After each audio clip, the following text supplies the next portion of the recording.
go back in around the beginning of March, and he's on cloud 9. And he says, this is going to be the best freaking ISOJ ever.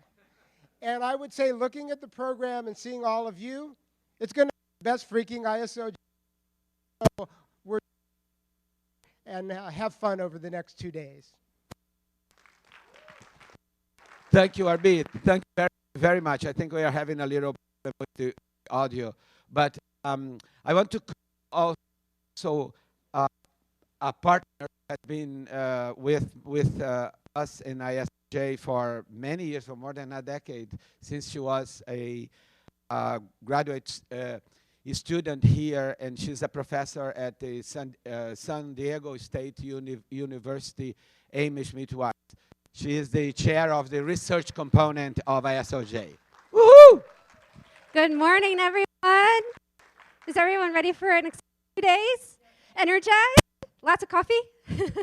So for the research component of the conference, we're very excited. If you want to check out the research, it's under isoj.org/research. You can see all the articles. They are now live and published to see all the wonderful work that our 7 scholars have put together for you guys. And we have a great research panel this afternoon right after lunch, as well as one tomorrow, and the research breakfast tomorrow morning, where researchers are going to talk about their latest innovative work that they're doing. It's going to be very, very exciting. So we hope that you guys will enjoy the next 2 days together. Have a great time. All right, thank you. This is one of the unique points of ISOJ. This mix, I mean, I don't know any other conference that has this mix of academic research and industry-oriented panels, etc. So now I'm calling Albertine, who came from the Netherlands, to organize a hackathon that in the last 2 days has been changing the world, like I said in the beginning. So can you explain a little bit? And to invite you for a meetup with the people who participated in the hackathon. They're going to be tomorrow morning.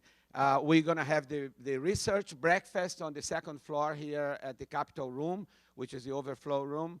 And in the cafe downstairs, we're going to have a meetup with the geniuses who were changing the world in the hackathon.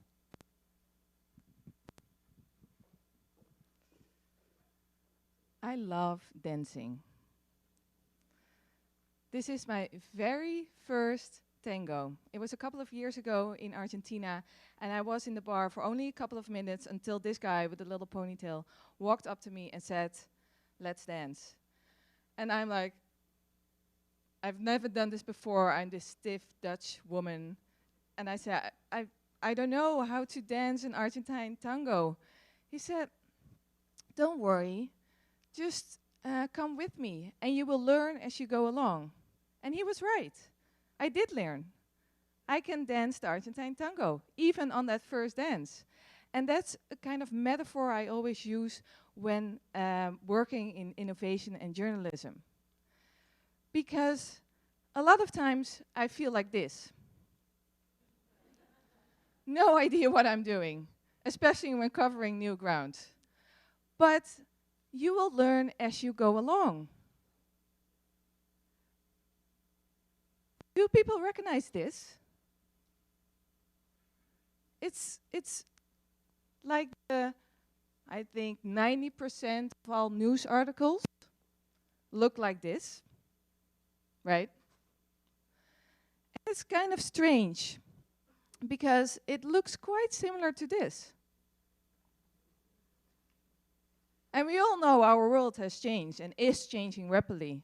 I mean, newsrooms around the world are coping with hundreds of first times that is driven by innovation and technology at a pace unmatched in any time in history. So novelty is the new normal. But how do we deal with it? For a long time in the Netherlands. And I saw the struggle. And I think, how can we fix this? Because the future doesn't fit in containers of the past.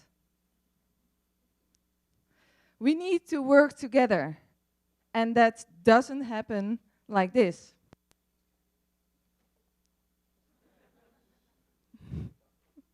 So it's teamwork. It's diving into the unknown. It's experimenting. And that all comes together in hackathons. Who knows what a hackathon is? Please show hands. Oh, quite a few. Oh, I love this crowd. Great.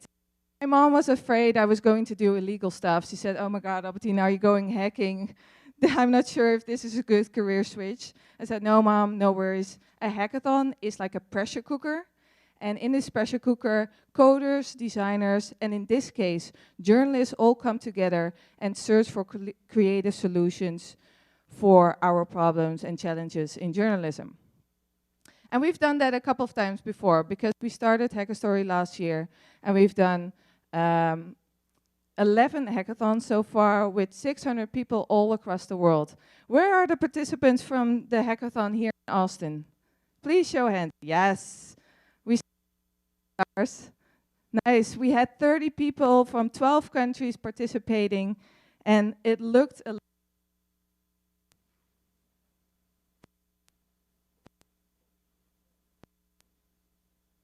Can we have sound?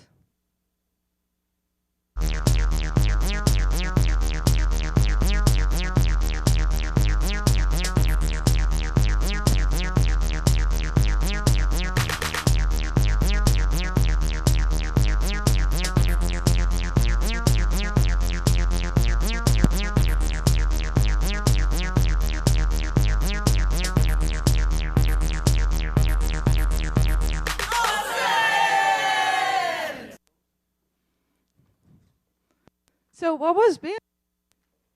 Thanks. Had 6 teams building 6 different projects. And I'm going to give you just a sneak preview. For example, on this side, people made a meme machine because they were thinking we need to make our content more visual and more shareable, so people are more okay with sharing our knowledge with the world. And we made this little guy over here. That's something like a little teddy bear for young children that learn. So it's an things. Cool thing about hackathon with your IDs. We are going to be in the cafe tomorrow morning at 8:30 to showcase all of these projects more in depth. You can talk with all of the makers. So I invite you to come over and see everything that has been built. We have breakfast. I think that's always a good thing. So come and stop talking, start building, so we can change journalism. The audio. So time for to thank our sponsors. I mean, this is a great conference, but it's very affordable. People tell me this is the best journalism conference in the world. I believe that. I really do. But I'm very modest, so I feel so difficult to believe, but I do. Also, it is possible. And people say, is the cheapest one because we don't charge a lot, and we don't charge a lot because we have the support of our sponsors. Foundation is the main sponsor. I mean, is the main generous contributor. I have the Knight chair. I have the Knight Center. I'm a knight, right? Tell me. Okay, so then we have Google, who has been also a great partner. We have the Dallas Morning News. If you read in the program my comments, I tell you that the first person who inspired me to raise money with the conference was Jim Moroney, the publisher of the Dallas Morning News and a great friend of the university, who offered me an underwriting. Do you need an underwriting for this conference? I did not know what underwriting was, but I smelled money. So I said, yeah, Jim, I need some. Anyway, so Another great partner has been Open Society Foundations. They help us to bring people from all over the world. They sponsored the hackathon. They had this brilliant idea of bringing the Hacker Story, this group of the Netherlands, to give this opportunity here at ISOJ. And Facebook, which is a newcomer. I want to welcome Facebook to ISOJ. So now we will go directly to our first keynote, and I will ask my wonderful benefactor, Jane Preston, who came here when she was the first social media editor of the New York Times years ago, and now she is the vice president for journalism at the Knight Foundation. So I hope your microphone works better than this one. So you can introduce Jim, and we can rock and roll. Okay? Thank you. Good morning, everyone, and it is just an absolute... Shall I try again? Yes. Shall I just speak diaphragmatically and with my own voice? No. So it's a pleasure to be here this morning at ISOJ, and what I was telling Jim today is I get to go to a lot of conferences. Of all of the conferences that I have an opportunity to participate in and to attend, the best and my most favorite conference is ISOJ. Why? Because of Rosenthal, of course, but also the reason is because Rosenthal always manages to bring the right people in front of the room to inspire all of us, and to have all of the right people in the room who can actually drive change and make a difference in journalism and in their news organizations. So I am delighted this morning to introduce Jim Van de Heij, who is the co-founder of Axios, and he'll begin this morning telling you a little bit about this exciting new news organization based in Washington. And what I find most exciting about Axios is that it's even more exciting than what he did back in 2007 with John Harris and others in creating Politico. And what we'll be talking about today, in addition to the changed political climate in Washington and the opportunity that creates for Axios. But what we'll be talking about today is just the relentless focus on creating a way to deliver news and information that's focused on the reader, that's focused on the user experience. And everyone here at ISOJ knows that if we're going to change journalism, if we're going to build trust, if we're going to make an impact, for journalism to have a role in this democracy, it really begins with the reader and with the user. So I am delighted to introduce Jim Van de Heij this morning. All right, appreciate it. Thank you, Tom, for having me. Thank you all for being here. Thank you for caring about journalism. We're going to do a Q&A, but I'm just going to kick it off with, there's a famous moment in one of the vice presidential debates from some time ago where Admiral James Stockdale said, "Who am I? Why am I here?" And so my background, for those of you, most of whom probably don't know me, have never heard of me, was I was a journalist. For most of my life. Thought I'd always just be a journalist. And I was lucky enough at a pretty young age to make it to the Wall Street Journal and the Washington Post, got to cover the presidency, political campaigns, Congress. And I thought that's what I would do for my life. And then 2006 rolls around and you see these storm clouds gathering and you can tell something profound is about to hit our industry. And since 2006, I've dedicated the rest of my life to really thinking through how do we build durable, scalable business models to sustain great nonpartisan journalism. That is my obsession. And so we became sort of self-taught entrepreneurs, self-taught business leaders, and now we're on our second project. There's young people in the room, and there's a lot of people who are running existing companies in the room. To young people, I get asked all the time, especially by your parents, like, is journalism actually a good place to go, given all the volatility? And I believe this passionately. There's never been a better time for a young person to get involved in journalism than today. You can do more at an earlier age, reach more people, have more power, and have more fun and more impact than you ever could before in journalism. And in fact, I think the modern media era actually works to your favor. You've grown up with the new reality, and so you bring expertise to the table that is absolutely essential to building new media companies.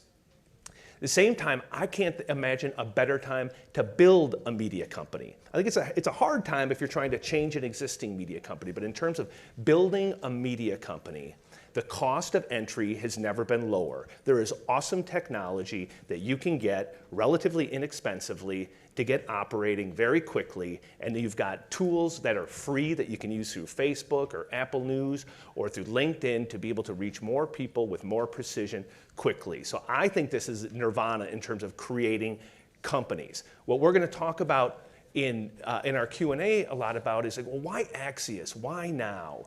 And what did we learn from 10 years in the trenches at Politico? And I have very, very strong feelings about what works and what doesn't work. I'm not a hopeless romantic. I love journalism. I'm passionate about journalism. But I'm not delusional about what works and what doesn't work. And I think one of the things I can share is what have we learned in the trenches. And a couple of things before we plunge into the Q&A is, one, and this goes to everybody in the room because we have people who come from the tech side, the editorial side, the business side. The hardest thing about running a media company is you have to have almost perfect synchronicity between your editorial mission, your business mission, and your tech mission.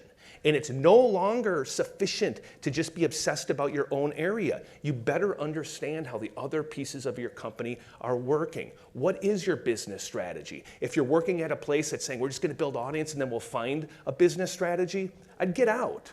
You have to have alignment. You have to understand who it is that you're trying to reach, how do you make money off of that, and how do you use technology to be able to reach those people with precision and with impact. And I think too many companies don't think about that synchronicity. Too often we've been thinking, well, I'm an editorial, why would I care about those things?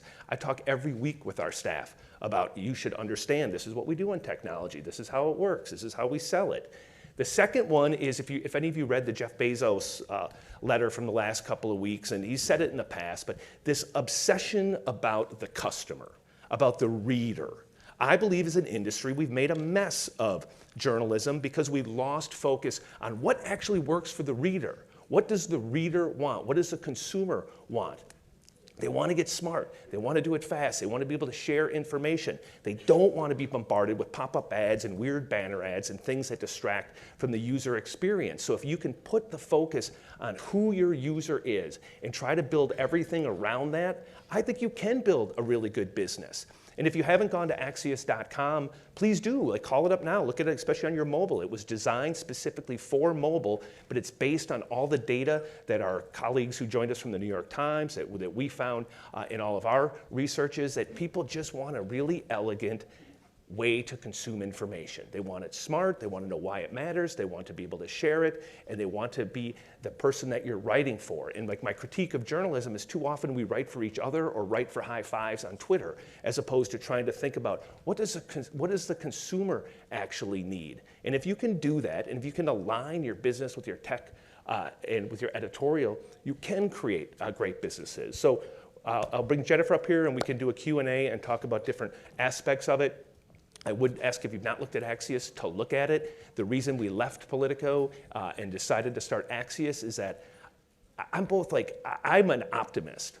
But the thing that worries me is that we've hit a period over the last 10 years where technology is changing things faster than we're capable of keeping up with. So there should be information nirvana. And what we're trying to do with Axios is help any smart news consumer who wants to be a knowing citizen or a knowing professional to get smarter faster on politics, technology, business, science, and media trends. And when we talk about media trends, we're talking about how do people consume and disseminate information, not Katie Couric's contract. And those 5 things are, what's interesting to us is that all conflict, all new ideas, I'd argue almost all new businesses are going to come from the collision of those topics. And if we can help people sift through all the awesome information that is out there and turn information paralysis into information nirvana, that's a great calling, I think, and I think it could be a great business. So, Jennifer.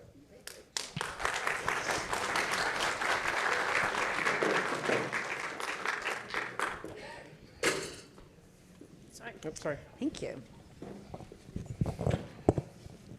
So, Jim, tell us a story.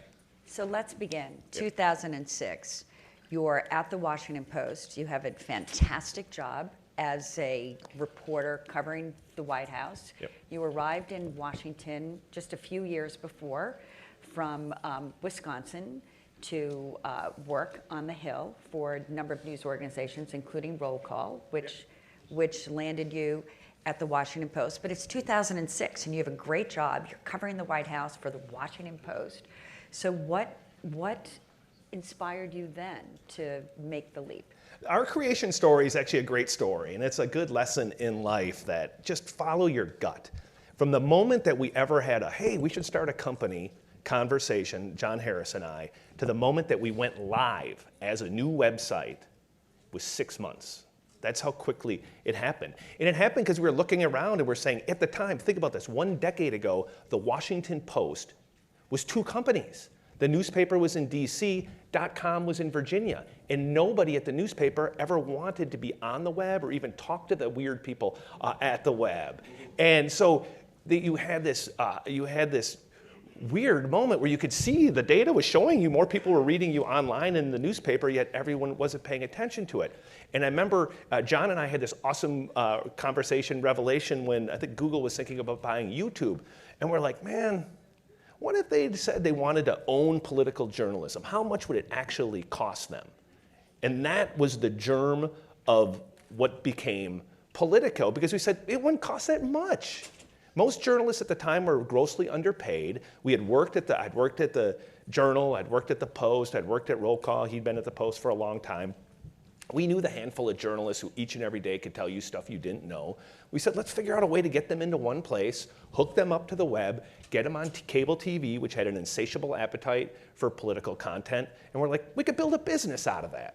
And that was it. We didn't have a business plan. We didn't know anything about raising money. We didn't know anything about running a business at that time. But we knew that we could build an audience. And we knew if we could captivate the Washington market, policy leaders, political leaders, that we could ultimately build a business around it. And it happened that quick. And that's where so much of life is you've got a good instinct and then things just break your way. Barack Obama becomes president. Everyone's interested in Washington.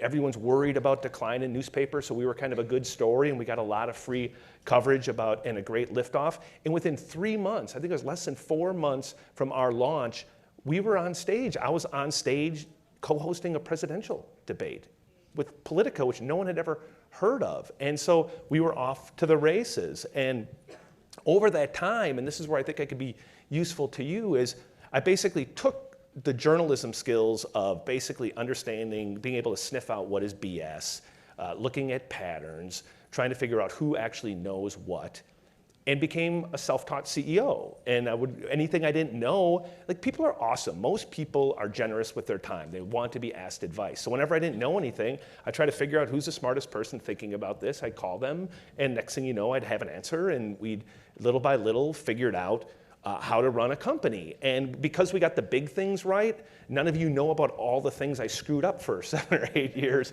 in learning how to get the big things right. But it was an amazing time. And at the time, I remember saying in 2006, 2007, 2008, it'll never be this crazy. It'll never be this insane. It is exponentially more crazy and more insane today than it was back then, and it'll be even wackier a decade from now.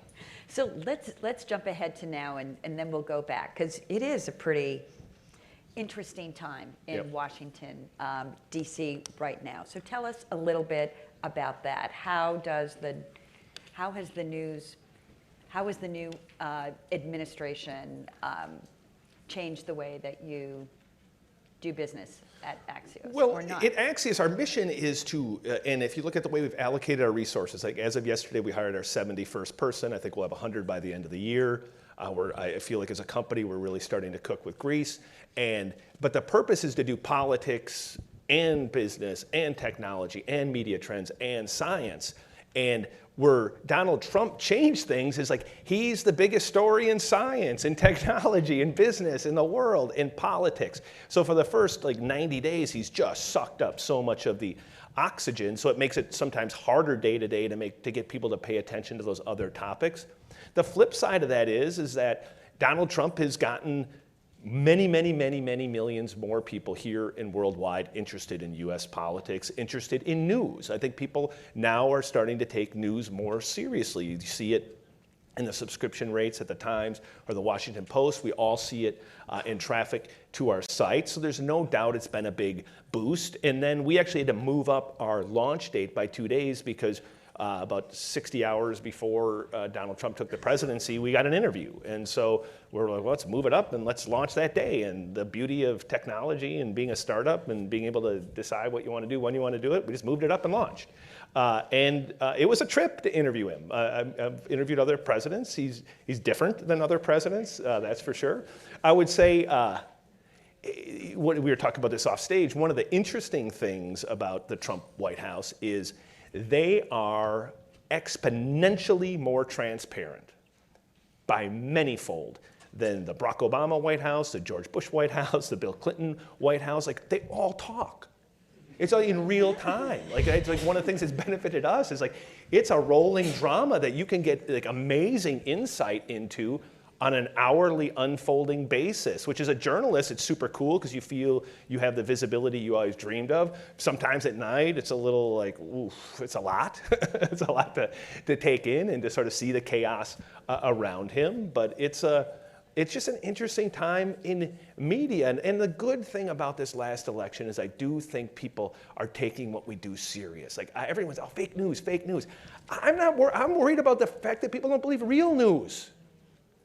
Like, this is real stuff. Like, I feel like our country, our world are more fragile than ever before.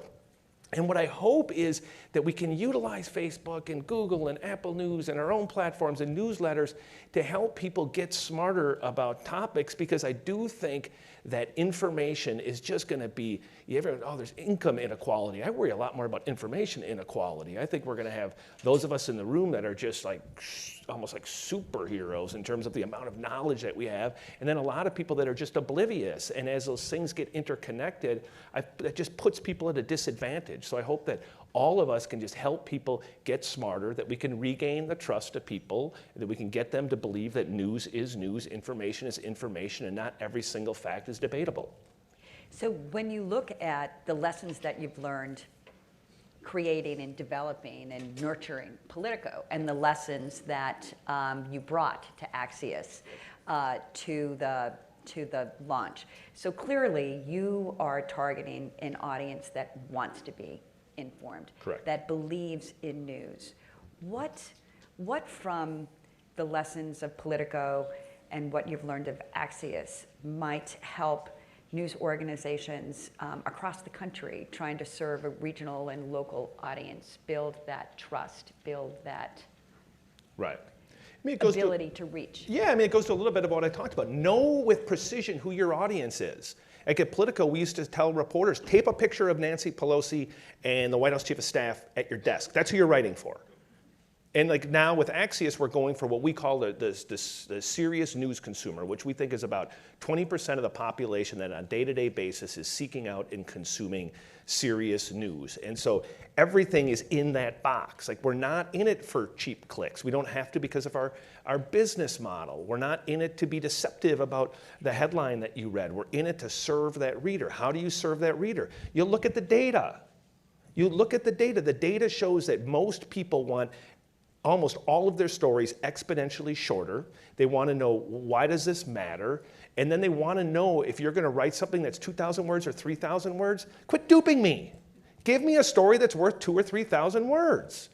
That is my indictment of myself as a journalist. It's of my fellow journalists, is that we keep writing for each other. Well, I write 1,200 words because that's what I do.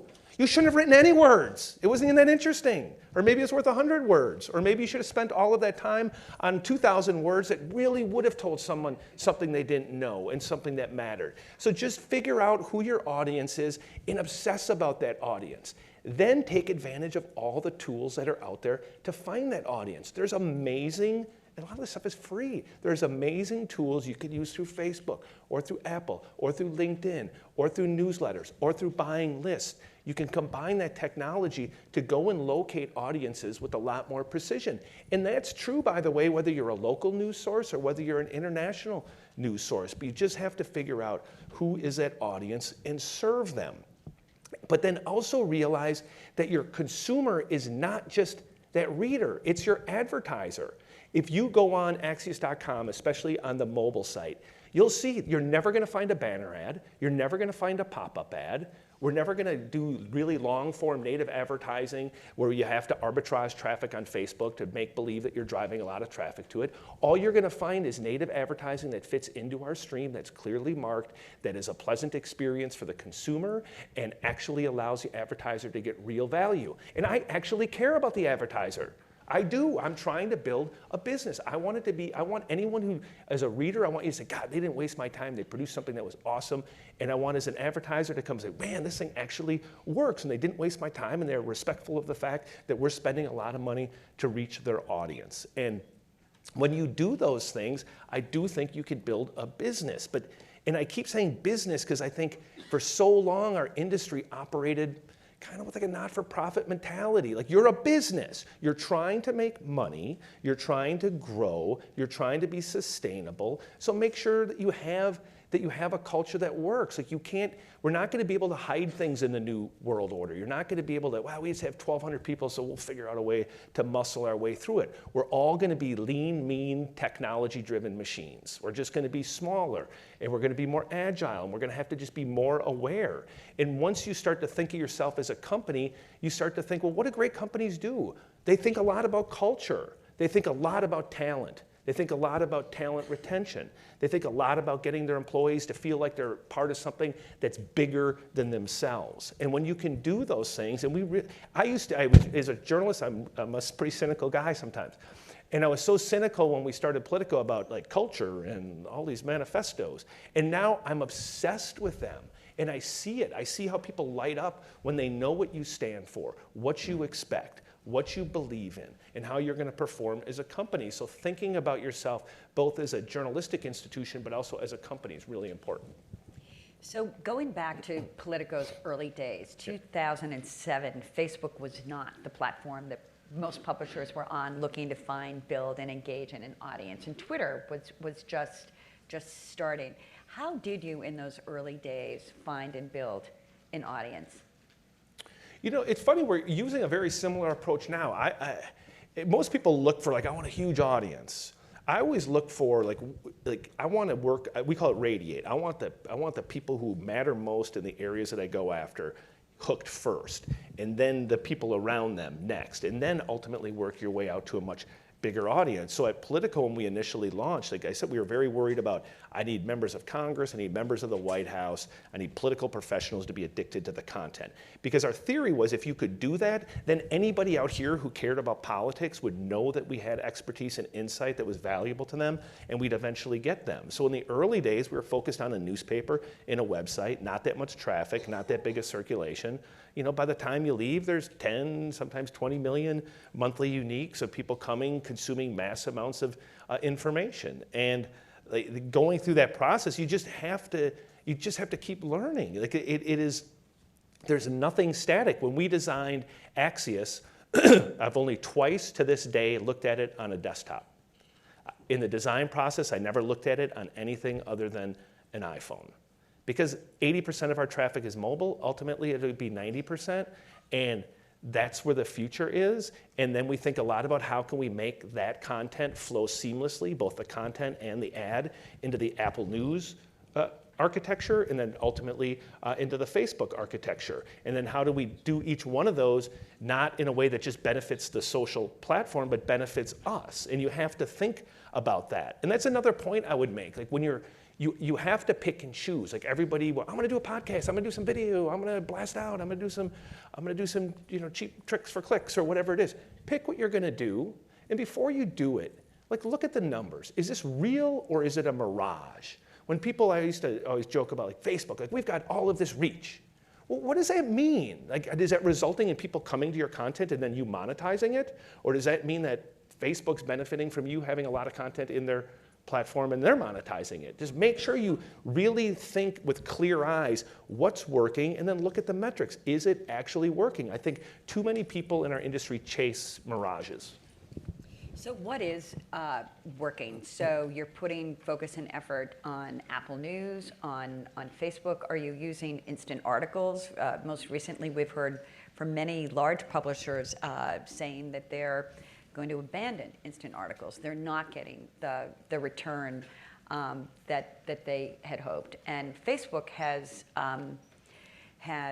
embraced a listening tour, and yep. Facebook is reaching out to publishers, looking to learn more how to better serve them and the information ecosystem. So you mentioned both Apple News and yep. Facebook. How are they working for your business? You mean what works? We're 90 days in, and we're already getting millions of people per month that are coming to the site. We're getting awesome engagement. And because of we have a lot of newsletters, and we basically said, what is the cleanest, most elegant way to distribute a newsletter? So if you looked at any of our newsletters, you might get Mike Allen's AM, but we have ones for tech, we have ones for energy, we have a bunch of them. Our click-through rate, because we focus so much on the architecture of them, is consistently above 50%, which is that's pretty high in the email space. So that's working. The site's working. I would say the biggest surprise that Facebook has been great to deal with. They've been terrific partners. Certainly since the election, there's been a lot of momentum inside Facebook to work with select publishers. They've been a delight to work with, extremely responsive. Everything I say, you can't just assume applies to your company because you have to figure out what works for you. The way that we don't do instant articles, we use Facebook to try to find those very specific type of hyper news consumers and use them to drive traffic into the Axios stream. So that's the way we utilize it, and that's been effective. I'd say the biggest surprise, most pleasant surprise, Apple News drives a hell of a lot of traffic, and they have been a fantastic partner. We do a feature for them, 5 things you should know about Trump in the world. Today, we'll often get 1 million people in a day that will take a look at that, and that's an astonishing audience. I think we get more traffic from Apple than we do from Facebook. That's a big change from 2 or 3 years ago in the marketplace, so that's working. As you might expect, we do well on Twitter. It's kind of our base. We do a lot of politics, and that's such a political heavy social platform, so we do very well on there. And we're now starting to play with LinkedIn, which I think is a very good platform for very specific types of content, business content, technology content, not that great for political content. So it's fun. I mean, that's the part, like you got to enjoy the change. Like if you're scared by the change, unnerved by the change, resenting the change, I'd get a different career. But if you like the change, it's a hell of a lot of fun. It's just, and all the change you just went through, I don't mean to scare you, it's gonna get a hell of a lot worse. You're now gonna see happen to TV and cable TV what happened to newspapers.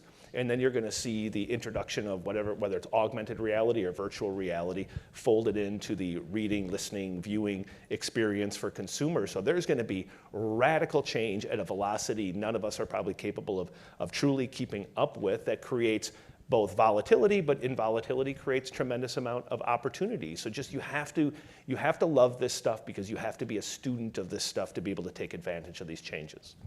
Well, like many people here, I just got back from the Facebook, from F8, the Facebook Developers Conference, and there was a lot of discussion about augmented reality and how we might be looking through glasses at all of the data that we're now looking at on our phones. So I'm very interested in seeing and hearing how you're following the puck in that direction. But first, let's talk about Snapchat. So many young people are using Snapchat. You guys did a really interesting project, We the People, with now this and Snapchat, just using social video in a really interesting way. We keep on hearing video, video, video. But you guys are about words. So, so is there an opportunity for you now at Snapchat, or how did you think about that? How do you think about video and images? Well, the We the People experiment, so I had a period between when I left Politico and then we had to raise money and then started Axios, and we did a fascinating, like, awesome tour of the world. Like, I know what I know and I know what I don't know, and I knew I didn't know enough about Facebook, about Apple, about Snapchat, about short form video. One of our investors ended up being Kenny Lear, who had done BuzzFeed, done Huffington Post, really smart about short form video. We actually went to him for just advice on that front, and then he ended up becoming our lead investor, and really opened my eyes to, through an experiment called We the People that we did, where we basically took Now This News, which is probably the best platform out there for getting people to pay attention to video on Facebook. So took their skill set, married it with our expertise in politics, and created We the People, which narrated the campaign, basically for people under the age of 35 who would care about the campaign, without dumbing it down. And that is the thing for me, like, we're not playing the game. So we didn't dumb it down, but we used short form, readable, sort of slide and glide interaction with the content, and it was amazing. There's days where 1 million people were looking at that, and it opened my eyes to two things. One, just because you assume like everyone's on Snapchat just using it as a messaging device, there's a big audience of people who do care. And if you can reach them without dumbing it down, in their voice, on their platform, you can get them to pay attention. So it was an awesome experiment, and a lot of that informed stuff that we're doing on Axios. The project was always designed to end at the inauguration. It did. I would love to get Axios on the Discovery platform. Snapchat could be a little more difficult to deal with in terms of creating an incentive for the publisher where you can actually monetize it, and we just don't do much where we don't have a clear path to monetization. But I will say, for those of you who've not looked at Discover platform, I think it is one of the best content management systems in the world right now. It definitely has its flaws, but it is a beautiful, beautiful way to consume news and information, even if a lot of the content to me is not something I would love to look at. So we'd love to open it up for questions, and as we get the mic around the room, I guess one thing that the mics, oh, okay, so if people can please come to the microphones, which are, we have one here, and we have one here. So, so one of the great things right now is that we get to consume all of this very valuable and important news and information for free, but that's not your business model. So tell us about your business model. Tell us, I've read that you're considering subscriptions up to $10,000 annually. So if you can tell us a little bit about everything that you see on Axios now will forever be free. I'm a big believer that you need to have a very muscular public presence to be a powerful media and journalistic institution. And so I'm a big believer that once you move to subscriptions, at least for us, it should be additive. I don't see many examples of consumer-based subscription products working outside of the New York Times, the Wall Street Journal, and the FT, basically things that often can be written off as a business expense. What I like when I think about a media business is, again, about the business, is you want multiple revenue streams in an ideal situation. And so we're lucky that we're able to generate a lot of ad revenue on the site and through newsletters. We do a fair number of events, so that, again, like, I don't think the fundamentals of the business have changed that much. And then we'll spend the year building the audience, hopefully building trust, getting people addicted to the way we deliver content, and hopefully trusting it in a way that they want to come back each and every day.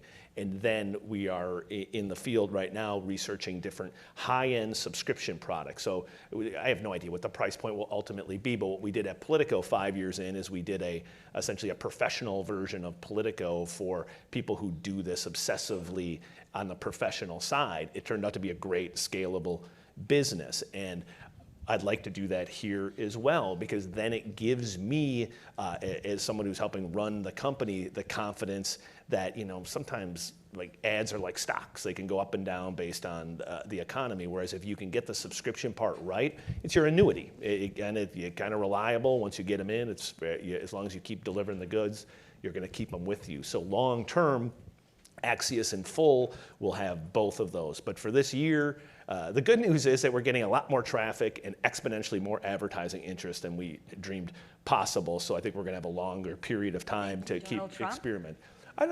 Donald Trump, I think that advertisers have really responded to our native advertising. I would go on mobile if I were you and look at the way we do native advertising, and I will bet that that will be the way everybody's doing native advertising in the next couple of years, because it's easy to change on the go, it's very measurable, and it allows for people, I think, to get the type of results that they're trying to get with advertising. And again, I think you have to think about both ends of it. So let's start here, and if you could please tell us your name and where you're from. David Scott, now from Toronto, Canada. Nice to see you both. Just a couple in the weeds questions, and I apologize for them. One, on the product side of things, when you were building the product, the insourcing versus outsourcing, what kind of decisions strategically did you make about what you should own, data, everything else, versus what was okay to be done by a third party? And then the second question is, you know, in any startup, the cost of acquisition is always something that you think about in acquiring subscribers or readers. How are you keeping that ratio in line, and how are you thinking about what you're doing to get that cost of acquisition in a good place? Make sure I get to the second one, because I'm going to talk a little about but design. So if Axios is ultimately as successful as we think it's going to be, it is not because of Jim and Mike and Roy. It is because we met Alexis Lloyd and Matt Bogie, who were at the New York Times lab. They had spent their careers studying at the New York Times what's next. They had come to the exact same conclusion that we did, but came at it from a data standpoint, that basically people want things shorter, they want it shareable, they want it cleaner, and that if you develop that in a mobile setting, that you could engage an audience quickly. And they were right. And so they deserve as much, if not more, credit than we do. We might have had an idea, but absent that synchronicity, it doesn't work. And if we would have spent the first 6 months arguing with our tech team about, no, this is the right thing to do, or even mine, like I know kind of like what I want, but I have a hard time sometimes talking to technologists in a way that resonates with them. Like there was never, they could finish our sentences. So that was like that beautiful synchronicity, I think, is the reason that we've had a quick start. In terms of the startup on the technology, we built our platform on Rebel Mouse, which is one of the off-the-shelf content management systems that is probably exponentially better than anything that that most companies build themselves. And it allowed us to keep our tech costs a little bit lower on the upfront and be able to have a great content management system short. And now we're building all of our intellectual property on top of that. So that's in the weeds, but that's my point. Like a publisher, like Medium, it looks like they're going in a weird direction now, but they had, like, in terms of a content management system, it's a pretty good content management system, probably better than most medium-sized media companies have. And so that, or Rebel Mouse, or now the Post, and others are allowing people to utilize their content management systems. I mean, listen, Jeff Bezos threw 300 plus technologists at a content management system. I assume it's pretty damn good. And so that is one way to cut down your costs on the upfront. Audience acquisition, like there's so many roles now that when you're starting a media company that you wouldn't even, what the hell, if you're talking about that 5 years ago. But you do have to think about audience acquisition. And and we've hired people. So we basically, one of the other smart things that the team did is we basically went to people who had experience doing that and empowered them. And so we basically went to this group of people who worked at the Independent Journalism Review. So it's sort of a conservative site, but they had generated a lot of traffic quickly. And we basically went to them, and our pitch was, listen, you have a superpower. You're able to get a lot of people to pay attention to content. Right now, I would argue you're not using it for a great cause. I would use it, if I were you, to try to get really smart people to engage in content, even if it's a smaller audience than you're reaching now. They came in and they've taught us how to do audience acquisition. We really try to do the bulk of our audience acquisition organically, because if you get it organically, you're much more likely to get a higher return rate on them coming to your site, or a higher click-through rate on your newsletter. We do supplement that with a lot of targeting, basically matching lists with Facebook audience or Twitter audience, people who should be consumers of our content who aren't, and we use that to try to put ads in front of them to pull them in. what we don't want to do, and one of the things I would urge you not to do, don't just like getting a bunch of fans on Facebook, it doesn't help you and it doesn't help the algorithm. You need to make sure you get people who are engaged in your content. And that's trench warfare. You better have a team dedicated to it, and each and every day wake up and understand that people have a million choices. And if you want them on your content, you've got to get it to them, and you've got to get it to them in a way that they appreciate and they become addicted to. Otherwise, they'll leave you. So, and here's a question here. Hi, my name is Simon. I'm from Open Area Companies based in Germany, but I was based in New York. I actually had the pleasure of talking to Alexis and Matt recently. Oh, great. So I'm glad you name dropped them. I already shot them an email, told them you did that. So my question is, you mentioned a lot about how you're looking at data to sort of direct your company's outlook and mission. How are you looking at sort of qualitative personal data, like asking users what they need, what they want, what information you can provide to them, and then delivering that? Or is it sort of just user-centric where everything things goes? It's a mix. One of the coolest things that's happened in the last month is we sent out a reader survey, an extensive reader survey. What do you like? What do you wish you had more of? What are we bad at? 10,000 people filled it out. 4,000 people volunteered to do it on a regular basis for us. It's like people, like once they like you, they'll really engage with it. So you want to look at the data, you want to listen to your users, but I'm definitely in the camp of,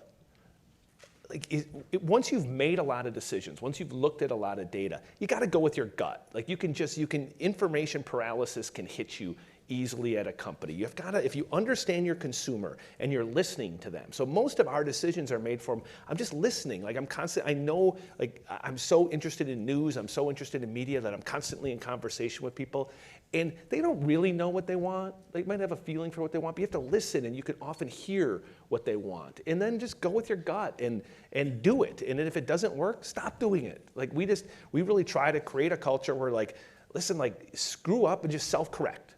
But just don't screw up too much. But screw up and self-correct. But you're better off. I'm telling you, the biggest mistake people make in business is overthinking things. Things are changing so fast. You spend 6 months on a decision. By the time you make your decision, the world's changed, and you're going to have to remake your decision. Just make decisions, understand your audience, look at the data to make sure that you're sort of at least you're in the same field as they are. And then look for results. And so we pay a lot of attention to open rates and how many people are coming back and how many screens do they look at when they hit our site. So we make sure that we're getting that type of feedback and then enlisting the full company in that process. And that is it's both the joy and the complexity of media companies. It is, you've got to figure out how to get everybody thinking about those things. Because if you get one piece wrong, your media company probably doesn't work. And so just figuring out ways to integrate all those people at the ground floor. And the good news is, a lot of people coming out of college, you have a lot of these skill sets. You're used to doing a lot of this stuff. And so it doesn't necessarily have to be a massive cost driver. So trust is such an important concern right now as we think about the role of journalism in democracy. And take the Washington Post, much different news organization today than it was when you left in 2006. So what is the Washington Post doing right? What are some other news organizations doing right? What do they have to do right to build that trust with the people? Okay. That hasn't changed. What you have to do is do really good journalism that holds people accountable or illuminates new ideas that people should be aware of. And so what Jeff Bezos did to the Washington Post, not just the infusion of cash, but there's a new spring in the step. And you can often tell if a media company is having fun and is rocking and rolling by the content. You can just feel it. You can feel it. And you can see at the Post, there's a new swagger about them, and they're doing great journalism, and it's built on really strong technology. So the Post today, I think, is in an exponentially better position than it was 5 years ago. I will argue that at $250 million, Jeff Bezos got a steal. And at the time, people thought that might be an insane price to pay for the Washington Post. But if you look at properties that sold after that, it was a hell of a good deal. I think there's a lot of great journalism, obviously at the New York Times, I think BuzzFeed, Politico, Us, Vox. I think there's lots of places that are producing really good journalism. And the trick is, the thing I don't like, and I've ranted about this a bit, is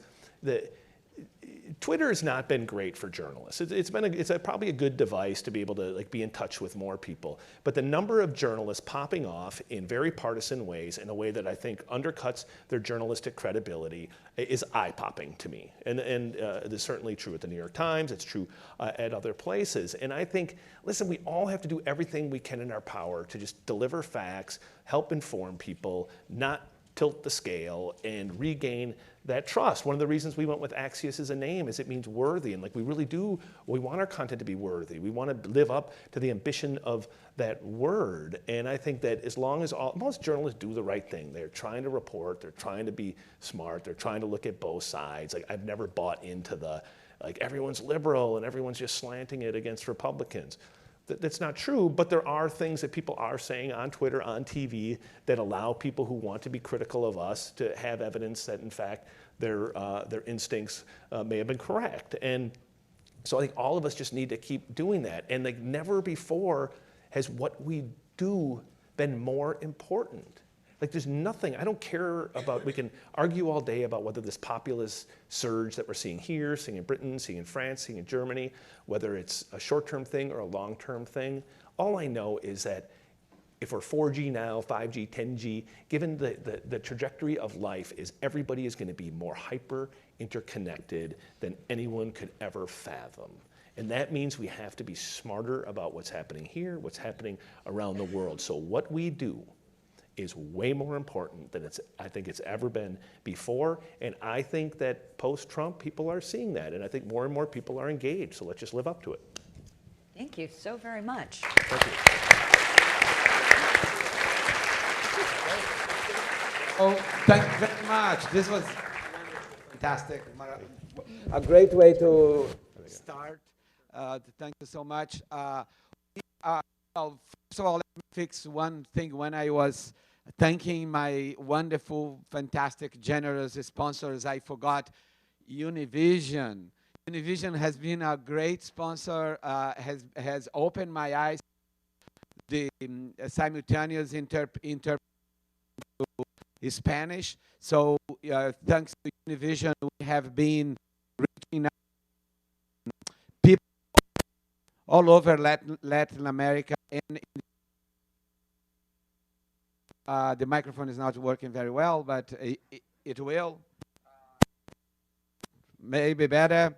Anyway, so let's move on. I am absolutely incredulous about my punctuality, so we are on time, and we're going to have our fact-checking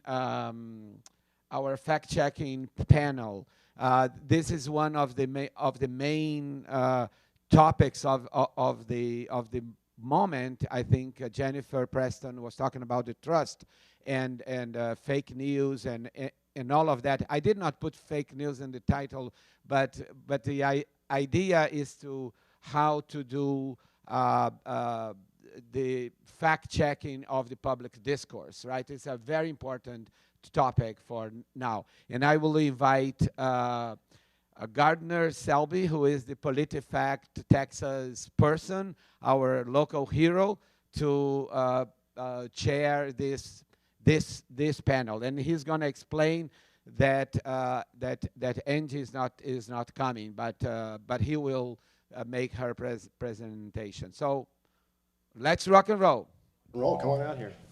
We've got three superstars coming behind me. I'm Gardner Selby. I am the editor, staff writer for American Statesman newspaper here in Austin, PolitiFact, Texas.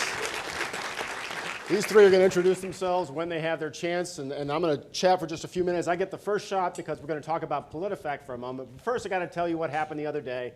About, well, I think it was, 10 o'clock last night, Rosenthal, that you asked me to do this? 10, yeah. 10 o'clock, yeah, so I had a lot of time to think about this. Past, present, and future walked into a bar. Did everybody see this on Facebook? Past, present, and future walked into a bar. It was tense. Think about that in the context of fact-checking a little bit. We're sitting up here, all of us in this room, really past, present, and future, struggling with something pretty dramatic. One more little story of my own. A few years ago, I was thinking about this. Anybody bike over here this morning? I biked over. Anybody else? A few of us. Anybody have a bicycle? Anybody know the word bicycle? Know the word bicycle? All right. Well, I biked over here today, and I passed the State Cemetery where you could see Ann Richards and the Confederate war heroes. You can see John Connolly. Of course, they're all dead. But I'm biking over here, and I'm remembering that a few years ago at an Easter brunch in my neighborhood, I was really worn out from a ride here in Central Texas. It's an annual event. I think it's called the Blanco Hill Country Ride for charity of some kind. I was a fairly new road biker at that time. And if you know Blanco, Texas, or the Central Texas Hill Country, you know there's lots of hills. Lots of hills, many hills. Hills that you have to walk up if you're not a great bicyclist like I am. I'm not a great bicyclist. So anyway, I'm at this party, I'm talking to this fella, and I'm telling him all about the deep hills. Oh, hills. I never want to bicycle again. There was that hill, and there was this hill, and I was so whiny. And the guy just listens, he listens, he listens, and finally he turns to me and he says his first words of the whole conversation. He says, "I like hills." Journalists, the best journalists, like hills. They like hills. Now here's a distinction. What's different about fact checkers? When fact checkers get to the top of the hill, they get to yell. Pants on fire. That's the PolitiFact button, right? Pants on fire. Fact checkers get to blow the whistle. That's a change. That's new in America. What is that? Was that? Close to the mic, so Oh. Pants on fire. All right, I'm going to pass this around, and whenever you all hear us getting boring or getting something wrong, press the button. Okay. One more piece of housekeeping. I found this bag in a restroom downstairs. It's yours because you left it there, so just catch me afterwards. PolitiFact. Says right there, it's winner of the Pulitzer Prize. It's a project that started in Washington, D.C. By the Tampa Bay Times. Back then it was called the St. Petersburg News Bureau. Oh, I don't remember what it was called. Tampa Bay Times. And if we can turn the slides, or should I do that? Tell you a little bit about PolitiFact. This is how I got into the fact-checking gig, the fact-checking realm. It's pretty straightforward, right? News website that tracks statements. You all probably know about it. I hope you know about it already. It's pretty much all over the place. Examine and rate statements for factual accuracy. Did I just get something wrong already? Holy moly. More than 13,000 published fact checks and about 10 unpublished because we couldn't figure things out. We use a rating system that is reader-friendly. That's so important. You heard the first presentation. That's all that matters almost. Reader-friendly. There's the count. Tampa Bay Times. Started in 2007 for the 2008 election. The short insert I'd put here is that Bill Adair, who's one of the founding editor and publisher, I guess you would call him, founding editor, he had gotten a little tired of chasing politicians and being unable to give any real factual context to the back and forth we were all familiar with. State fact-checking sites began around the country in 2010. Where did the first one start? Where was it? Texas! Then Florida, then Wisconsin. Those are all continuing franchises, so to speak. We counted the other day. There are 10 now. You've got a PolitiFact unit in New York. You've got one in California. We mentioned Wisconsin, Florida, and where else? Oh, what's a state very close to Texas that badly needs a PolitiFact live stream? Louisiana. Thank you. So somebody said this to Angie Holan, who I must say I'm sorry she's not here. She'd be a lot more entertaining and more factual than I might be. But she couldn't make it. She is the current editor of PolitiFact. She is being interrogated somewhere by someone from the administration. In this mad, mad world, thank you for a slice of sanity. That is a sentiment that we get in different ways, by telephone, by email, even sometimes in that thing that goes in an envelope. Here are the ratings. True. Nothing special about that, right? But you know what? It's important to remember that it's called the truthometer. We are searching for truth. Mostly true. It needs some clarification. Mostly true. Half true. Boy, that's a tough one. Accurate, but it leaves out some important details or take things out of context. Mostly false. You're not going to believe this, but at a PolitiFact meeting a few years ago, we spent about, it felt like 3 hours, probably about 2, talking about changing the previous rating, which was barely true, to mostly false. We resolved this in favor of mostly false. Barely true no longer exists. That's an important rating in our system because there's an element of truth. Someone has gotten something right, but otherwise it's way off. False, pretty straightforward. What's the next rating? Pants on fire. It's not accurate. It makes a ridiculous claim. Readers, of course, love that rating. I understand why. I've got a few websites here. I don't know what to do with these, except for I guess you can pull them up, right? Gotcha. So here's the PolitiFact site. That's the mother of them all. How about that? Just coincidental that we've got our guide to fake news websites posted right now. There's a lot that goes on the PolitiFact site in particular. They do wonderful work out of Washington and Florida, tracking, as you can see, just at the bottom of that screen, Donald Trump's campaign promises on the Trump-o-meter. In addition, there's a lot of fact-checking of fake news. I checked just last night. If you look up fake news on the PolitiFact site, you will find that they have checked 90 items deemed fake news. 75 of them came out pants on fire. Pants on fire. So that's the PolitiFact site. Go ahead to the next one.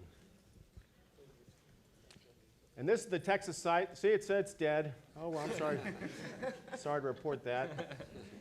This is our site. The item at the very top there, let's just show that fellow thinking. He's the chairman of the Senate Education Committee at the Texas Senate. I enjoyed that fact check quite a bit, except for we never could get him to give us an interview about whether or not witnesses were randomized at a recent meeting. Someone from Austin, Texas had checked in at 8:30 in the morning and was asked to testify after 8 o'clock at night. And the highlight of that fact check, just to remind me that there is a way to still be a reporter on the street as a fact checker, is that I was escorted from a state office building by 2 state troopers in the middle of trying to chase down some information that I was able to get just a couple days later. That's one of the state sites. This is really my personal appeal to you that if you want to keep up with whatever I'm thinking about or whatever our team is thinking about, and we are teamed up 3 different newspapers, the Austin American-Statesman, the Houston Chronicle, and the San Antonio Express-News, reporters and editors from all 3 papers involved in this project now, please follow our Twitter account, PolitiFact Texas. There's that chairman again. See, he's thinking about me. All right, let's try the next site.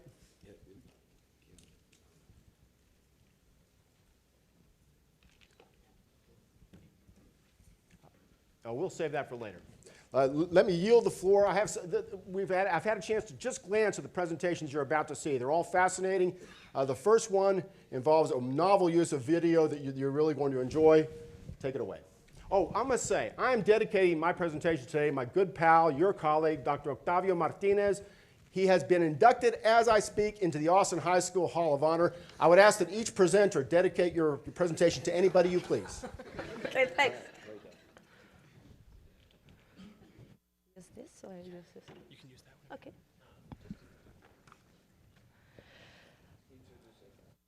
I'm going to do it during the presentation if you're okay. I would like to take a trip through time with you.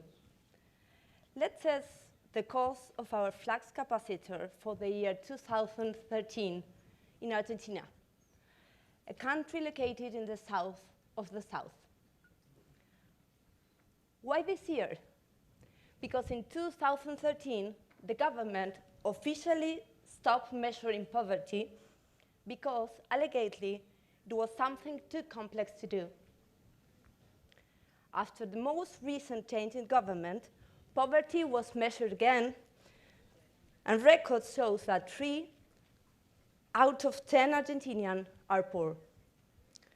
Many official statistics, such as index price, were adulterated, with real inflation rose more than 25% yearly. And criminal statistics weren't published because insecurity was rising, and that made government popularity decline. So, back to 2013, Cristina Fernández de Kirchner, our former president, is part of a ferocious confrontation with the main media outlets. So, she openly accused them of lying and showing a false reality, fake news. And media outlets, on the other hand, accused her of the same. After a few years, outlets start to lose credibility, as you can imagine, among a sector of the population. And the presidents start to lose credibility among other sectors. Public debate is polarized. Everyone reads, listens, and watches networks that prove they are right, while the country is still unable to solve our main problems. After several years, neither media outlets or Cristina are governing. Polarization is. Sounds familiar? My name is Laura. I'm the director of Chequeado, a non-for-profit organization dedicated to improve the quality of public debate in Argentina through fact-checking since 2010.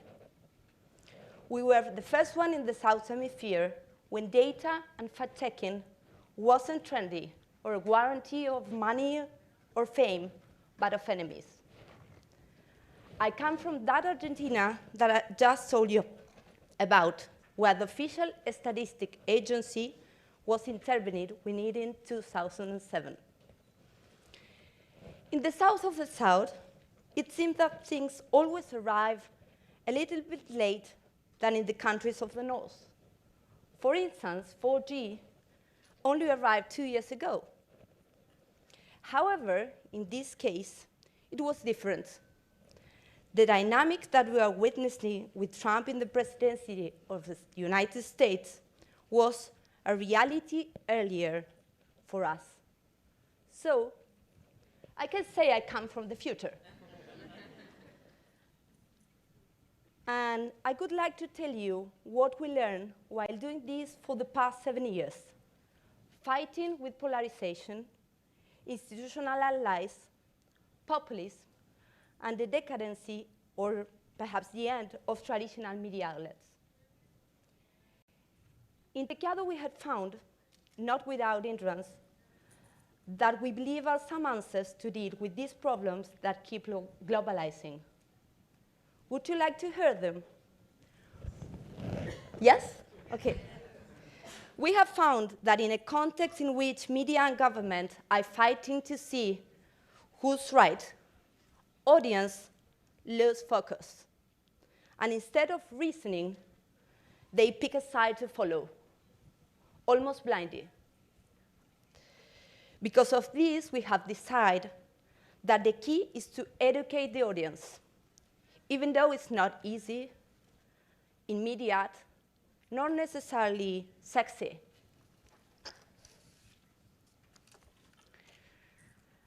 This is why we have taken a decision that seems a bit counterintuitive. We have opened everything, absolutely everything. We haven't only opened our budget, donors, or data we base our fact checks on, and are linked obviously in every article. We have opened our method to such a point that we explicitly mention it in every article. That is to say, we explain to the audience how we do what we do. We also do more than that. Somehow, we are the opposite of Coca-Cola and its secret formula. We teach whomever wants to learn how we do what we do. Yes, to whomever. Journalists from other outlets, independent journalists, citizens. We give courses, talks, and develop technology. Now, for instance, we are working on how to make part of the fact-checking automatic so that more people can do what we do. I understand that teaching other media outlets how we do what we do may sound odd. But you know what? What we earn is that several hundred of journalists in practically every main media in Argentina have taken our courses or writing in our network. And now they know how to do their work by opening and relevant data. And since there are plenty of fake news and lies around, there is work for everyone, as you can imagine. And we still fall short.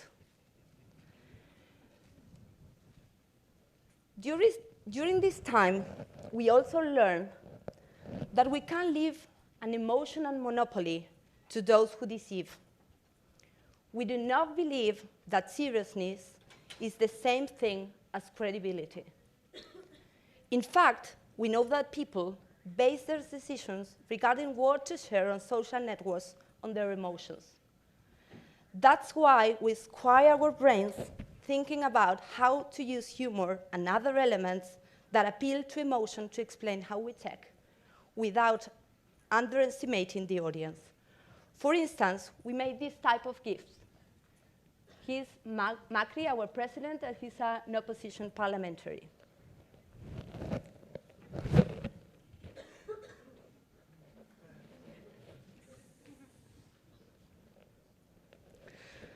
And last week in Buenos Aires, we used this experiment that I want to share with you today to confront the idea that we live in a time of the post-truth.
Okay, we want to invite you to replicate this experience in your respective cities, and we can help you to do it. What we think the answer to this complex concept does not lie in thinking serious or traditional media versus fake news created by populists, mercenaries, or people trying to be funny. If we propose the problem in this manner, we will have lost before even starting. The challenge is that we can rescue from the good journalists to establish a new reading contract with the citizenry that believe in a new journalism, more open, collaborative, less arrogant, and precise.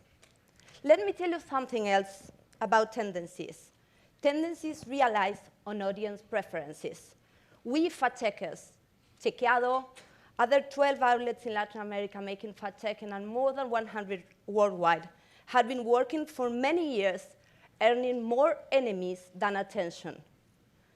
So that one day, when these tendencies pass, leaders and media aren't the same, but much better, much more open, honest, respectful of the audience and the citizenry. I'm just finishing. Just one paragraph. I told you I came from the future.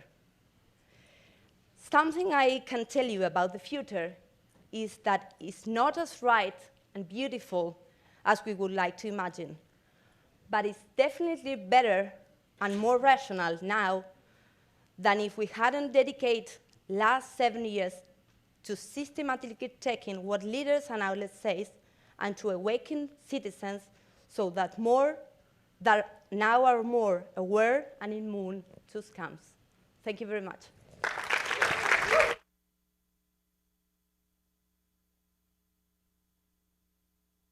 Good picture.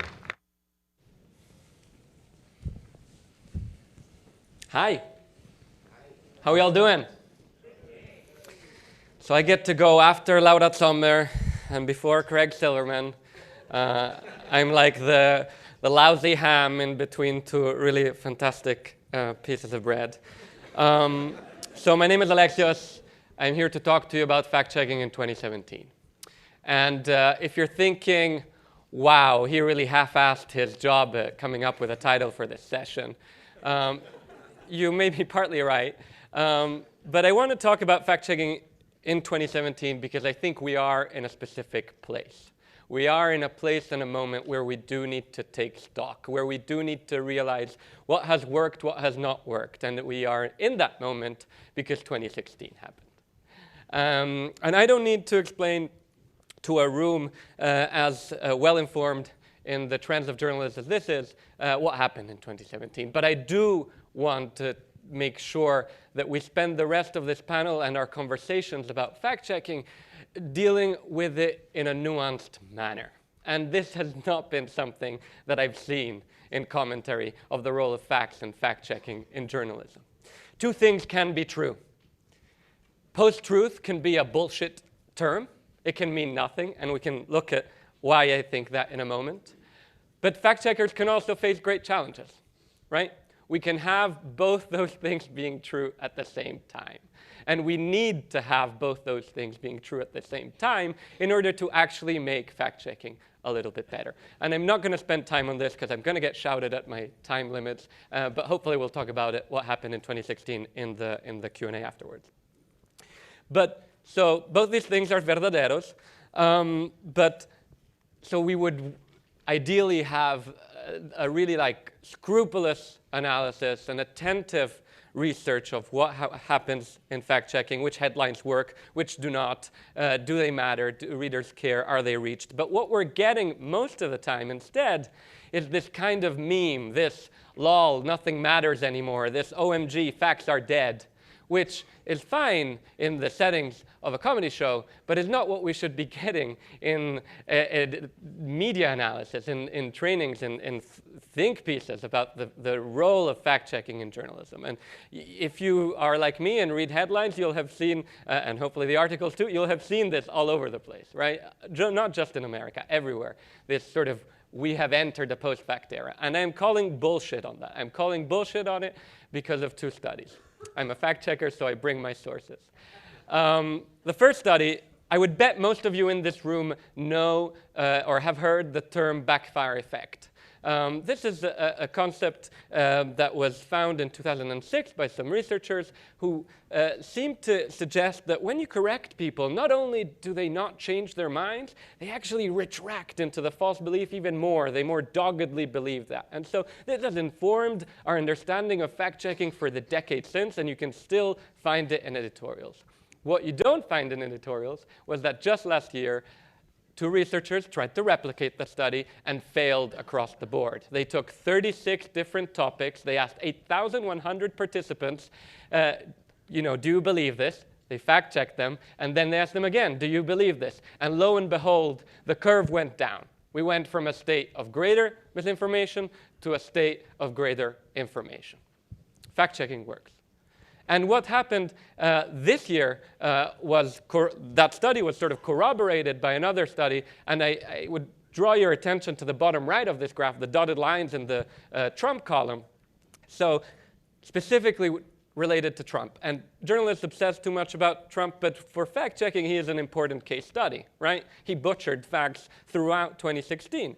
So the researchers presented voters with 4 pieces of misinformation peddled by the Trump campaign.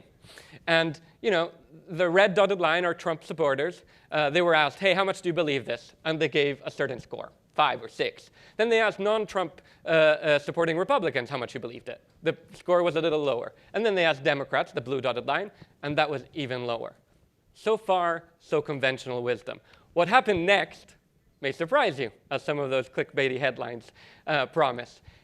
Whether they were corrected immediately or whether they were corrected 1 week later, everyone's belief score went down after being told that the claim was false. If it was a Democrat, if it was a Republican, if it was a Trump-supporting Republican. Fact-checking changes minds. When you read that the Trump voters just don't care about facts, that is an angsty liberal commentator's take. It is their sloppy way to explain away a political phenomenon by saying those people just don't get facts if they bit them in their ass. And that's not true. And so, I want to close my presentation. If you meet a fact checker who tells you all is well in the realm of fact checking, run for the hills, preferably the hills that Gardner was saying before. don't trust them. There's a lot that should change. There's a lot that needs to be done in fact-checking. I see 3 rising challenges. The first is that around the world in a lot of countries, fact-checkers are perceived to be part of the same media ecosystem that failed to be truthful to date, right? Whether they are within legacy media outlets or whether just for the fact that they've been around so long. And so one thing that we at the International Fact-Checking Network try to do is we have a code of principles. Yes, code of principles are not new, but we actually ask signatories to subject themselves to external vetting processes that will see whether indeed their methodology is public, whether indeed they have a corrections policy, whether their funding and organizational status is clear, whether they link to all their sources. The second challenge is that, and this is, we would need more research on this, but it seems like the very sources of facts, so fact checkers never tell readers, trust us. They sort of pass it up to the primary sources of facts that they collect in their articles. If those sources of facts, if academia, research, science are also under attack, then we're in trouble. Then the whole edifice risks crumbling down. And so what I think fact checkers will be able to do or have to do is sort of take the next big leap forward in terms of transparency of sourcing. 10 years ago, we were the first ones who would be hyperlinking to every single source. That was new. Now that is no longer new. Fake news sites link to their fake news sources. So we need to think, and we're working on ways in which you can annotate primary sources, provide additional information, context, caveats, what their biases may be, what you do and don't know about them that can sort of obviate this issue. And finally, the great Craig will talk about this in greater detail. I think that fact checkers are under and ill-equipped to counter misinformation at the scale and in the formats that it presents itself right now. And I won't touch on it. We'll talk about it later. But I think, obviously, partners of the network have been working with Facebook. That has had mixed results. There are also all kinds of solutions like trying to target stuff that does well that has high engagements through BuzzSumo. I think part of it is what Laura was mentioning before, is to stop thinking of a fact-checking site as a place where you come to find out the truth or the verdict for a single specific claim, but where you come to learn how to do it yourself. And I was heartened at our inaugural International Fact-Checking Day. We had a high school lesson plan for high school teachers to teach fact-checking, and that reached more than 100,000 students around the world. So if you take nothing else from this short chat, it is that you should think that facts matter, that we should not waste our time with trendy, philosophical, para-philosophical future of news buzzwords, but that we should get in the trenches, get our hands dirty. How do we make fact-checking matter? How do we make fact-checking better? Because across the world, even basic facts of what share of the population is immigrant or of a different religion, or in the UK before the Brexit referendum, do you know that you directly elect European parliamentarians? People don't know basic facts about our societies and our democracy. That is a problem. We need fact-checking more than ever. Thank you very much.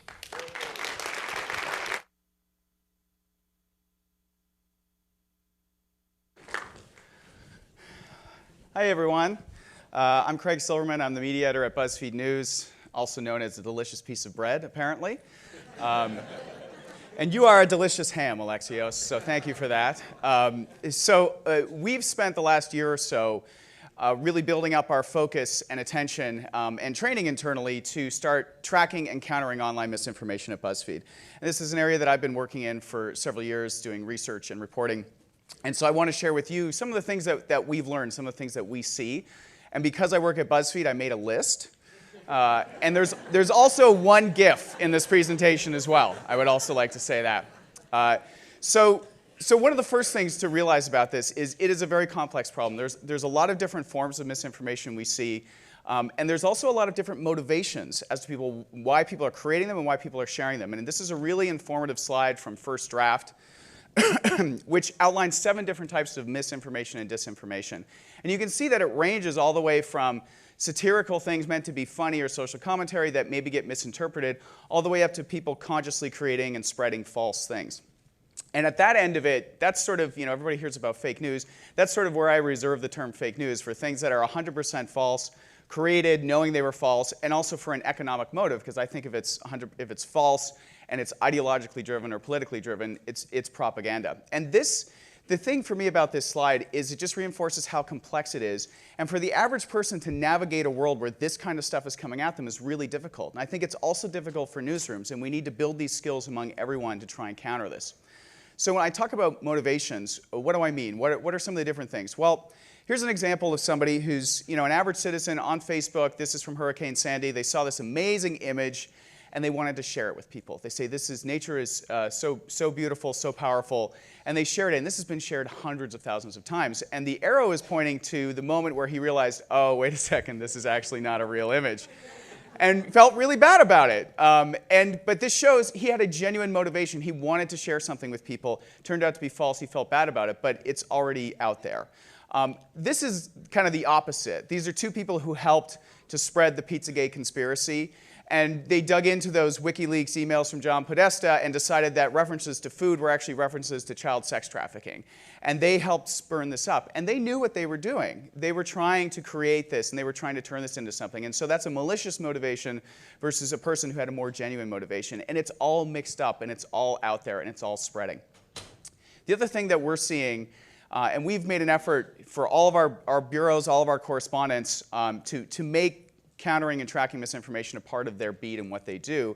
And we've just seen over and over again that the dynamics we saw really come to a head in 2016 in the United States are really in place in a lot of places around the world. So a few examples of stories. One that I did with our Europe editor, Alberto Nardelli. We looked at top performing content on Facebook about Angela Merkel in English and in German, and we found in both cases it was very far right, often completely false stories that were getting the most traction. And we saw that there was actually a very strong network in Germany of far right Facebook pages that were spreading this stuff and getting it propagating. And they were far ahead of people on the other side in terms of getting their stuff to spread. We saw in Japan a guy who actually read the story that we did about teenagers in Macedonia writing often false pro-Trump news, decided, hey, let me try that in Japan and see how that works. So sometimes you're trying to knock it down and it actually inspires people, which is a frustrating thing. So he tried actually playing on the divisions between Japan and South Korea, some of the perceptions between those two countries. He had some stuff that performed well. He didn't earn a lot of money and then ended up feeling kind of bad about the whole thing when we tracked him down and talked to him. Another example is a very popular political party in Italy had two sites that present themselves as news sites, but often had very false information, and they were connected to the political party as well. And it's really all around the world. This was a great story by a correspondent of ours about Myanmar and how the Muslim population is being targeted there with misinformation, a lot of rumors and false claims that are really meant to create divisions, religious divisions in the country and exasperate them. And this is something we see again and again and again. And it leads to the next point, which is that misinformation feeds off of polarization in society, whether it's political, religious, other areas. And it also feeds off of course, our biases. We love to read information that aligns with what we already think. We love to be told that we're right in our views, and we consume that information more intensely when we're given it. And here's an example of this. These are two nice young Canadian teenagers that I wrote about last August. They realized, one, as the quote shows, that you can make stuff up online and it will do pretty well. They had a nice little business going with 3 fake news websites when I found them. And they realized that they had a special combination that worked for Canada but also globally. So one part was our very handsome Prime Minister, Justin Trudeau, and the second part was weed. And so they basically created hoaxes every day about Justin Trudeau and weed. So Justin Trudeau smokes weed, Justin Trudeau caught selling weed, Justin Trudeau opening weed dispensaries all across Canada. And they kept doing this and churning these things out. And then they started doing some Trump stuff as well because that worked. And they just went with what worked. And they played off of people's beliefs, and they really exasperated and really put this stuff out there and got it to spread a lot. Their best month was about 12 grand Canadian. They showed me the AdSense receipts. Kind of more seriously, though, we have a lot of data, particularly in the United States, that shows that people are becoming more polarized. That space in the middle where people might switch and vote for candidates from the other parties seems to be kind of collapsing. That space for shared debate in some ways seems to be collapsing. And so this is a real effect that people are absolutely exploiting. And a big thing that we saw in 2016 that we tracked a lot of was literally, in some cases, I think hundreds of sites being launched that were of this hyper-partisan mode on the left and the right, really about demonizing the other side, really about creating headlines that will get people to click and engage with on Facebook. And this is a graphic from Jonathan Albright at Elon University, where he kind of mapped out these ecosystems. And the ones in the red are right-leaning, the ones on the left are liberal-leaning, and you can see in the middle is the mainstream media, where they often take the reporting from mainstream media and then use that as the basis to create their partisan narratives around it. And this is where the polarization meets kind of our media of the moment with algorithmic filtering and other types of networks that are out there. They are being manipulated and they are being gamed in order to create stuff that gets a lot of engagement. And we did a study because we wanted to see, okay, in this hyper-partisan world, what's really performing well? And the takeaway from this chart here is pretty simple. We fact-checked about 1,000 posts from 3 hyper-partisan right-wing sites and 3 hyper-partisan left-wing sites. And that red part there shows that content that we checked and rated mostly false actually had among the highest median shares. So the more misleading and false your content was on these partisan sites, the more shares you would get on Facebook, which is kind of the king of the metrics there. And so we see that direct relationship, and people are exploiting these algorithms to make this stuff move. I think this quote sums it up pretty well. Whoever has the most people and activates them most effectively determines what truth is. That's kind of a frightening statement, but these are really tight networks for propagating information, which sometimes can be true and sometimes can be false, and they're able to push it out there to their audience, and an audience that is increasingly polarized. The other thing that we have found out is that this is absolutely in 2016, misinformation about American politics became an international business. That's the thing that was my big takeaway from the election. And here's an example. Here's a Facebook page supposedly about Trump, website, a very grammatically incorrect quote from Clint Eastwood here talking about liberals, from a website called True Trumpers. And this is run by a guy in the Republic of Georgia. And when you actually click through this and go to the site, where's the article? Can you find it? Here it is. So that's the article. It's the headline. And the rest is ads. You scroll down the page, there's more ads. This exists to get people on Facebook, that image and that headline, and once they're there, it's monetizing them. That's the business, and it's growing, and it is global, and we see people around the world launching these kinds of sites. We also did a study looking at sites that publish 100% false information, so not hyper-partisan, but 100% hoaxes.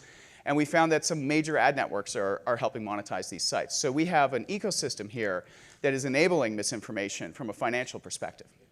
So the last thing to note is that you go to the effort, you debunk something, you put it out there. This is a story done by a colleague of mine about a Facebook page pretending to belong to Tiffany Trump. Had this image of Donald Trump and Jesus in a really warm embrace for for Easter. People were sharing it like, whoa, Tiffany Trump, that's a intense image, So we debunked it, and it was like, there's no evidence that this is actually her page. And so I shared it, and this was a response from one Trump supporter. So, wonder who'd be hugging you? Oh, right, Satan? I had to say it like Church Lady from Saturday Night Live, if you remember that. So yes, you debunk it, you do the work, and some people aren't receptive to it. But as Alexios pointed out, it's not a losing game. Maybe I couldn't reach her, but other people may have been able to. And so there is an opportunity to fight back against this stuff. And as much as my presentation is probably depressing, the things that I've outlined, I appreciate that, I realize it. The fact is that having looked at this area for several years now, more progress, especially in North America and probably Western Europe, has been made in the last 3 to 4 months than in the past 3 to 4 years. Suddenly people are engaged. The platforms realize they have a responsibility in this. Governments are waking up to it. Journalists and newsrooms are waking up to it. So it's starting. The battle is starting, but I think that's the most important thing, is to realize that we're at the early stage of really combating this stuff. We need to work together. I think Laura's presentation was amazing in talking about openness and looking at the future and how we combat this. And we do need to have a cooperative effort. It is an area where I think news organizations can set aside some of the competitiveness and actually work together, as we're seeing being done in France. And I think that's the opportunity to actually combat this stuff. So thank you.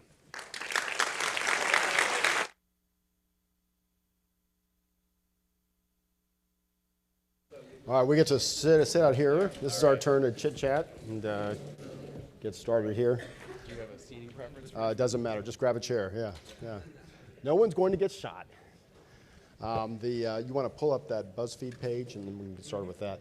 First the banana, now the bottle of water. Everybody's microphones seem to work. Taking care of himself, you know? Eat and drink. Craig, this page should look familiar. I've never seen this before in my life. I don't know what you're talking about. There are a couple things that your talk actually got me remembering another one, so I'm going to gobble up this question, and then I want anyone to jump in after Craig. You get the first shot at it. During the election season, and you two especially made me think it was really not the Trump election, it really wasn't the fake news election, it was the Facebook election. But let's set that aside for a minute. As a voter, as a journalist, watching news coverage out of Washington mainly and on the campaign trail, no one could be unaware that at some point in the year, a series of news stories busted that were along the lines of this organization that we don't know much about has just released a bunch of emails that purport to be from the campaign chairman, campaign manager for Hillary Clinton, and we don't know if these emails are real or not, except the Clinton campaign says they're not, but we're going to go ahead and print them. That was a major news story. Every major news organization went ahead and wrote whole day after day stories about emails that were, in a word, unverifiable. Now, number two, this story, the key word in this story is not about deep ties to Russia. It's not about a Russian hotel room. It's not about the decision by BuzzFeed in January of this year to share the dossier that somebody had pulled together about Donald Trump. And it wasn't about Axios either. But the key word on that BuzzFeed post about January 17th of this year that I noticed in taking another look at it this week, unverifiable. We could not verify, unverifiable. As somebody who was in the thick of that to some degree, your organization, could you talk about the decision to go ahead and run with something that's unverifiable and present it so that everybody gets to read about that Russian hotel room? Or if you want to stretch to the other issue, the unverifiability of all those emails, that no one in this room probably thinks those emails weren't so, but you just don't know because you can't check it out. Yeah, so as a framing thing, I didn't know we had the dossier and I wasn't involved in the decision to publish it. And I don't say that to dodge it because I certainly have stuff to say about it, but I don't know the inside decision making, except that our editor-in-chief, Ben Smith, I think has actually been very good about going out publicly and explaining that, which I think you have to do if you make a decision that is certainly one that's going to create a lot of debate. So I think the way I think about it, first of all, is when I look at it, and I literally got off a plane, looked at Twitter, and I was like, hey, what's going on, when it had been published.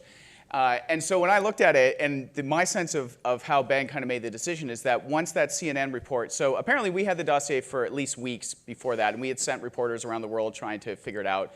Had some stuff that had more confidence in than others, I guess, but I don't know the specifics.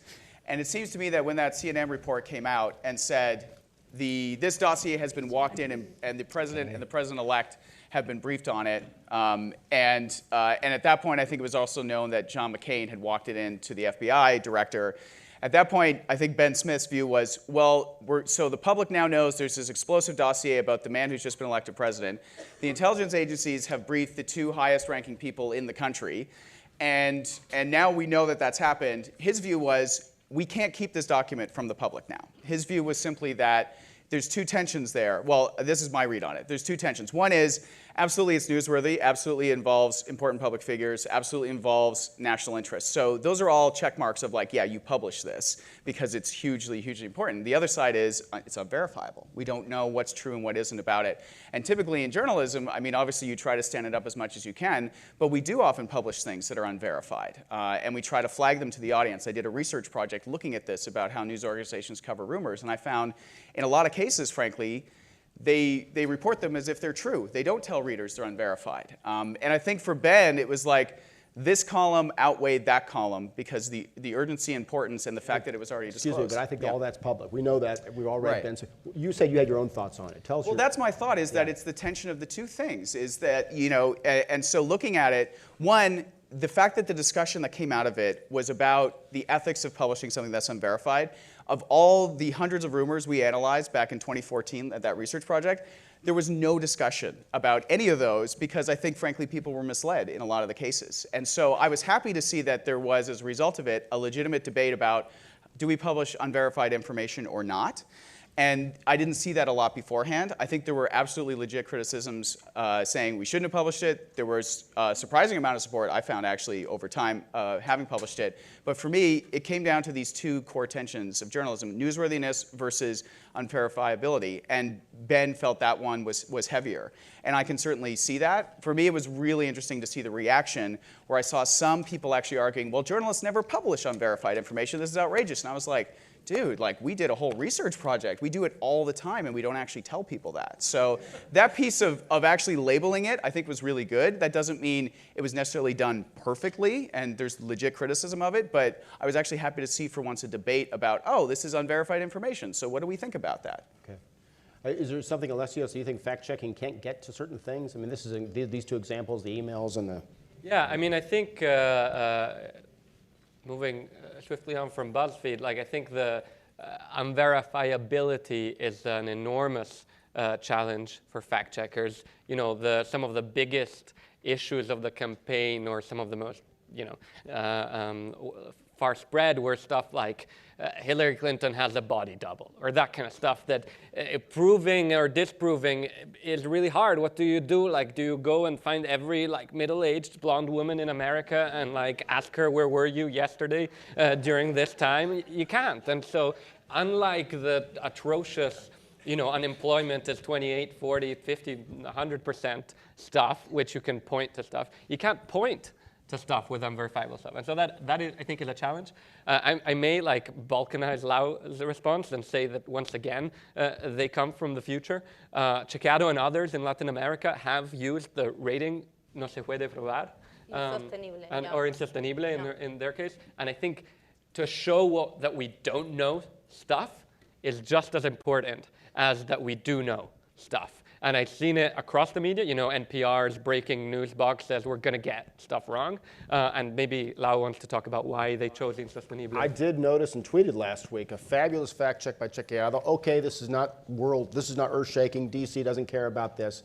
But you went back, one of your reporters went back and very carefully determined that the science on whether chocolate causes acne is inconclusive.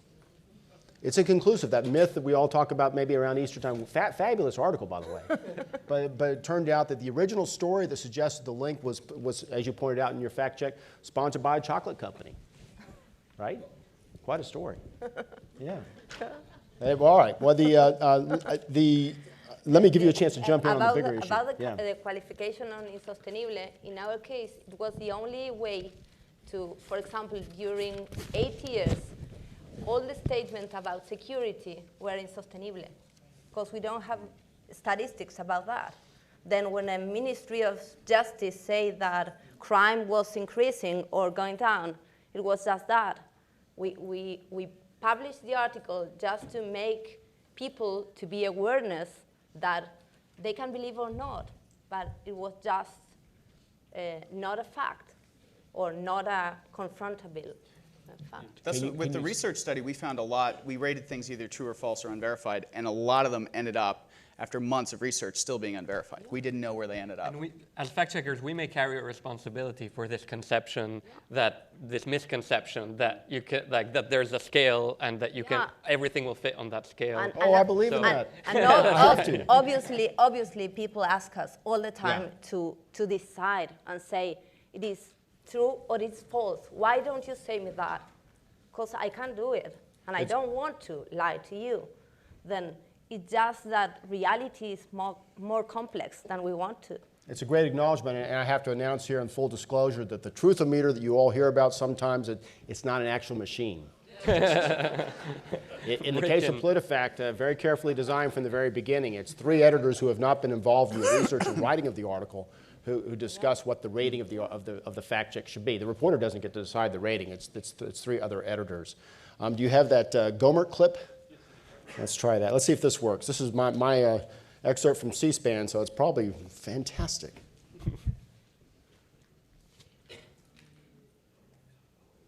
And Democrats start. You can continue watching the Judiciary Committee hearing on the Attorney General nomination. All those who want to watch the Attorney General? Oh. All right, here we go.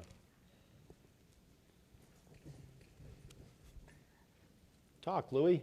Representative Louis Gohmert I represents an East Texas. I've had personal experience with PolitiFact, and I used the word earlier today, hack, political hack, in an interview, and that's what I think of PolitiFact. They shouldn't be called PolitiFact. They ought to be called PolitiHack. Ought to be called PolitiHack. He's entitled. PolitiHack. The gentleman's entitled to his opinion. By the way, he was speaking about a fact check that ended up half true. He didn't like that rating.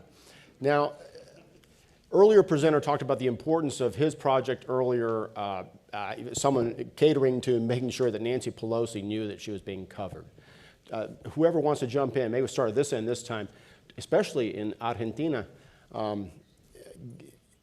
To what degree do fact checkers have to think about winning the respect, admiration, support, you fill in the blank, from the office holders, the public figures who they're fact checking?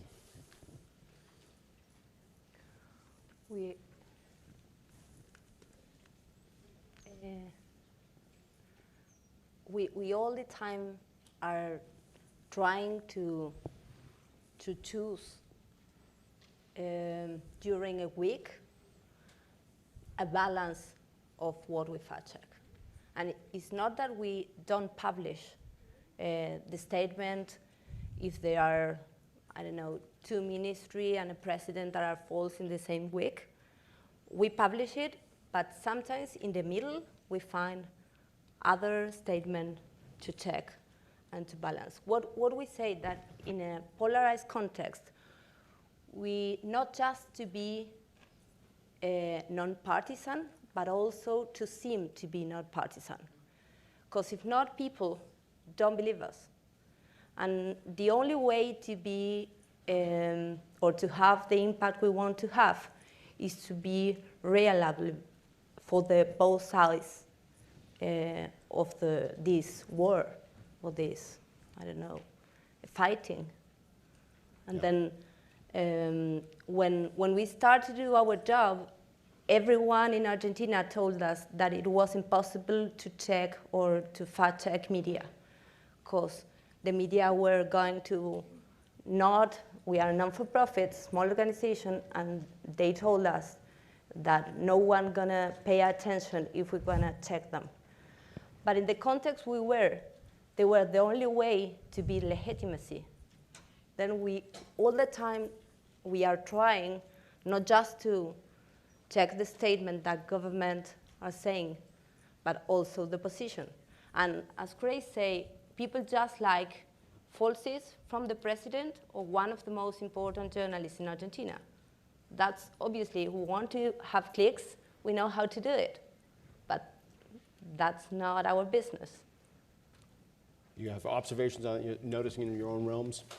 For me, I think less about kind of the political leadership, and I think our big challenge is BuzzFeed has a very big audience, but we don't encompass everyone. And so certainly when we debunk certain things, they do really well, and we think about absolutely presenting it in ways our audience will want to consume it in ways that they find engaging, so very visual and other things.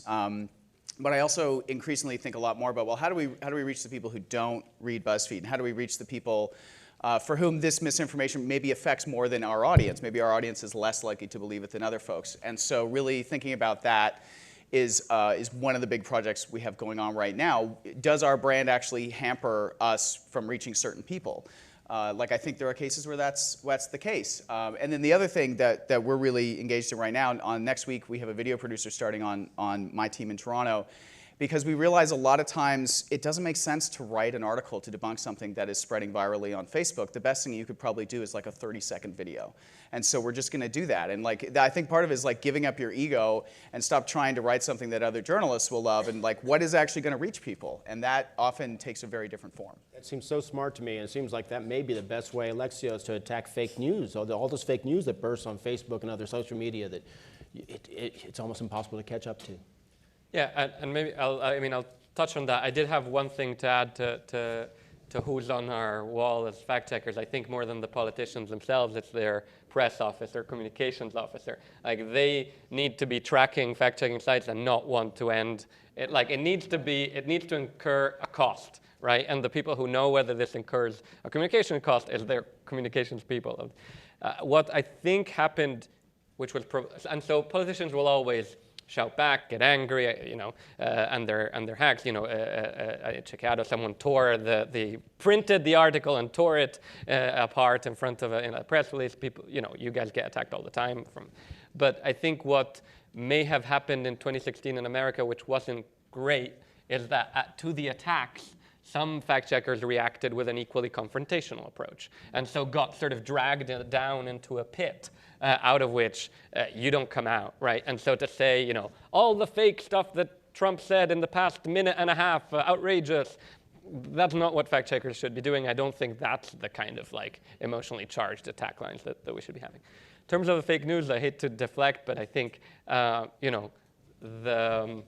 there was a responsibility with that clearly on how the newsfeed algorithm works. Facebook rightly and also smartly, because they were in the middle of a PR disaster, acted in December. We will see when and if they publish data, whether that is working or not. But they have the responsibility on their product. I also don't want this to be, though, an absolution for journalists, right? Because in a lot of these things, it's like, oh, Facebook. And then at the bottom of your articles, there's shitty SpawnCon stories that are totally fake and all kinds of other stuff that goes through. Sorry, that was And I think you might be hinting, too, at the decision by Facebook to sort of open itself to nudging fact-checking sites, including PolitiFact and others, about possibly fake. And so when you see a fake news fact check on PolitiFact and some of these other sites, you're going to see a paragraph saying we were nudged by Facebook because this seemed like fake news. Let's play that audio clip now. And I'm going to have a question for you all about transparency. And then if anybody, please, jump up to this microphone over here on the north side of the room, because we're ready for questions, smarter questions than you're hearing right now over at this microphone. This one's kind of... There was something that associated you with the idea of secession or sovereignty for your... I'm sorry, I should have given you some context here. The question I'm going to ask is there a risk, or how much of a risk is there, of giving readers, viewers, voters, citizens too much information, too much transparency, too much of the grit that goes into basic reporting? We're going to start the sound clip again. This is, to me, a wonderful find of ours years ago at PolitiFact, Texas. You may remember that we had a governor named Rick Perry. He's the energy secretary now.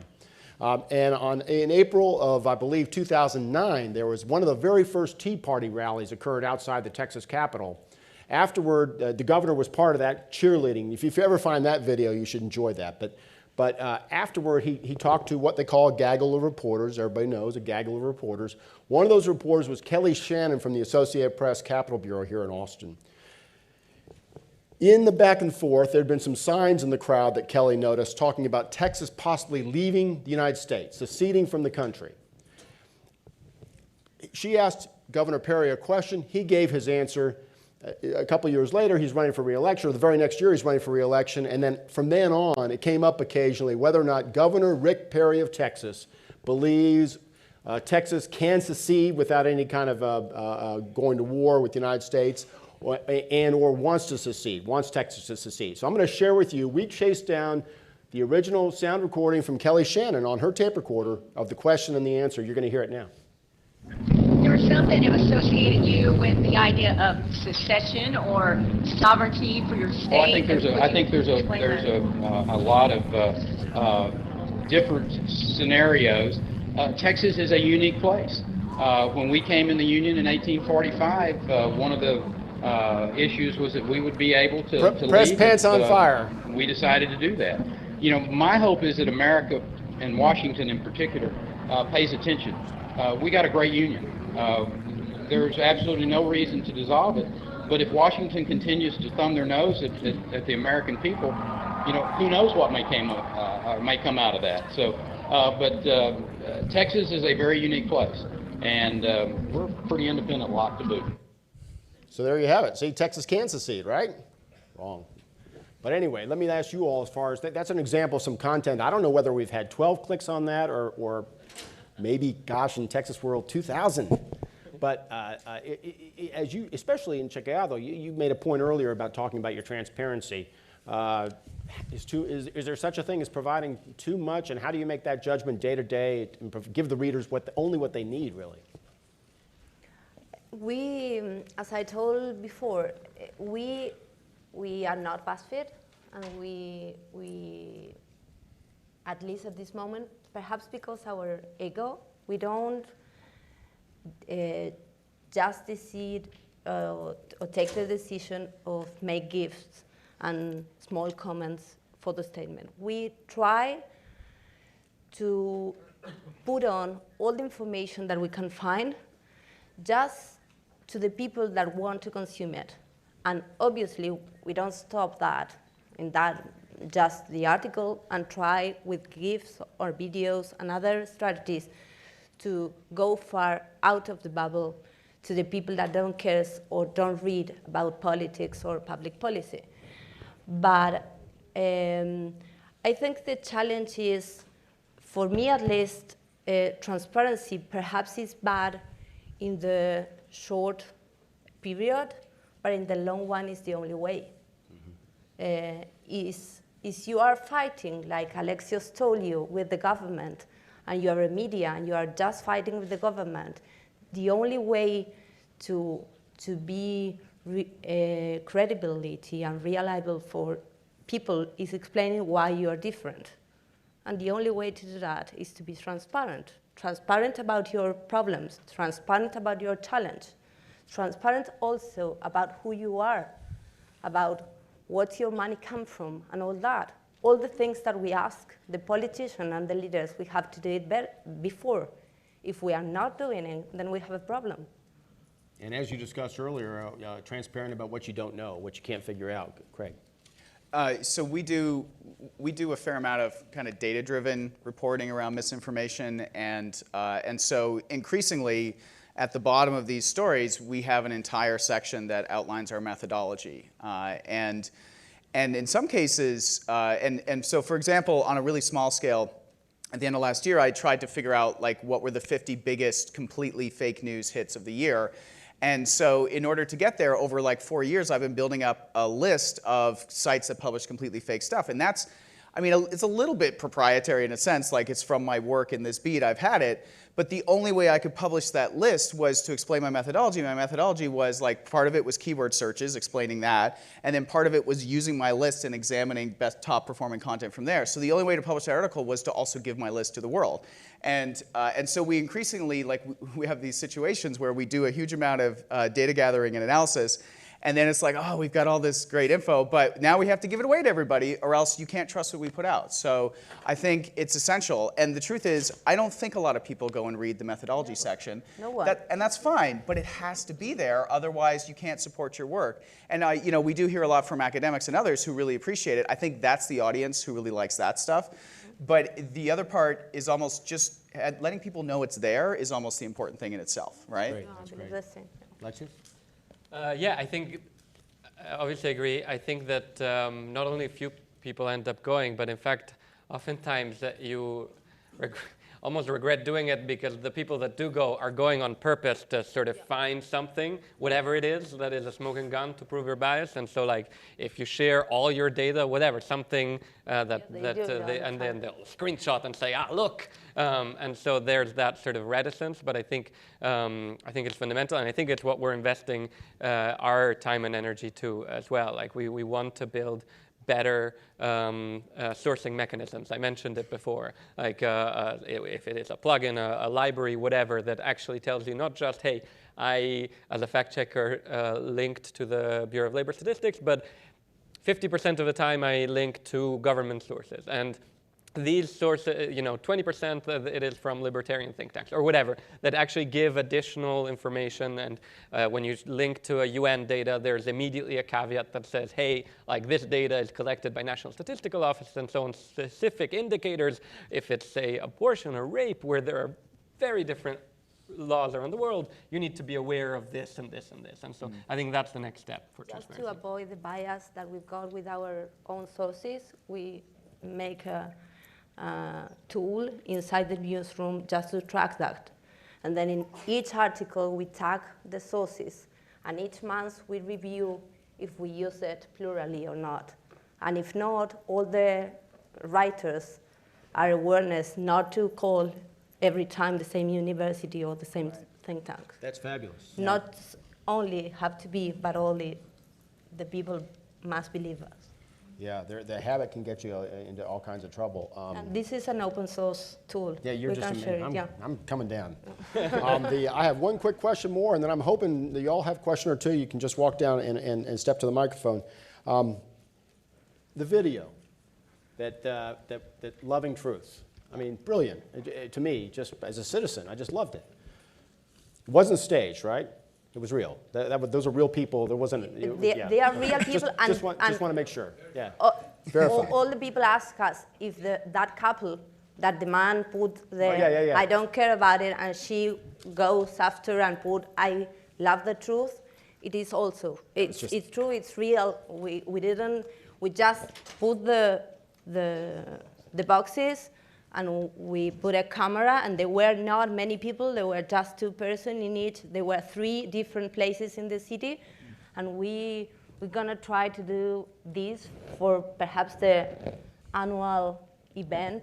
You did the same thing for the local newspaper. You did the same thing for the local newspaper. I love the Austin newspaper. I don't love the Austin newspaper. I don't know. I don't want to see those balls necessarily, but it gives me entree to the question that I was thinking about in that. We all love truth. It's good human nature. If you're in a good mood, you're going to love truth. Now, but is there work to do on liking, respecting, loving the self-designated truth teller? We're self-designated truth tellers, fact checkers. Is there? And all 3 of you can speak to this. I mean, or does that even matter? Does it matter whether we're respected, liked, loved?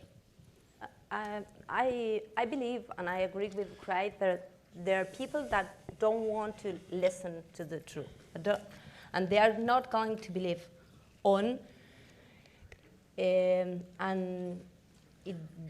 they don't care about what we write. But I believe perhaps I'm naive or too much optimistic that they are not a majority of the people. I think that's just a part of the people. Yeah. And we should be more intelligent to present our facts and our evidence in a different way, with emotion, with that people want to be attracted. So if we get better at it, more people will absorb it. Is that the essence? Yeah. Craig, does that make sense? Yeah, I mean, I totally agree. I think sometimes we're a little too self-satisfied, and sometimes that comes out in the way we present the information. We seem like the kind of know-it-all that nobody really wants to talk to at a party. And so I do think we have to think about how we're presenting the information, the tone that we present it with. Or do we present ourselves as seeming open not only to listening to people, but to taking criticism and responding in ways? Like, I think too much we've maybe fallen into the mode of being kind of a one-way operation of like, yep, we've got the truth here, take it, now we'll move on to the next thing, and that probably hurts us. So I do think it's something, we still haven't figured out the best methods of doing this stuff. We really haven't, and we need more research. There's researchers here, figuring out what works and what doesn't work. There's so much we don't know that we can't sit and say like, yeah, this is the way I'm going to do my work, because we don't have anything to back it up yet. Good point. I mean, I don't think it's nice if people love fact checkers. I don't think they need to love fact checkers. They need to love fact checking. Like it's the method, it's not the people. And if we get that out, then great. All right, well, thank you. And I do see we have a question. Hey there, Jeff Jarvis. So Craig, I'm delighted you're hiring the video person to bring journalism to the conversation where it occurs. I think that's critical. You all do God's work. It's really important. But to be honest, sometimes fact-checking is boring or hard to read. What experiments are you seeing? What efforts do you think would work to make it more consumable, more readable, more interesting, more spreadable? Pick what you want. Or is that impossible? It's just people who care about facts will do that, and it'll fit into the larger picture. You all think of the serious answer on this. I'm doing stickers. That's stickers. Yeah, this is exciting, isn't it? Anyway, you go ahead and jump in on that. You want to go? Thank you. We are doing, for example, that gifts that I show. I don't know if you were here. And the gift, we know that there are many people that just read that, and it's okay. They're accurate. there's a really brief of the article. Obviously, it's more work, because it's not that you just finish writing your article and you go home. You have to work with the team just to make a character, an image, exactly what words used to that small text and all that. But that's our work. We have to do it. There's no other chance. See some more questions. You guys want to jump in? Or if Well, so just quickly on the point, yeah, so we believe video on Facebook is maybe the best way to counter stuff. We are going to brainstorm next week of different formats we're going to try in video. We've created some templates that we're going to test. We're going to come up with our data science team of actually measurement protocols to figure out, what is working, what isn't working. We've been doing a weekly fake news quiz for, almost a year now. It consistently does really well on our site. People like quizzes on BuzzFeed, so we're giving them a fake news quiz, and it seems to be working for our audience. The big thing I always think about is, like, how do we get outside of our audience? But so yeah, we try to think very visually, making it more enjoyable, not lecturing, and we're going to see what we find out about the video stuff. And yes, we will share what we learned. Example of France elections. Yeah, I mean, formats is one of the things that we try to talk about all the time at our conference. Recently, you may have seen a piece on Pointer about this. France Info is actually doing a Facebook Live of going in the streets and telling people, have you seen this fake news? Did you know it was fake news? And it's a completely new approach. I think there are several of these attempts, and they work. NPR's live annotation of the debate with the fact checks was their most popular web product ever. Snapchat, the Washington Post on Snapchat's fact check was the most popular snap they did to date. So, but I would also say that actually fact checks themselves are doing really well. PolitiFact did 110 million page views last year. The Washington Post fact checks are continuously at the top. So I think there's enormous demand for this type of content. We need to be aware of the formats in which it comes out. We're going to squeeze in one brief question, and then we're out of time. Yeah, I'm from El Salvador. I'm from a media group, a traditional media group, and something that keeps bugging me, and I want to say about this conversation, is that traditional media have to be organic about fact checking. I mean, they're like in one of the clip that Alexios put up there, that there's no post fact checking world for traditional media. I mean, it's always been part of our organic responsibility to fact check, to make sure that every piece of information that goes up there is fact checked. And what we are faced with is with a myriad, with 1,000 million news sources, and some of them are legitimate. And what we are caught in between is when we put it up there, when it's legitimate but not verified. And I like the clip that Craig referred to in the BuzzFeed page, where this is not verified, the Trump connections with Russia. But how do we traditional media evolve to have your efforts, which are very important, very legitimate, into our organic? Right. 30 seconds. Yeah, I'll just say one thing really quickly. So we have a small team in Toronto that does this as their daily job, but we're not the only ones. So I train people throughout our organization on basic skills of verification, showing them the formats that we find that are working and approaches. So I think one level is you need to up the sort of verification, digital verification IQ of everyone in the newsroom, and let them know that this is part of their job and part of their responsibility. And it's also an opportunity to demonstrate the skill and the knowledge and the value of your newsroom. So I think a training piece and educating throughout a newsroom that this is something we want to do, then yeah, they can start to happen organically, but it's got to come from leadership, and you've got to equip them with skills. Thank you. Thank you. All right. Okay. All right. Thank you very much. This was amazing, awesome. We have a 15 minutes break, and we're going to start sharp because we have been punctual as I have never been in my life. I want to thank again Univision Notícias because I forgot them. Did I mention that? I forgot them, and I never should forget. So have some coffee there and come back here. But before we have two prizes to give away for the people who are tweeting the most, and the number one is going to Shan Wang. Where's Shan Wang? Shan Wang, where? Where are you? I'm going to throw this to you. Sean Wong is not here, so the next one is to Juan Andrés Muñoz. Juan Andrés, ¿dónde estás? Oh, yes. Are you going to catch? All right. Pam, pay attention. I have to. Oh, you got it. Woohoo! Shem Wong. Well, he can pick it up later. Who? Jordan Brown, where are you? Jordan Brown, an extra. Jordan Brown. Yay! Woo! Good catch.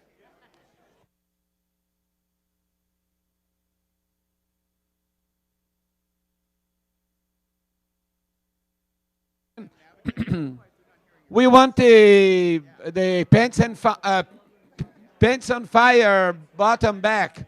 Does anybody have it? Oh yes, it's there. Okay.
Okay, so it's time to rock and roll again.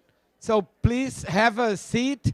If you can move to the center, people can sit more because it's so difficult to everybody sit in the edge of the row. So if you can move to the center, you're gonna let people sit more comfortably and enter in the row more comfortably. So so we're gonna start again just 5 minutes late. So I'm trying to be punctual this year, and this is an awesome panel that Evan Smith, my dear friend from the Tribune, has helped me to put together, and I am very grateful to Evan for helping me to invite all these wonderful people here. So Evan Smith will rock and roll now. Thank you. Thank you, Professor. Hi, everybody.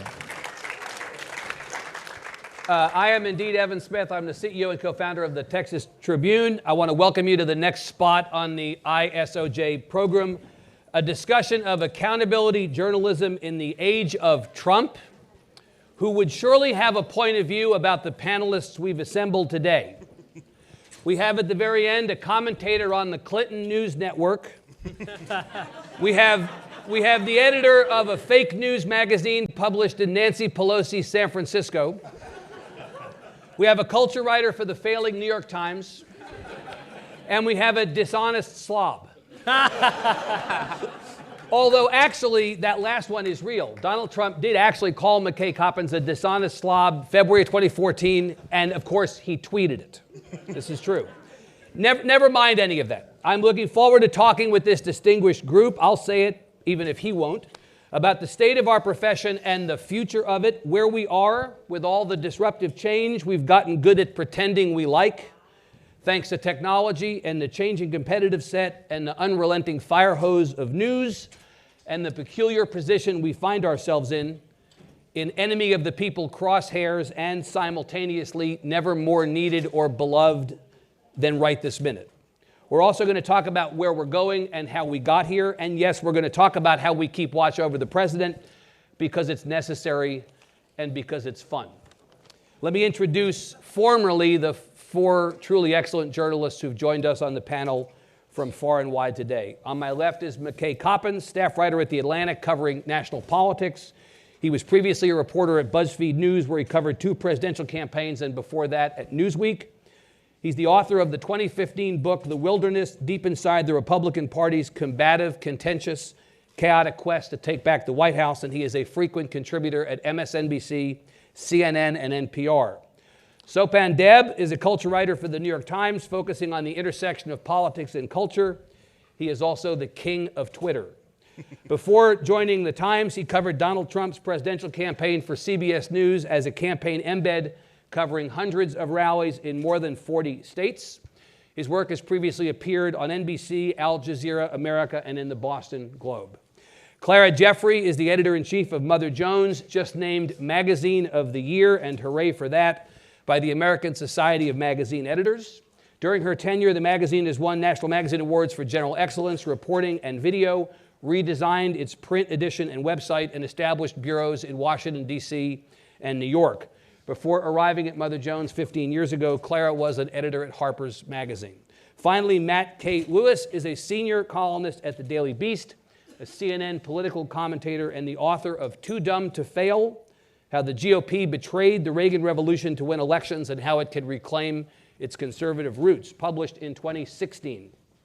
He also hosts a weekly podcast called Matt Lewis and the News. Get it? You have to be in the dead rock frame of mind as I am to get that joke. It's hip to be square. It is hip to be square. You go on thinking that. Previously, he was a senior contributor at the Daily Caller, and before that, a columnist for AOL's Politics Daily. Please give the panel a big hand.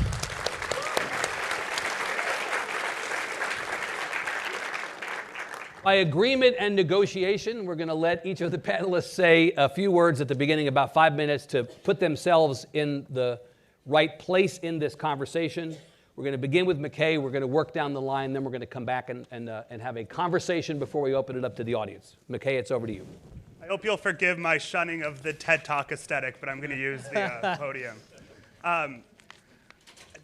I figured I would use my few minutes to just, as a matter of full disclosure, talk about my unique and bizarre personal history with our current president and how it relates to our topic today. As Evan mentioned, I've been called a number of names by President Trump. And the reason that happened is that early in 2014, I was working at BuzzFeed, and I had arranged with his aides to write a profile of him. I was going to interview him on a flight on his well-known private jet from Manchester, New Hampshire, down to New York City. We were on our way to his plane when we found out that there was a blizzard in New York, and we had to be rerouted to Palm Beach, or at least that's what Donald Trump decided. Somebody in his little orbit of aides and yes men noted that there was a journalist in the car, and what should we do with him? And Donald Trump, being a lover of the press, as we know, said, "Let's bring him along." So I ended up spending 2 days with him down in Mar-a-Lago by accident. A few weeks later, I wrote a big profile of him. Suffice it to say, he was not thrilled with how it came out. Spent a few weeks tweeting about me, called me a dishonest slob, a slime bag, a scumbag, important distinction there, and many other names. The strangest thing about that episode, which of course has happened again and again over the last couple of years and continues into his presidency, is that he never actually quite let it go. In my profile, I portrayed him as somebody who I found almost to be a tragic character. He was somebody who was desperate for relevance, desperate for media attention, and was willing to pull increasingly outlandish publicity stunts to win the affection or at least attention of the political press. And I very boldly and wrongly predicted that he would never actually run for political office.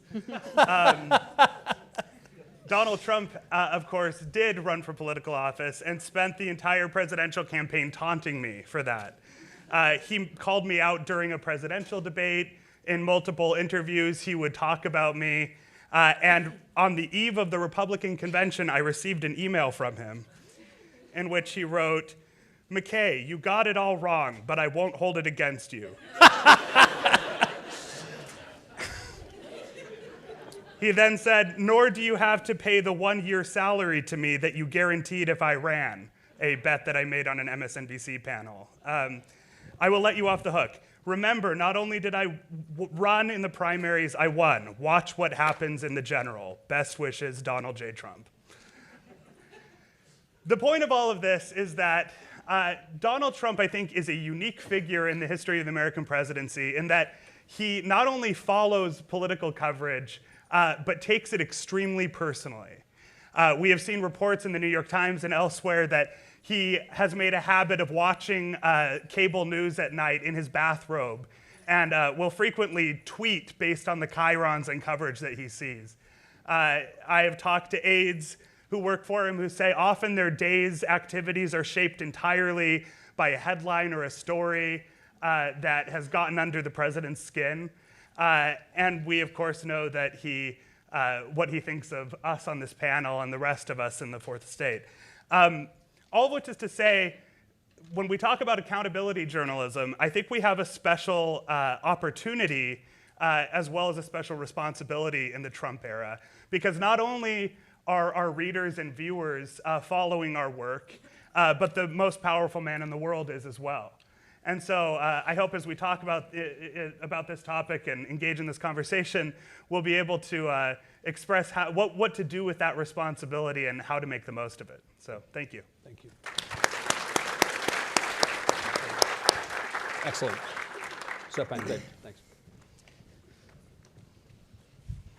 It's hard to follow that up. So as you guys know, I was a group of roughly 5 to 10 reporters that followed the campaign in the field, full-time on the road for about a year and a half. I'll tell you a little bit about what a typical Trump rally was like before going into my spiel.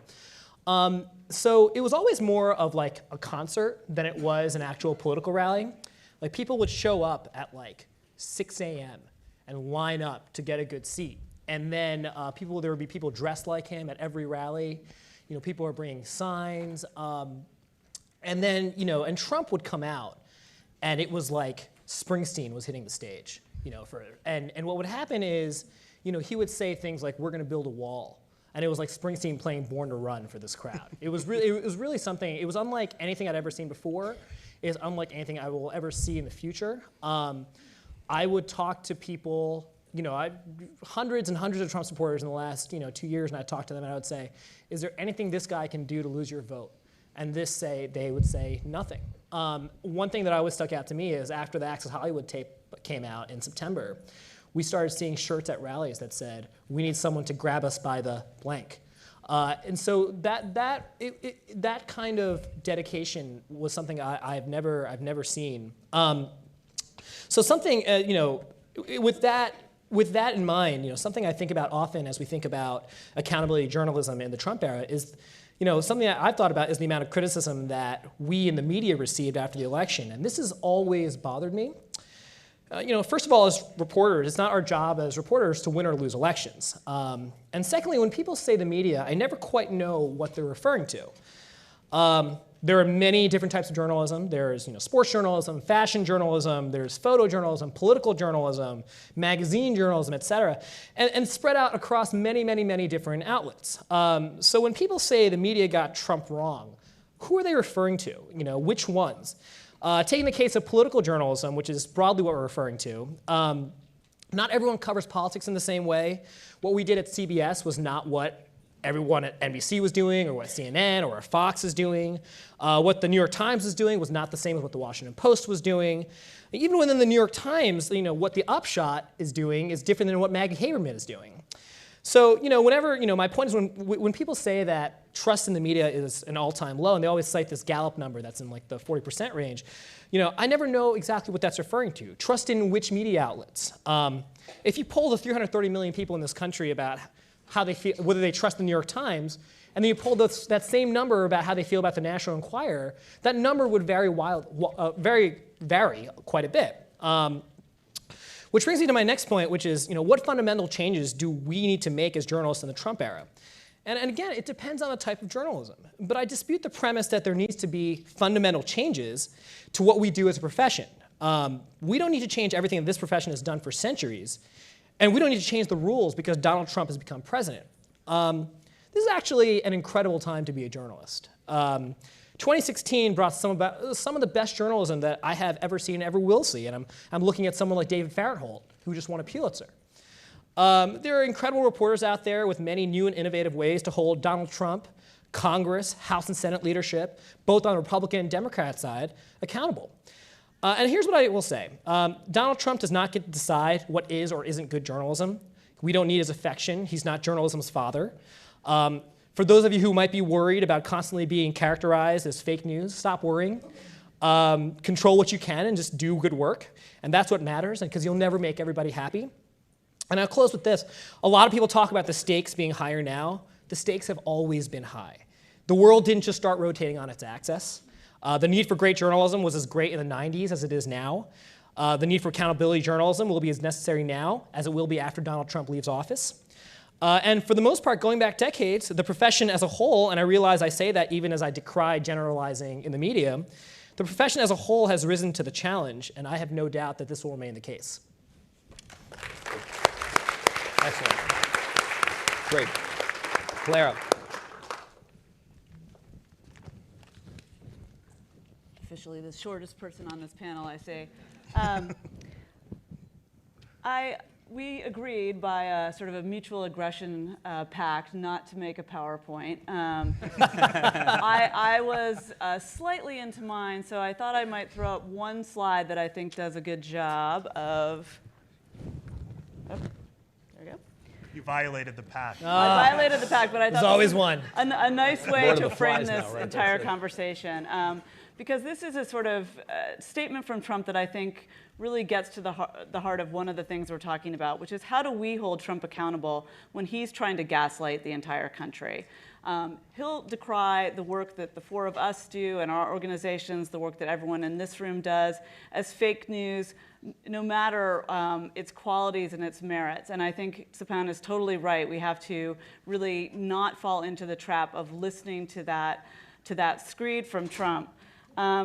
And I think to this point, the fake media, not the real media, whatever that is, has gotten things even worse since the election. I don't think that's true. I think there were some real failings in coverage leading up to the election, but I think by and large, the media is doing a better job than ever, and a lot of people were doing a great job along the way.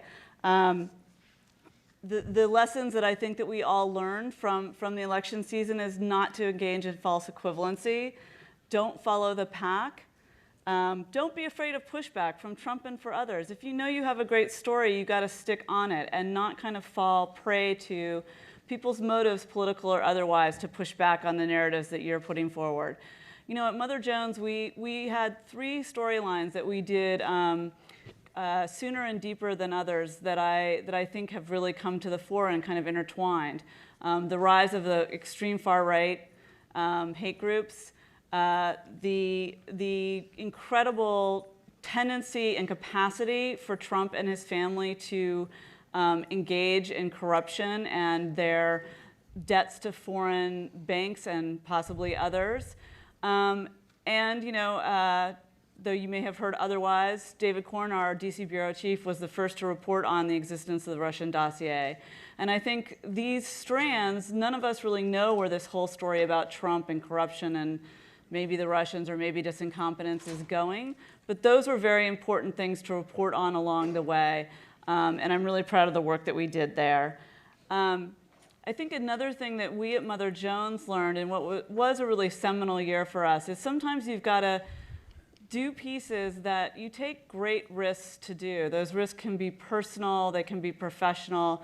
In our case, we sent a reporter, Shane Bauer, undercover in a private prison for 4 months. And it was an amazing piece. It was a kind of terrifying piece to oversee. But the result is we got a much better sense of a prison economy that is going to come into the fore, unfortunately, I think more now that Trump is trying to ramp up a detention system for immigrants and others. But finally, I'd like to kind of end on a note of being accountable to readers and having readers be accountable to us. I think that Sopan is right. Some of the best work Farnhold, Sopan himself, and others did in this election season was really showing their work, telling readers why we're doing things, how we're establishing the sources that we're establishing, why we're taking this cut through a storyline, and really just being honest and forthright with them, giving credit where credit is due to other organizations and reporters, acknowledging the good work by people whose ideology you might not essentially share. And I think when you do that, you really see readers respond. We certainly have seen that. We got the Trump bump, but even before that, we started to really explain to our readers what it took to do these big undercover investigations, how much it cost us, and just what it felt like to produce things like that. And so I'll end on a story of this woman, Margaret, who was a recently retired Park Service employee who spent her whole life with her husband, who has been deceased for a while, cutting and maintaining trails, doing wildlife maintenance, that kind of a thing. And she had been reading our explanations along the way. She discovered she and her husband had bought this piece of property she had totally forgotten about. Took her a while to sold it. A few days after the election, her check cleared. She literally walked miles and miles into her town, said, if I send a big check, will you honor it? And the bank said, yeah. So she stuck a check in one of those crazy reader envelopes that you see magazines like ours sometimes have. That check was for $75,000. And when I called her to express gratitude and just amazement and heard her story, she's really living, basically on a fixed income, how she would be so generous. She's like, I don't need more things. I need more truth, and I need more people fighting for the truth. And I think that when we make our value proposition to readers about the importance of what we do, that there are 40% less journalists than there were 10 years ago, that accepting in a few places like Texas, where Evan's doing such great work, state house and local journalism has been annihilated, which is why we don't see some early warning signals out there in the heartland maybe of things of unhappiness and discord and the opioid epidemic and all the rest. It really is incumbent upon us to tell readers what we're doing and why, and I think in response, they will meet us in turn. Great. Matt. All right. I'm going to be a contrarian. I'm going to stand here. Oh, yeah. I'm going to do the TED Talk. I'm going to do the TED Talk thing. I'm going to come at this a little differently. I've worked for center-right outlets for a long time. I was at the Daily Caller for 6 years. So I see it a little bit different. But I will honor my pledge not to use a PowerPoint. My word on that. So look, of course we have to hold Donald Trump accountable. That's part of what accountability journalism is. It's holding powerful people accountable. I would also say, though, before we get too proud of ourselves, there's other countries like Russia that kill journalists, Turkey that jail journalists. Donald Trump sends some mean tweets about journalists. I mean, I don't like that. I fear that could be a harbinger of things to come. But we are pretty blessed in this country, and I think we've done a good job of holding politicians and powerful people accountable. What I think we need to do a better job of is actually holding ourselves accountable, holding journalism accountable. Just in the past week, I've seen stories that actually aid and abet Donald Trump's attempt to call us fake news. So we had reporting that Donald Trump didn't attend church services on Easter, which were not true. We had a tweet that was sent out that seemed to show that a larger number of New England patriots attended a White House ceremony when Barack Obama was president, juxtaposed against another tweet showing not that many New England patriots at the ceremony when Donald Trump held it. The New England patriots had to send out their own tweet to set their record straight on that and to correct the record. And when we make mistakes, I will say this. Usually when people in the mainstream media make mistakes, they at least admit it and apologize and cop to it. And that's a good thing. That's part of maintaining our credibility. But frankly, there are too many mistakes being made. And the question we have to ask ourselves is why? Why are we making so many mistakes? And I do not believe it's because the liberal media is biased and out to get Donald Trump. In some cases, I do think media folks tend to have a liberal worldview, and maybe some of this confirms their suspicions, but I don't think that is anywhere close to being the primary problem that we're facing. I think it has almost everything to do with technology. If you look at the mistakes that are happening with journalism, a lot of times it's things that are being tweeted. Why are we tweeting them so fast? Because we need to break news, because we want to be first, because it's incredibly competitive. And if your media outlet gets the first image, the first video, the first picture, talks about the first scandal, then you get ratings and buzz and attention. That is what is driving the problems that we have right now. You know, if you had a weekly column in a paper, you would have days of some old, crotchety old guy with a cigar in the back room, vetting this. You would have to call all of your sources and verify everything. It was probably a real pain. Now we live in a world where speed is what matters. And there are good things about that, but I think it leads to a lot of mistakes and a lot of problems. And look, I think that this impacts the mainstream media, certainly, but it also impacts center-right and conservative journalism. And let's look at a couple of just recent examples that are things that are happening just in the past week. Bill O'Reilly, do you think he needed some accountability?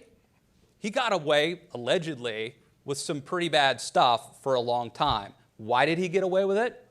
Ratings. He was making a lot of money. And cable news is a business. It is about ratings. There wasn't a lot of accountability there, apparently. What about Tommy Lauren? Do you guys know who she is? This, you know, she was just, I guess, not fired, but suspended. Her show was put on hiatus by Glenn Beck and The Blaze. This was a young girl who she wasn't even graduated from college yet. She went to meet with a conservative media mogul and wanted to intern for him. And he said, no, let's give you your own show. 21 years old. In the old days, to get your own show, you would have probably had, I don't know how maybe you're a political operative who works your way up and works on presidential campaigns and has mentors and advisors, and you make mistakes, but you make them at the, you know, at a state Senate race or on the campaign trail in Davenport, Iowa or something, and you gain wisdom, you gain mentors, you gain, you know, gravitas, and eventually at some point you get your own show.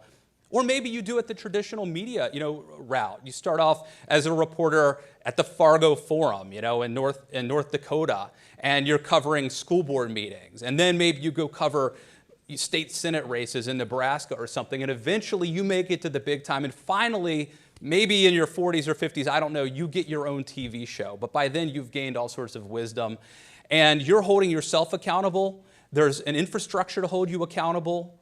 That didn't happen. We had an adult, grown man who gave this 21-year-old young lady her own TV show. And I think that is, you can't blame Donald Trump for that. Donald Trump is a symptom of a problem. He exploited a problem that was a pre-existing condition in the conservative media, and I would say inside the mainstream media. That's my take. We'll get to the panel. Thank you. Thank you. You wondered why I put you last. It wasn't just alphabetical. I was worried that we would all just agree up here, and thankfully you made it so that we didn't all agree. And I want to start actually there.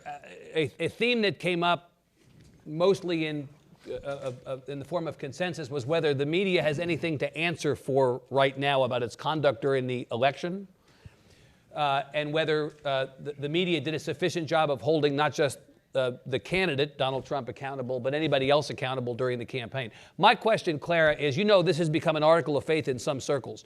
There are people all over the country, probably in places like San Francisco and Austin specifically, who look at Donald Trump in the White House and look at the media and say, you did this. You either committed a sin or it was a sin of omission, but somehow you're responsible for this. You seem pretty convinced that that's not the case. I mean, like I said, I think there were real failings in the media. I don't think that CNN needed to put Donald Trump's election rallies on TV time after time, full circuit. I think there were some proportionality problems in the major papers where, and this is to some extent, he exploited a lot of things. He totally exploited how cable news works, but he exploited also the how candidates are covered at papers, which is there's one team of reporters on one candidate and another team on the other. And that makes a lot of sense in a traditional situation, but I think what it led to was the email scandals being kind of the obvious kind of known, recognizable scandal to reporters, and Trump sort of ignored and laughed at for a long time. And so I don't think it was covered proportionally. Yeah. McKay, of course, the flip side of that is everything we learned about Donald Trump in the latter part of the general election campaign, the Billy Bush tape, the income taxes, how he treated the Gold Star father, or how he treated Miss Universe. Any of the things that we knew about Donald Trump, we knew because of journalism. Right. And the public heard it, and the public's decision was, yes, but her emails, right? Yeah, well, I've gotten in arguments with people about this because there is obviously a tendency to blame when you're upset with the outcome of an election, right, especially when the outcome was so shocking and it surprised so many people. There's a tendency to look for outside forces beyond your control to blame. Right. And the media comes in for a lot of blame, and I think deservedly so in some cases. I think that there were a couple structural problems. Clara mentioned one of them. Another was that Hillary Clinton was not without scandals to cover, was not without her own problems to cover, but there were a few of them, and they were getting hit over and over and over again in the media. Donald Trump would say something provocative or outlandish or subvert, democratic norms or whatever every day almost on the campaign trail. And so we would move on so quickly, right? So the trick is, if you want to escape accountability, really do it. Just go for it. Just gun the engine, right? Go for it. But what I would say is that, look, at the end of the day, that Access Hollywood tape, when that came out, there were a lot of people thought the campaign was over. In a normal election, that would have been the end of the campaign. I think the fact that that was on tape, him saying that, was everyone in the country saw that tape or heard his voice, and then still voted for him. I think at some point you have to turn the blame or credit or whatever, you have to put the responsibility back on the voters. I don't know how many more scandals could have come out during the election that would have changed the outcome. This is actually Sopan's point, that at the end of the day, the media doesn't determine the outcome of elections, right? And I'd also follow up, but who went to the voting booth on election day and didn't know that Donald Trump wanted to build a wall, once proposed banning all Muslims from coming into the country, the Access Hollywood tape, the Khizr Khan stuff? Who went to the voting booth and didn't know that stuff and voted for him anyway? So at some point, what more? Well, a lot of people did. You're saying didn't know it or did know it? Who didn't know? Who did not I'm sorry, know most people. I'm sorry.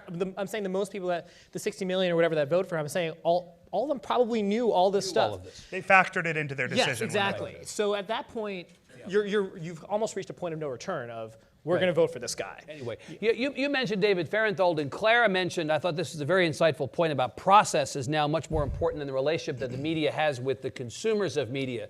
They want to see behind our processes, our behind the scenes. And you specifically cited David Farenthold. I mean, it's almost a cliche at this point to praise David Farenthold's work, but like all cliches, that particular cliche has some basis in truth. What he did was amazing, and what he did was show his work. Screw that guy. Yeah. I'll be the contrary. Overrated. Right. Somebody tweet, screw David Farenthold. There you go. Just kidding. Just kidding. Please don't. I like David. And he's a But great I guess the question is what the media has to answer for that we didn't do enough of that. David Farenthold is the exception to prove the rule, and if only we had showed more of our process to the public's faith and confidence and trust in us would have been better. I'm saying to you, Sopan. Yeah. I don't know if I agree with that, because again, first of all, when we say the media, I don't know who we're talking about. Because again, as I look back on CBS's coverage, I feel like we were transparent, and I feel like I'm very proud of the coverage that we ran. I don't think many people, if you look at the CBS coverage in a vacuum, most people would say, okay, they did pretty well covering Trump. And to me, the fact that Trump won, it's not some giant indictment of the media. It's information for me. It's interesting. It's a data point. Yep. You know, as a reporter, I don't look at it as, okay, I have to look in the mirror and self-reflect because Donald Trump won. I take it as information. Okay, why did he win? You're at peace about that. Yes, very much so. So, Matt, you're the cable news guy. On behalf of America, I want to ask, don't you guys suck? I mean, you have to accept that. You have to accept that question as the one of the four on here. I mean, because as you know, when people talk about, well, the media didn't do its job during this election, did not do a sufficient job of holding him accountable, does not do a sufficient job now of holding him accountable, often what they really mean is CNN, MSNBC, and to the degree that the relationship with Fox is something that we can fully understand, White House and Fox, them too. What do you think? Yeah, no, I think it's true. I think that if you look at what's happening now in the media world, there are incentives, and in some cases those are perverse incentives. Right. And the technology has sort of conspired to create Donald Trump. And there are many, again, you could write a book on this, but one of the ways is that there's 24-hour cable news coverage. Yep. And so there's a constant need for more information. It's not, right. It's not like Tom Brokaw or anchoring like a half hour or even an hour-long news every night. It's 24 hours, and there's a very competitive battle going on between the cable networks for eyeballs. Right. And so just like I was lamenting how people tweet things very quickly and you're trying to be the first, that's happening with cable news. And I think there's a bias toward things that are salacious, controversial, things that have images, violence.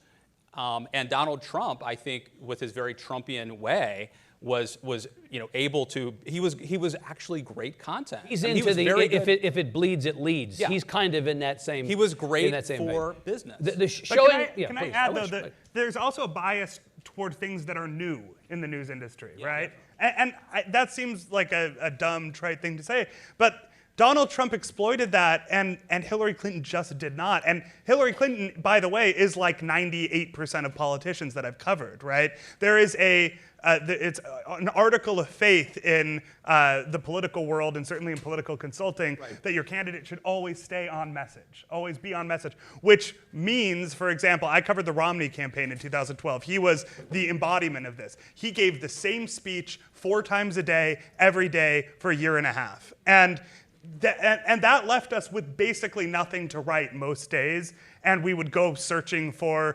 little gaffes or scandals or whatever. Binders full of women. Right, binders full of women because he never said anything interesting, right? Donald Trump said stuff that was bad, provocative, outlandish, crazy, but also was new and interesting. I think McKay's exactly right about that. There are built-in skews and built-in biases in every medium, and cable news is that way. I would say something you said that reminded me of the Trump voter was something I said, actually. The line about binders full of women. As you'll remember, in 2012, Mitt Romney's running for president, and it comes out that he said it in a debate, right? Right. It comes out that he was actually trying to hire more women, which I thought was a good thing, but apparently it's a horrible thing. He said, he was like, we were interviewing all these people, we had all these binders full of women. So he said it in a weird, awkward way.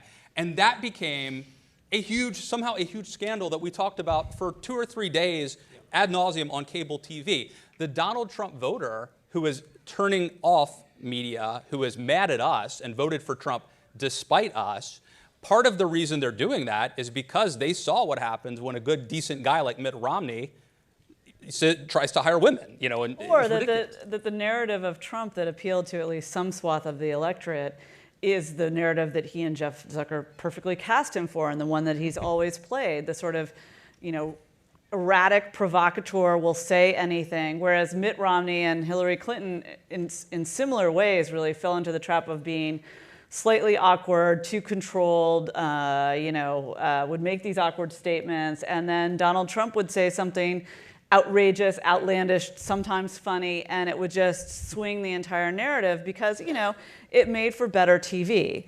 Clara, do you blame Jeff Zucker or any of the other cable networks for that?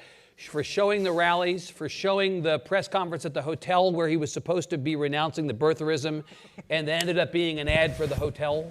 Or do you begrudge them showing the rallies now? I mean, begrudging them is sort of, too much of looking in the mirror at this point, but I do think that the criticisms that people within CNN, including many of their anchors, have leveled at the network that they work for are accurate, that there was too much effort and time spent on that. And that, and I think, honestly, a lot of behavior across the media might have changed if the polling had been better. A lot of behavior, period, would have changed, including voters' behavior. What do you mean by that, if the polling had been better? I think if the polling had shown what, it was as close or as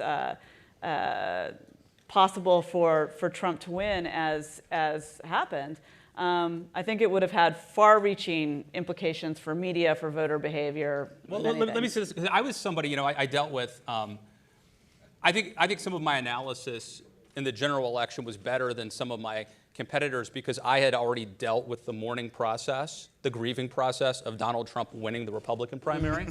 So for me, it ended all hope ended in March or April. Right. And I went through the denial and the bargaining in March and April. And I think a lot of mainstream media folks, my friends, didn't go through that until November. So I kind of had a head start on wow, this is because I thought it blew me away that Donald Trump was able to win the primary. But look, I think that the media covered him very differently in the general than in the primary. I think that mainstream conservative primary, people who like Marco Rubio, have much more reason to be angry with the media than people who like Hillary Clinton. Why is that? Well, I think that in the primary was when you had the most egregious examples of showing him at rallies. Marco Rubio never got that kind of coverage. But he also, Ted Cruz never got that kind of coverage. John Kasich never got that kind of coverage. In the general, I think they played it more straight. if I may, but they also never had the numbers. I mean, it's a chicken and egg thing, right? It's like if Marco Rubio, who was supposed to be the next, the next great hope for the Republican Party, Hispanic, charismatic, in favor of immigration reform, and was kind of everything that the 2012 autopsy wanted. But the problem is he never had the numbers. His poll numbers were never very good. He came in third place in Iowa, and he's celebrating as if it's a victory. Meanwhile, the media coincidentally quit showing the rallies in the general. I don't remember so many rallies being taken live, and so many of the shots of like his podium in the general. Yeah, but I think that let was me more also of a say, phenomenon in the primary. Can I also say this, though?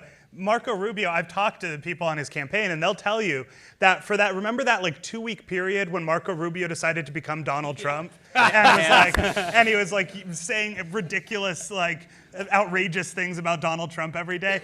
They will tell you that when he started doing that, they got a lot more coverage. Their rallies started getting picked up live because he was saying interesting, new, provocative things. Now but what does that say about our business? Well, that's what I'm saying. It exposes the problems with the incentive structure. And that's the point on the election. Clara, let me just come back. You brought up the tweet from the president. I want to move this out of the campaign and really into right now, because so much of the conversation about Trump and the White House for now 92 days has been he tweets, and how does the media react to it? Does the media react to it? Do people in the media respond to him directly? Do they use those tweets as a basis for stories? Should they simply ignore him? What is your belief as it relates to the president's the accountability of the president? How should his use of Twitter be factored into this conversation? Well, I mean, I think he's incredibly erratic personality. Everyone hoping for a pivot, and the media to some extent hoping for a change of narrative that is a new story for them to report. I think the evidence mounts day after day on every single front, and Twitter is just the most public example of this, that he is flitting around from issue to issue, not taking any of it seriously, willing to make incredibly provocative and dangerous comments about, name it, North Korea, we lost an aircraft carrier, we don't know where, I mean, it's just crazy. They basically said Hawaii wasn't a state yesterday. I mean, it's, so back to the parlance of the campaign, do you take him literally, do you take him seriously, or do you take him both on Twitter? I think you take him literally and seriously as a erratic and very unstable personality who is now head of the free world. Sopan, what are you supposed to do with these tweets? Do you take them as presidential communications worth covering? Do you see it as policy setting? How could you not? He's the president of the United States, and he's saying something. You can't just pick and choose what you do and do not cover when the president says it. Now, just because he says it in a medium that maybe doesn't allow for nuance, what difference does it make? Because it's not, okay, take the example because Donald Trump is really nuanced when he talks in person. But take the example of 3 to 5 million illegal voters. Right. Of course there weren't 3 to 5 million illegal voters. But what was interesting about that is that there was some hand-wringing. Okay, should we cover this? It's obviously, But then he, for weeks, defended it. He did an interview with David Muir where he's like, no, I meant that, 3 to 5 million. I got a guy. Right.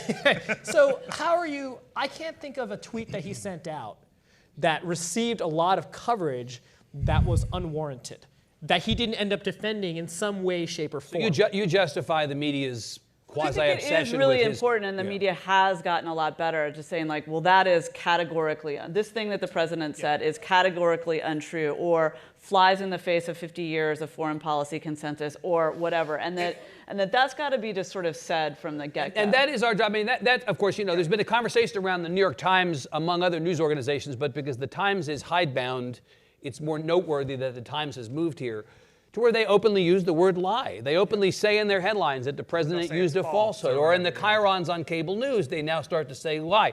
Is that the job of the media when he tweets to actually play referee, whistle and black and white stripes? Yeah, well, the job of the media is to make sure that their viewers and readers have the correct information. So if the president says something false and you're reporting what he said, which I think you should, you also have to say that it's false. Obligated to say this is true, this is false. But one thing I will say, to add to Claire's point, that while the media absolutely should be covering his tweets, I think we have to add the proper context, which is the reality of a lot of his tweets are that it's literally just him, unfiltered, riffing or ranting on right? Shabbat. So literally in even his bathrobe watching Fox and Right. Friends and just spewing, and so that context has to be brought too. And the reason that that's important, though, is that he might say, we're going to do X, Y, Z on Twitter, and his administration may never follow up, because once his advisors and cabinet officials get involved, it's a different story. Is there a different standard for covering the stuff that he says versus the stuff that, say, Sean Spicer says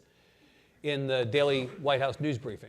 Well, Spicer speaking for the president. Well, I know, but What do you McKay mean and others on here are making the point that, well, when the president's unsupervised, he has nobody around him.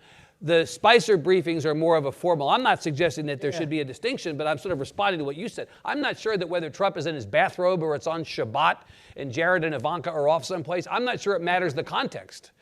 A lie is a lie is a lie. A tweet is a tweet is a tweet. Right? I don't think he should be held any less accountable. I'm just saying that what ends up happening as a result of that tweet, if he makes a promise or says he's going to do something on Twitter, he might not follow up, right? And that's and that's not to say that it's any less bad that he tweeted it. It's just to say that these are his unfiltered stream of consciousness thoughts that he's putting out to the internet. Clara, the fact is that whatever the context in which he puts something out, he needs to be held accountable in the same way that he would be held accountable in a different way. Yes, and I think the really disturbing thing about the Spicer follies is that it's very clear that he's being given instructions to lie to them, which is, the job of that person was always to give the information in a sort of metered and controlled way where they wouldn't outright lie to the media on national television day after day, and so easily caught. And so I think that the thing that's really confronting particularly political journalism, as in people who are in the White House press corps and kind of follow the events around, is that it used to be that you could then go to a government agency and kind of more or less expect eventually to get some version of actual reality. And that I don't think we know. We don't know if we're going to get scientific data that's real. We're certainly not getting foreign policy analysis or troop movements or where the aircraft carrier is, information that's correct. So it's a real guessing game for us. Sopan, and then I want to come to Matt. Actually, I'd be curious what the panel thought. I want to go back to the question you asked about calling something a lie. Yeah. I'd be curious what you think about the media outlets that are increasingly choosing to do that. That was exactly the question I was going to ask, because Matt was hardest on the media in his opening. Do you think the media has gone too far? I'm not speaking for the New York Times here. I'm speaking strictly for myself. It's something that I don't quite know how I feel about it. I will say that when you start calling something a you're diagnosing what someone is thinking in their head. It's something that intent and motive. Right. And then when you start doing that, I wonder if you start getting down a slippery slope there. Well, Matt, I interviewed Chuck Todd when he was here a couple of months ago and asked him if he thought the president was a liar, and he said no. And I said, how can you say that? He seems to be saying things that are false. He said, because if he believes it's true, it's not a lie. That was Chuck Todd's. George Costanza. It is. In fact, it's not a lie. In fairness to Chuck Todd, he did make the George Costanza analogy, but he meant sincerely that he believed if Trump believed it wasn't false, then Trump was not lying. That's how you can beat a polygraph too, by the way. Not that I would ever do that. That has beaten many polygraph tests from this conference we expected. But you were the hardest on the media when you made your opening remarks. Do you think the media has gone overboard from an accountability standpoint in calling those balls and strikes? Yeah, I think that it's dangerous. I agree with Sopan. I think that you should say, no, it's fair to say this, there's no evidence to corroborate this, or this appears to be a mistruth. There could certainly be occasions where things that Trump says, maybe even just by luck, turn out to be true. And we're on the record saying, Susan Rice never unmasked anybody or something, and then it turns out, well, maybe she did. So I would be very careful with the L word. I think we should avoid that. I think you could say, like, there's zero evidence to corroborate this. That's perfectly, and I think, appropriate to do. What about the flip side, Matt? Do you think conservative media has been too solicitous in some quarters of the president in not calling him out when it's clear that he or Spicer or others are pissing on our legs and telling us it's raining? This goes to something else Sopan said, I think was exactly what is, just as we can say what is media, we can say what is conservative media, right? So like the Daily Caller is very different than Breitbart.com, is very different from the Washington Free Beacon, is very different from the Washington Examiner, is very different from National Review. So I think that by and large, I am very proud of what conservative center-right media has done. I think that whether it's the Daily Caller, National Review, most of these outlets have been pretty good at holding Trump accountable. And I think that it goes back to a lot of us remember what happened when George W. Bush was president. Conservative media basically never said anything bad about him for 5 or 6 years. Right. And so he was sort of a big government Republican in many ways, and most conservative journalists gave him a pass. And then, finally, when the Harriet Miers thing happened, I think they kind of eventually turned on him. I think a lot of us were chastened by that experience. We learned the lesson. Now, obviously, there are exceptions. I think, Breitbart News for a long time seemed like the Donald Trump Pravda. But even now they are criticizing Donald Trump when he strays from their more nationalistic, populistic brand of politics. So they're intellectually honest in a way. Right. Clara, do you have, I know that Mother Jones self-identifies as nonpartisan, but is often perceived to be left. Do you, from your perspective in San Francisco or at Mother Jones, perceive what Matt is saying about the conservative media to be true? I think there has been a lot of good conservative media coverage. I would ask Matt, I don't know if we should still consider Breitbart to be conservative media. I don't know exactly what they are, but they're steering into something that more is a propaganda machine. First for Trump, now maybe for the Bannon wing of Trumpism. But it doesn't seem to me that it hews at all to, you can have different perspectives on the same set of events and facts, but when you're making stuff up, that to me is not media. I don't even know if Breitbart would self-identify at this point. I don't know what they would. It's actually I'd really be curious if fascinating. Matt Boyle was here. Well, clearly they consider themselves to be media enough that they applied for and received credentials to be in the White House press room. But I want to get to that, McKay. The universe used to be defined by or pivot off of the access, A-C-C-E-S-S, to the White House, right? We now see a whole bunch of folks who might not 4 years ago or 20 years ago have been thought of as media, there for the purpose of getting the truth and telling us what they found along the way. We're now beginning to see that whole universe change. What's your perspective on that? Right. Well, I think that what's happening in the early days of the Trump presidency with the media is unlike anything that we've seen in the past. And and this is part of a broader force that I've written about, Matt's written about, the democratization of media with the internet and everything else, social media, has brought about a lot of good, it's brought about a lot of bad, but it's made it possible for politicians to have their own fleet of news outlets that are basically propaganda arms, right? And I don't think I don't know how to combat that, right? That's going to continue no matter what. That's why I think we have to come back to this question of what the rest of us in the media do, right? How do we interact with that? Because, it's almost freeing, though, not having it is liberating in a way. Not having to worry about access certainly is, because access journalism has a way of corrupting everything that's good about journalism, I think.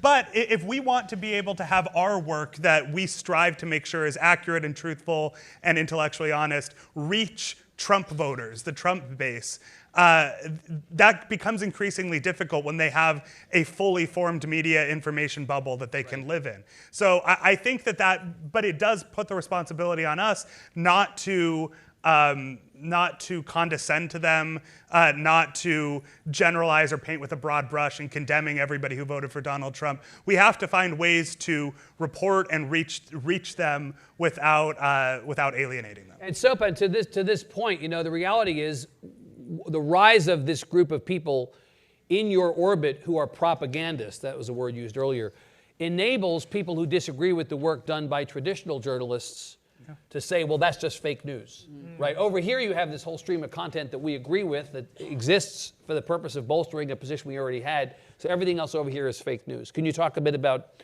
fake news as a concept?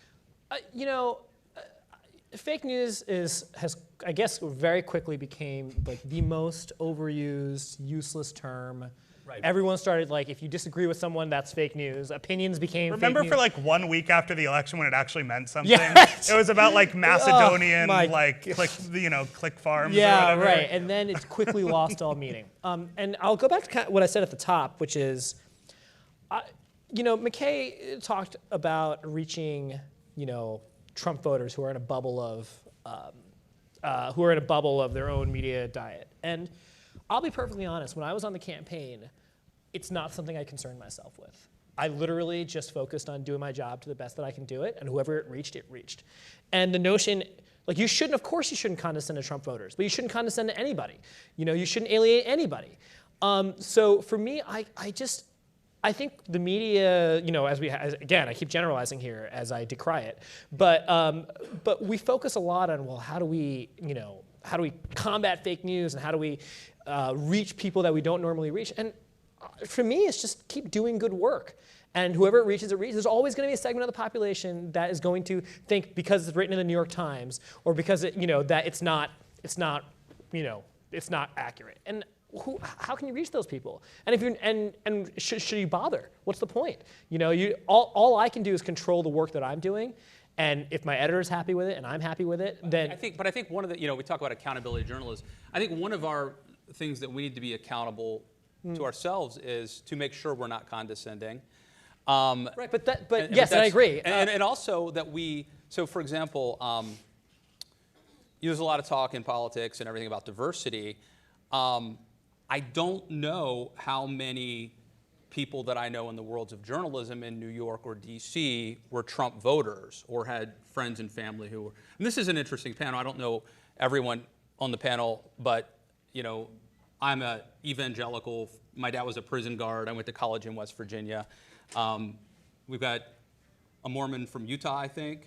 Born in Utah, yes. A perspective that you were able to provide, certainly, especially in the 2012 race, when that, I would say that there's likely an underrepresentation of people who understand that faith when covering Mitt Romney. So diversity is important, and I think that there's probably not a terrible amount of diversity in the sense of people who understand kind of rural working class white Americans out there. That's probably one area in the news media that is underrepresented in terms of diversity. But is it fair to say, and here's I guess where I have a slight disagreement, it felt like every time I opened the New York Times or the Washington Post, there were a lot of pieces about rural Trump supporters. It felt like there were a lot of features. But that could just be me. I've seen them lately. I think that was true, but I think there is a difference between reporters who parachute in from New York and DC and spend 2 days there and people who live there, who count their neighbors and friends and relatives as Trump voters. But and I think this goes beyond Trump, right? I think that this is also true of, how many reporters are, Latinos who grew up as children of immigrants? How many reporters are,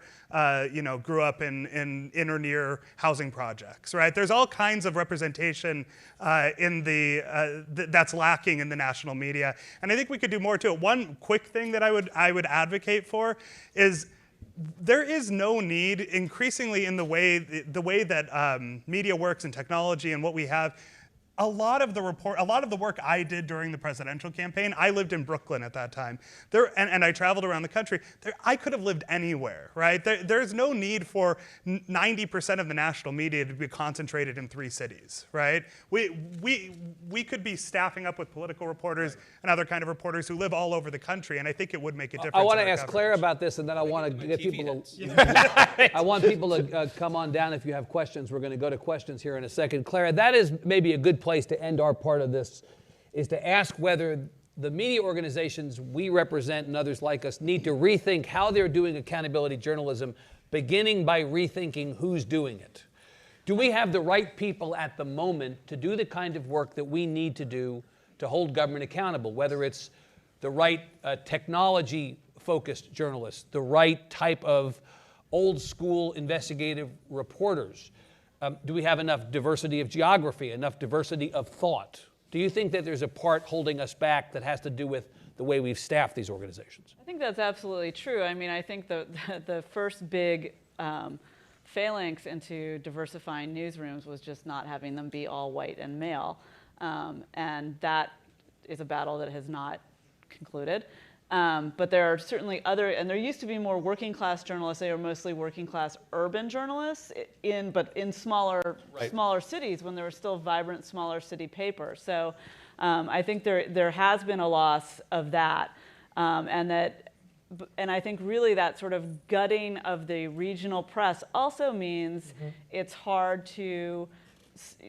I mean, those people just aren't there. They're not visible as much anymore to rise up into national things. And I think, Matt was making a joke, but it's very true that part of the reason that the media is clustered, I mean, essentially in DC and New York, is because everybody values the cable news hits, and really you can only do those unless you're a total rock star and or never sleep from an East Coast studio situation. And if you want to kind of have your career on that trajectory, you got to be near a studio and where they're booking. So in the end, I was right. Cable news is the problem. Yeah, let's blame cable news.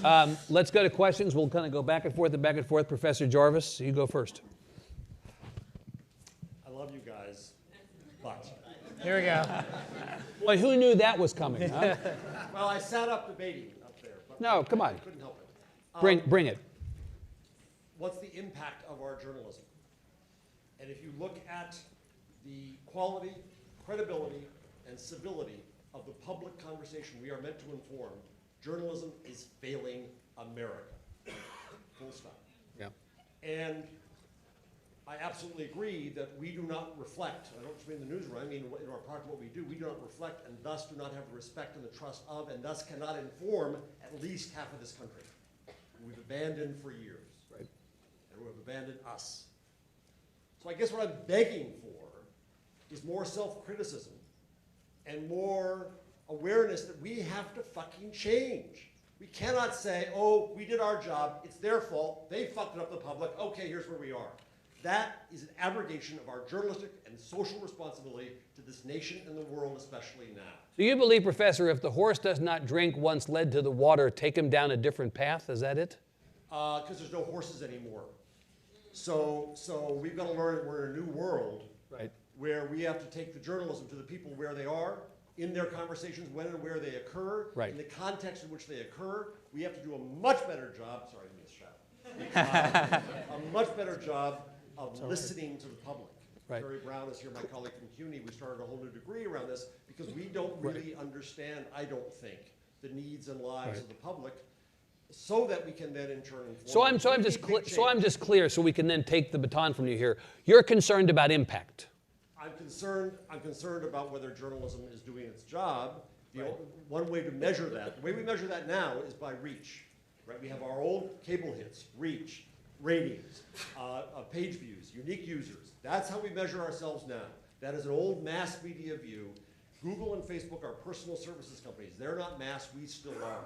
We still think we're going to treat everybody the same with the same product. And that product is wonderful. If you just read it, people, everything would be okay. All right, that's not our world. Sopan, would you like to support or oppose the professor?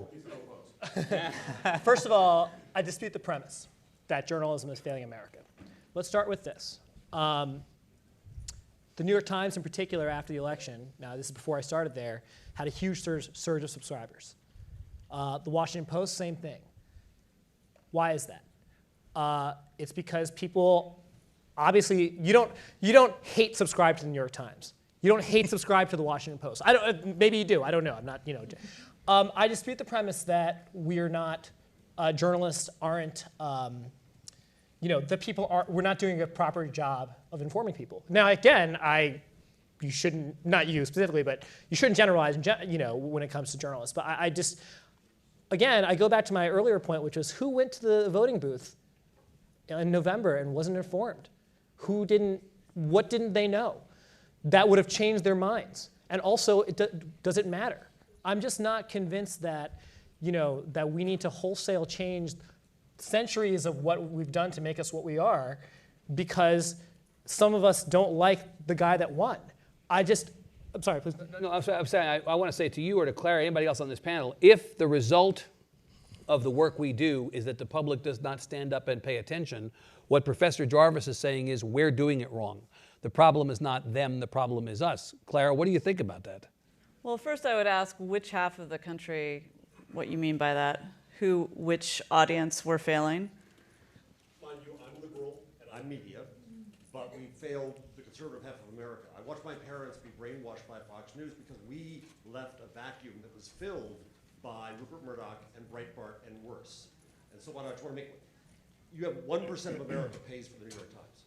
1%. That doesn't do the job. Yes, but I don't know that the structures of the marketplace and the way that technology is evolving, which is fracturing the media business as it fractured the music business, as it fractured every other business, as it's fracturing, taxi cabs, is entirely at the fault of, it'd be like, yes, taxi cabs companies sometimes suck, but it's not just the taxi cab company's fault. So I just say that.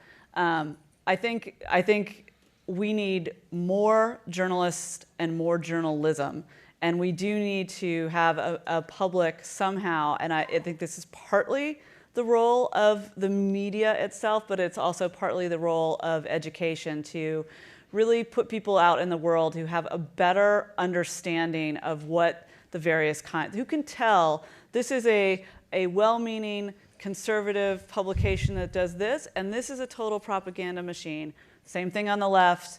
That we're not arming people with media criticism, and that job begins very early, I think, elementary school. And you just cited, you felt, I believe you said your parents you felt like they were brainwashed by Fox News and Breitbart and whatnot. Then your issue is with them.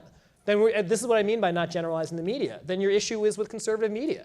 Then fine, if you feel that conservative media needs a reboot, fine, but that doesn't negate the very good work that many, many people that covered the 2016 campaign, covered the White House do. Is there an outcome to the election, Professor, that other than Donald Trump loses that would have left you satisfied that the press did its job? No, because the whole process of the election, and I haven't heard talk, there was misogyny and bigotry and falsity and all of which was talked about fraud, very often. But not effectively. Because Donald Trump won? And no, throughout the campaign. So you feel after... I haven't heard a discussion here of the sexism that occurred in this campaign, and it was rampant. So you feel that after the Access Hollywood tape, there wasn't enough discussion about misogyny and sexual assault and all that stuff?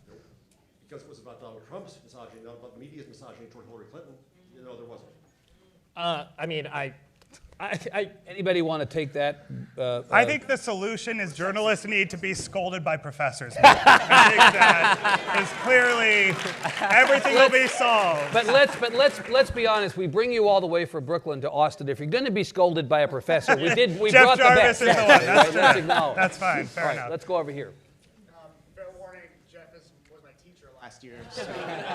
So this is now going to be in stereo. Okay, good. And Jeff and I go back That's and forth okay. about these questions often. So Jeff touched on a lot of the points that I wanted to, but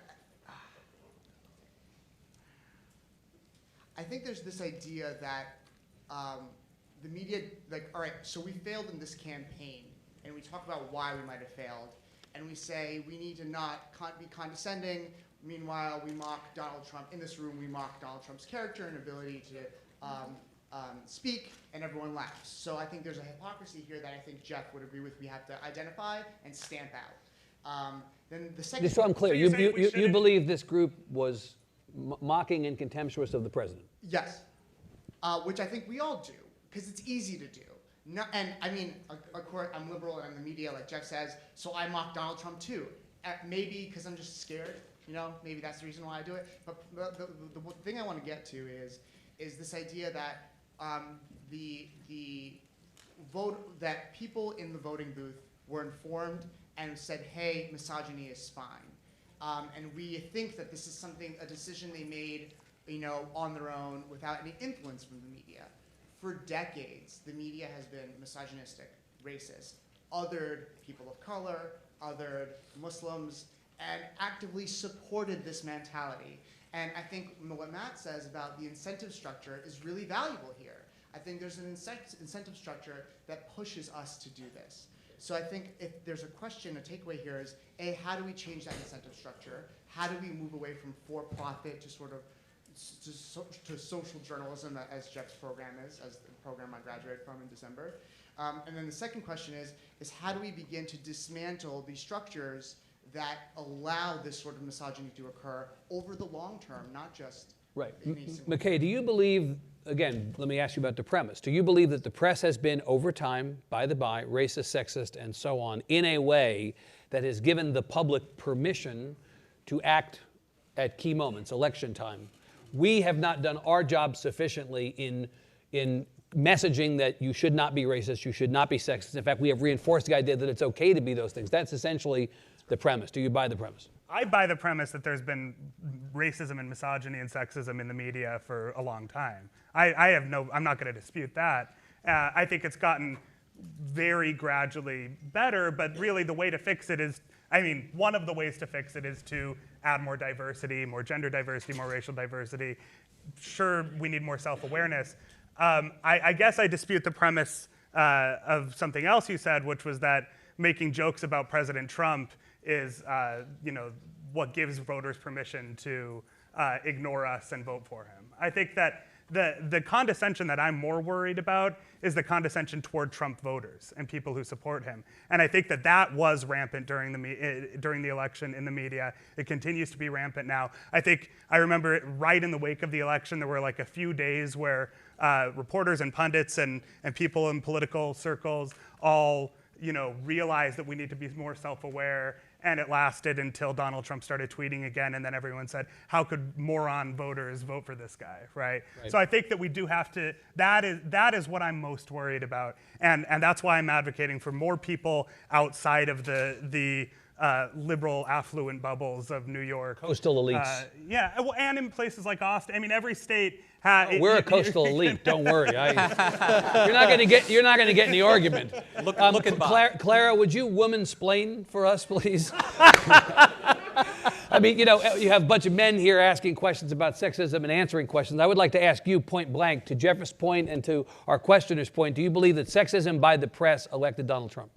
I think it was one of the factors, but there are many. It would be like saying, oh, it's because Hillary didn't campaign enough in Wisconsin versus any number of other factors. It was both and, not either one. Yeah, it's both and. And I think the sexism, and partly against Hillary, I think that in part because, and towards Hillary's followers in a weird sort of, they're just kind of boring moms way.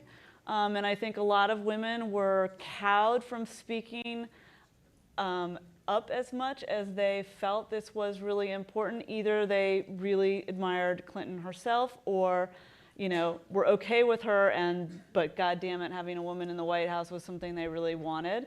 And I think that was you got a lot of grief talking like that on social media. So I think there's all of that, but I would again say, what is the media? We can't, making such sweeping statements, it's a totally different analysis of like the sexism at Fox News versus like the sexism, at the New York Times.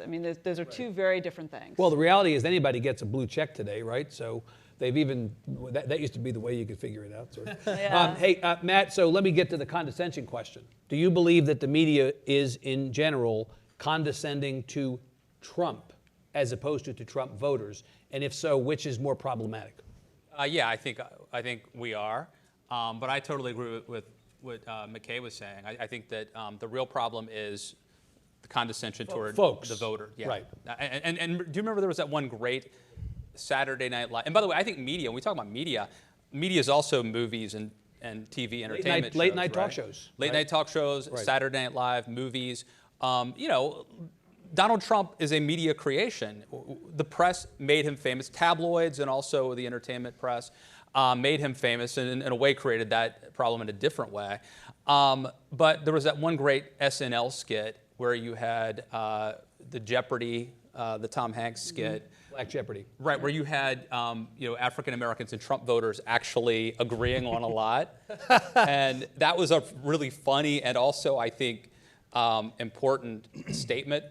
All too rare, it was very rare. It was like the SNL skit. There was one SNL skit in the 80s that showed Reagan as this kind of Machiavellian figure who had he was controlling everything. But the easy stereotype was that Reagan was this dumb, bumbling, old man. And I think it's the same thing. You know, we have these stereotypes about the Trump voters. Every once in a while, there's a good example where we cast them as real, normal people. But mostly we see them as mostly they're yokels, as we see them. Thanks. Tough acts to follow there. I'm not going to press you guys quite as hard, I don't think. But the professor made the point that maybe conservatives were abandoned. There was a void created there. Since we're on a college campus, I also wanted to ask the panel. And I disagree completely with the Tommy Lauren promotion thing and all that, but what are you doing to reach young people? Because when I see, you know, the numbers for voter turnout in this last election, it was absolutely disgusting to me. And, you know, what are each of your organizations doing, if you want to address this, to try and get those people involved? Sopan, why don't you start? Yeah, what is the New York Times doing to reach down? Yeah. The New York Times is in an interesting spot right now because we're in what's called a digital transition. You know, obviously for decades, for centuries, the New York Times has been a print newspaper. But my guess is the vast majority of people in this room, if this is a college campus, have not picked up a print copy of a newspaper in some time. So we're trying to figure out how do we reach young people, and that's through doing, you know, a lot more Facebook Lives. That means being more active on social media. That means doing storytelling that is not just your, you know, traditional, you know, print story. That means doing more lists and doing more creative infographics. And to what extent that we are succeeding, ask me in about a year when I've been there for more than 4 months, 4 or 5 months. But there certainly is a genuine effort to talk about reaching young people. Part of that is also the New York Times has a lot of young people that they've moved towards hiring younger people too. There are a lot of people in their 20s that are very talented and very engaging and innovative that are trying to figure out that balance of, okay, how do we reach a younger, you know, a younger crew? I just, now we haven't figured out video yet. You know, they're trying to, but it's something that I think the Times in general is aware of, and I think it's part of the reason that diagnosing the problem, even if you haven't cured it, is a good thing. Right, and that's a big step in itself. Clara, what about Mother Jones? How are you reaching down to the next generation of potential readers? I mean, what's fascinating about us is I think that I will meet print subscribers who have no idea there's a website still occasionally. They're, you know, boomers and up. But most of the people I meet, I mean, anyone who's 35 or under, honestly, many of them have no idea there's a magazine. And they know us through social. I think we have done really well there in part because we have a pretty young staff, and in part because the magazine voice freed us earlier than I think traditional print publications to be sassier in our social media and just sort of more conversational. And so that is now like the overall aesthetic that the news media, certainly the sort of promotional end of the news media is going to. So we've done pretty well. Now, would I love for us to have a 10-person, you know, Snapchat team? Sure, that'd be great. You know, we could always do more, and trying out new forms is always important. But I think it's also just reporting on issues that young people care about, which honestly are like mostly the same issues that older people care about. There's some that are very specific to them that they feel more strongly. Student loans, obviously a huge one. Things that involve their communities and social issues. Social issues. But you know, they read long form pieces. They do not, you know, they do not only speak in listicle. If you don't mind, you guys, Matt and McKay, I'm going to go to another question because we're running out of time. Okay. Yes. Pam Fine, University of Kansas. One of the challenges to accountability journalism is certainly efforts by the government to restrict information. We certainly saw during the Obama era the effort to prosecute James Risen. We saw deterioration in FOIA responses. Journalists have talked about the difficulty of keeping information or the information flow between sources private. Can you talk a little bit about what you're seeing so far in the Trump administration in terms of willingness to open up government data to journalists and the public? And I would add to that, please address this question of the Trump administration going after sources of the media in its own administration. Jeff Sessions yesterday, Matt, just talked about prosecuting leakers and sending them to jail. I believe he no commented that, right? I don't think Well, I saw a Sessions quote that was like basically, we're going to send these people to jail. So. It seems to be that whoever gets in power, what Democrat, Republican, the first thing they want to do is shut down transparency. And we certainly have seen it in the Trump administration so far, with attempts to even, the Obama administration had posted the White House visitors logs online. Now, of course, some of it was redacted, but at least they did that, and now Trump wants to move away from it. So I think it's a common lament.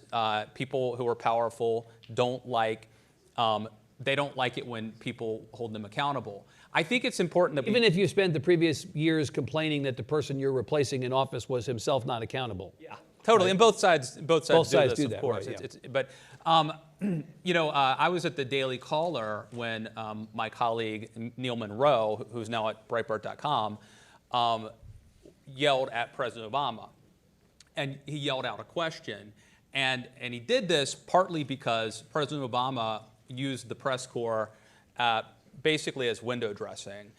He didn't take any questions, and the press generally turned on my colleague rather than celebrating him as a hero of free speech who was asking a powerful person a question when, after all, the press were assembled there ostensibly to get to ask a question. My colleague was, because he was a conservative, I think, was criticized for doing that. Now, I don't want to compare him to the persecution that journalists who've been jailed have gone through, but my point here is to say I think we need to stick together and that we need to band together against the powerful people who want to keep information from us. You agree with that? Yeah. So I have written about this in the past, but I don't think in most cases the press should act as an interest group. I think that we're all better off if press outlets, media outlets are competing with each other. But I do think in some important situations, like when a person in power is trying to shut down access or kick out a media outlet that they don't like out of the press pool or the White House or whatever, that in those cases, I do think we should link arms, right? And it's especially important when it's an outlet that you don't like, that breaks from norms that other journalists. Well, look at the support that Michelle Fields got during the primary, right? Would be an example of that. And in fairness, I know I was criticizing some of my colleagues in the media for not sort of for attacking Neil Monroe, but when Fox News were under attack. When the Obama administration was trying to get Fox News out, everyone in the White House press corps said no. All right, let's take Rosenthal, we can take one last question? Okay, last question, sir. Every respectable news outlet prides itself on objectivity. Nevertheless, there is a long tradition of editorial stances, especially in newspapers, which has migrated to the internet. We talked about fake news and how people like to claim that everything they disagree with is fake news. So my question is, how do you think that we can separate the editorial stances from our actual news? Do you think that news outlets are doing a good job of that, especially your respective news outlets? So, but let me ask you about that. So Dean Baquet, when he was here a couple weeks ago himself, was saying, I understand that the New York Times is perceived to be liberal, but that's often because our editorial page is liberal, our coverage is not. People think the Wall Street Journal's news coverage is conservative, but that's really because their editorial page is conservative, our news coverage is not. Do you buy that as an answer? Yeah, I would Do you say think that's there's right. a sufficient... And not just because Dean's my boss, Yeah, by the way. Fight with your boss. But just limit your answer to the Wall Street Journal. Do you think there's a sufficient partitioning of the opinion and the news sections, and therefore that the reputations, when they get commingled, that's not fair to you all? That's a great question. I'm going to be totally honest with you. It's not something that I've thought much about, partially because I spent most of my career in TV, and you're not going to turn on the CBS Evening News and see like or you might every now and then, but you're not going to see Scott Pelley being like, well, here's how the CBS Evening News feels about something. By and large, the networks don't editorialize, right? And when I have typically, I've been aware of what editorials are and what news articles are, but I also am a consumer of news. I work in the news. I take in a lot of news. I imagine the same goes for a lot of you guys that are here at a journalism symposium. Right. But I wonder if I talk to like my mother, who doesn't know what any of this means. I wonder if it's a good question. I have a sense. I wonder if she would understand what that means. Clara, you edit a publication that has a point of view on some subjects at some times, right? Yeah, what do you and think I mean, about that? I would say that I think the god of objectivity is a false god that was sort of worshipped briefly in news coverage for 20, 30 years. Put this way, partisanship and objectivity, these are not the things that are in opposition, right? Like a newspaper makes a decision, what goes in A1, who's going out on that story, what story we're covering. These are all subjective decisions that people in the newsroom make. And they make for a whole variety of complicated reasons. Partisanship or anything approaching that may never enter into it. But I think it's a mistake to say there's something that's objective news and everything that falls out of that is bad or wrong or different. I think it's a lot more complicated than that. Now, magazines of all stripes, again, have always embraced kind of voice and more essayistic writing, and so we are not enslaved to that notion that You endorse candidates? No, we don't.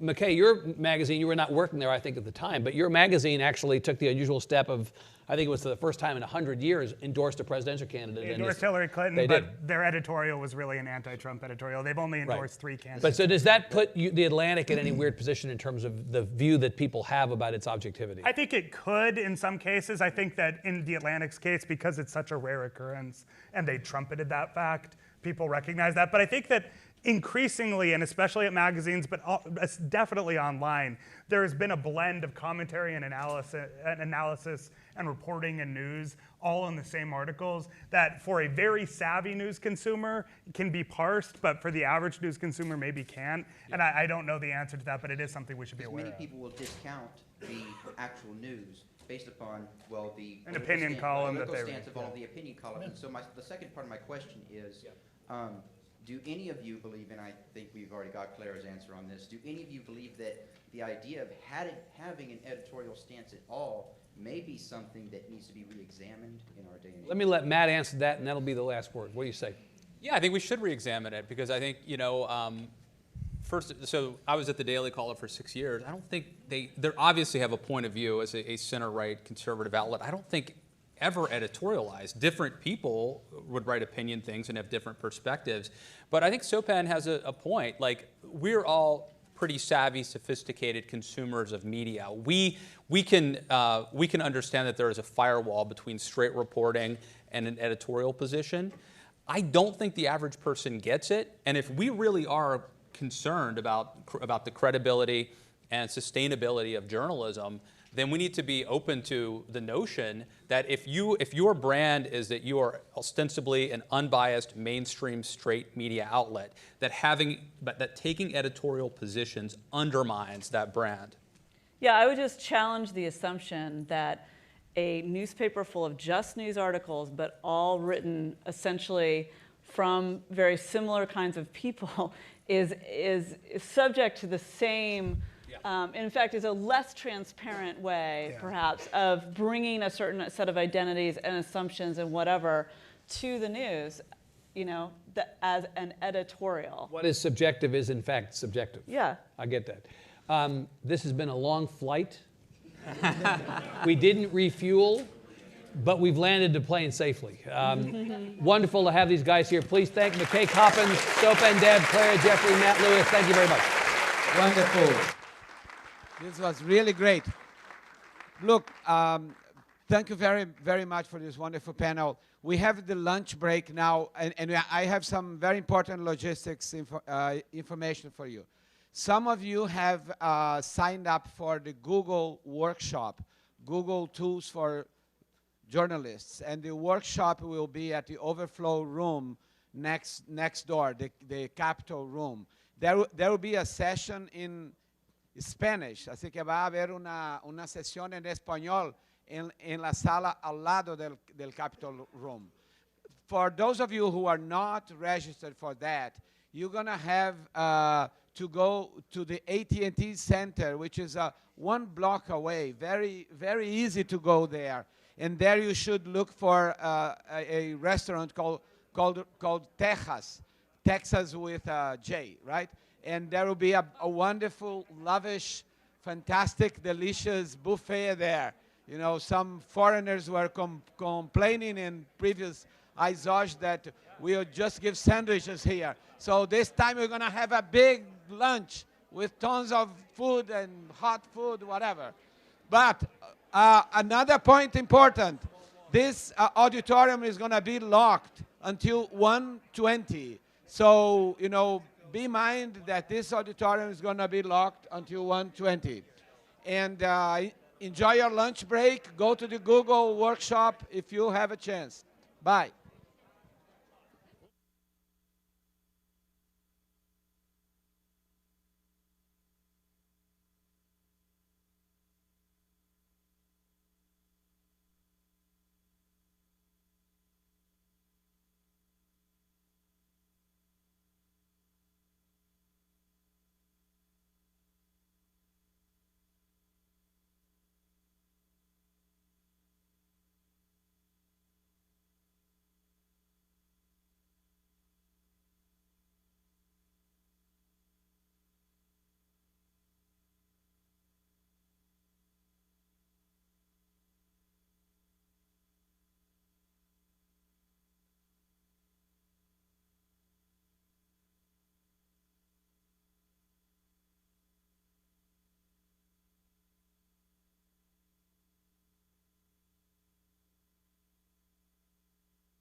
Oh, hello.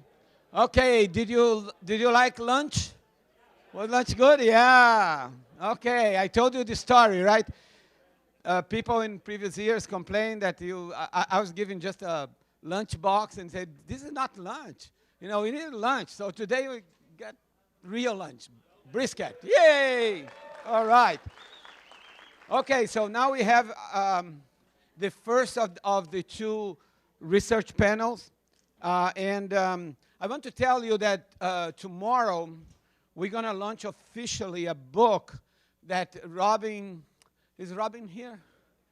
Robin Goodman and Ilani Stein produced or organized on journalism education all over the world. It's a great book. You can download it for free from the Knight Center. It was published by the Knight Center. And tomorrow in the research breakfast, they're going to talk about it. So now I pass to my distinguished chair of the research component of ISOJ, the great Amy Schmidt-Wise.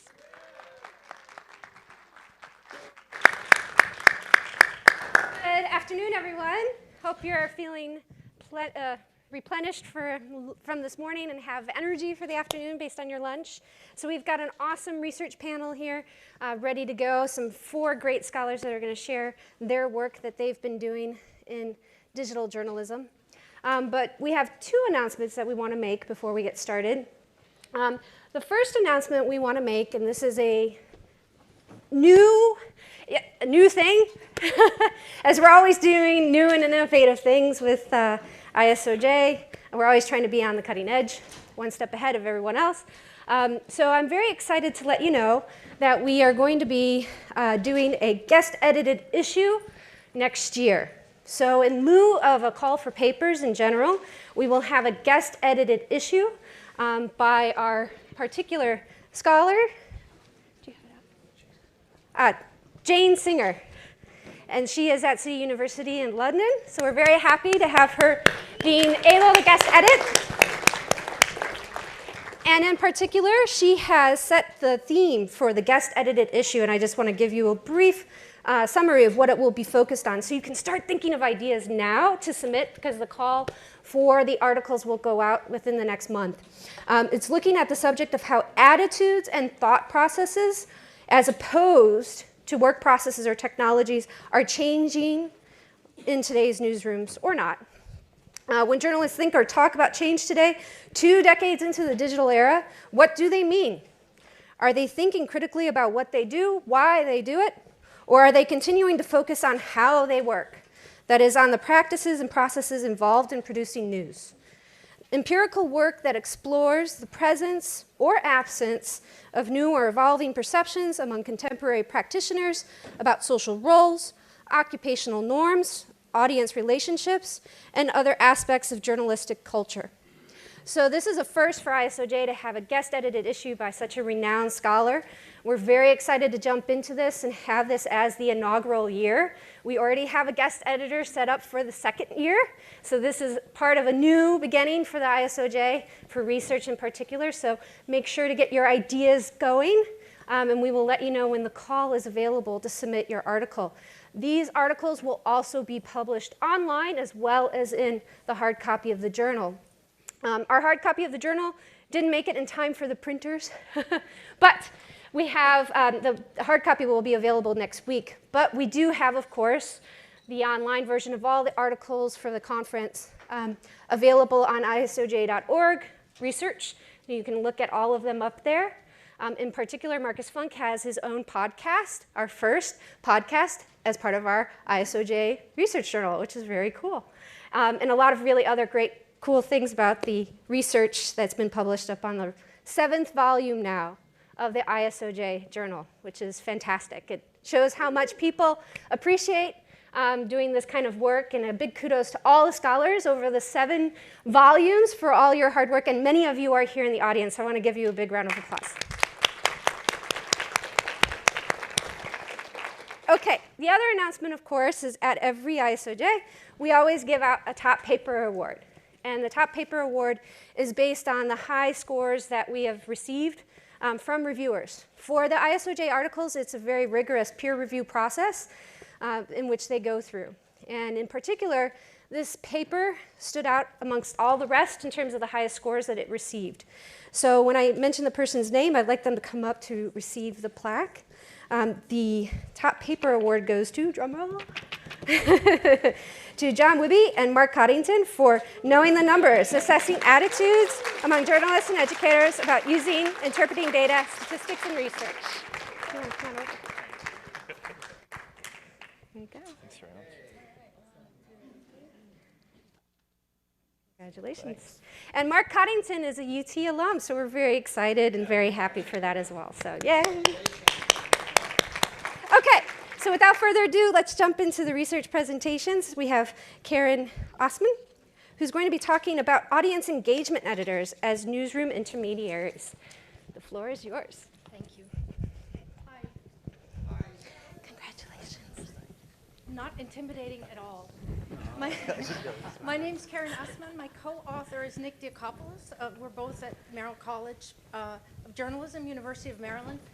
I'm a PhD candidate, and during the course of an independent study that I did with him, we wrote a paper together about audience engagement editors. Your mic might need to be a little higher. You know, I work in television, so this is so embarrassing. And yet, I have beamed up a picture of a newspaper. I want to give you a little bit of background, my personal background, because I think the work that I'm engaging in as a journalist who's sort of crossing over into the world of academia has some deep-rooted psychological reason. One of which is probably started when I was about 17. I was an intern. It was my first job as a journalist after I graduated high school. I'm from Germany, by the way, which explains I was not at this paper, but at another German local paper. And they had these boxes out there where they displayed the newspaper of the day. And I remember the first time that I had an article in the paper. And I walked to work in the morning, and I saw these people standing there reading my article. And I crept by them because I didn't want them to recognize me. And I think that sort of exemplifies the attitude that maybe I have or a lot of journalists have about their audience. Is like, oh my God, don't recognize me, don't criticize me, don't call me on it. This was a couple of years ago, as you might imagine. Since then, I've worked in television, and you know that metrics and audience response in television is a very different beast. Every Monday morning, we have a weekly news program. I work for Spiegel TV, which is a German news magazine affiliated with Der Spiegel. Every Monday morning, we'd sit there and we'd see the curve, and we know exactly which soundbite probably should have been a little bit shorter. So you know, my relationship with the audience has been, during my professional career as a journalist, one that I understood to be somewhat difficult, and I think I recognized that with a lot of people. When I went to University of Maryland and they asked me, what do you want to do your work on? I said, well, I'm interested in metrics, how using metrics affects the way journalists do their work, because I think we are affected by the love of the audience or the lack thereof. During the course of my work, I've seen that I really want to look at what the turn towards the audience, the need to actually take our audience seriously, how that affects newsroom practice. So during my independent study, I wanted to ask myself what actually happens in newsrooms as metrics become really a regular part of the journalist's job. I looked at what, I figured that there was something going on that was helping journalists change the way they felt about them. So from a theoretical point of view, I looked at, you know, what has changed. There's been a digital innovation and leaning on convergence literature and diffusion of innovation literature.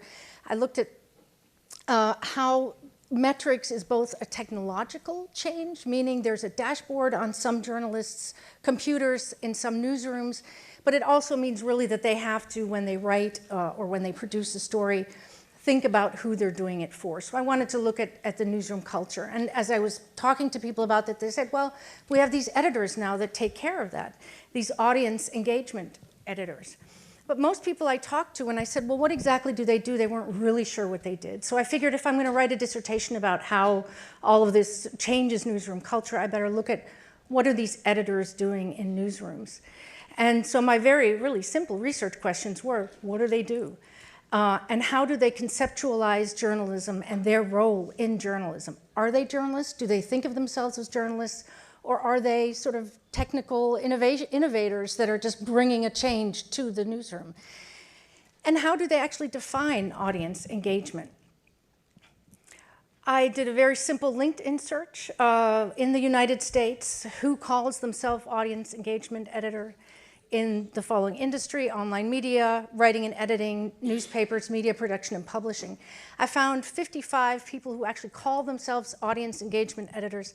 I eliminated people who worked for organizations that were really highly specialized, that already had sort of built into their job a very specific audience. And of the 30 I contacted, 17 agreed to an interview, and 5 were added through their recommendations.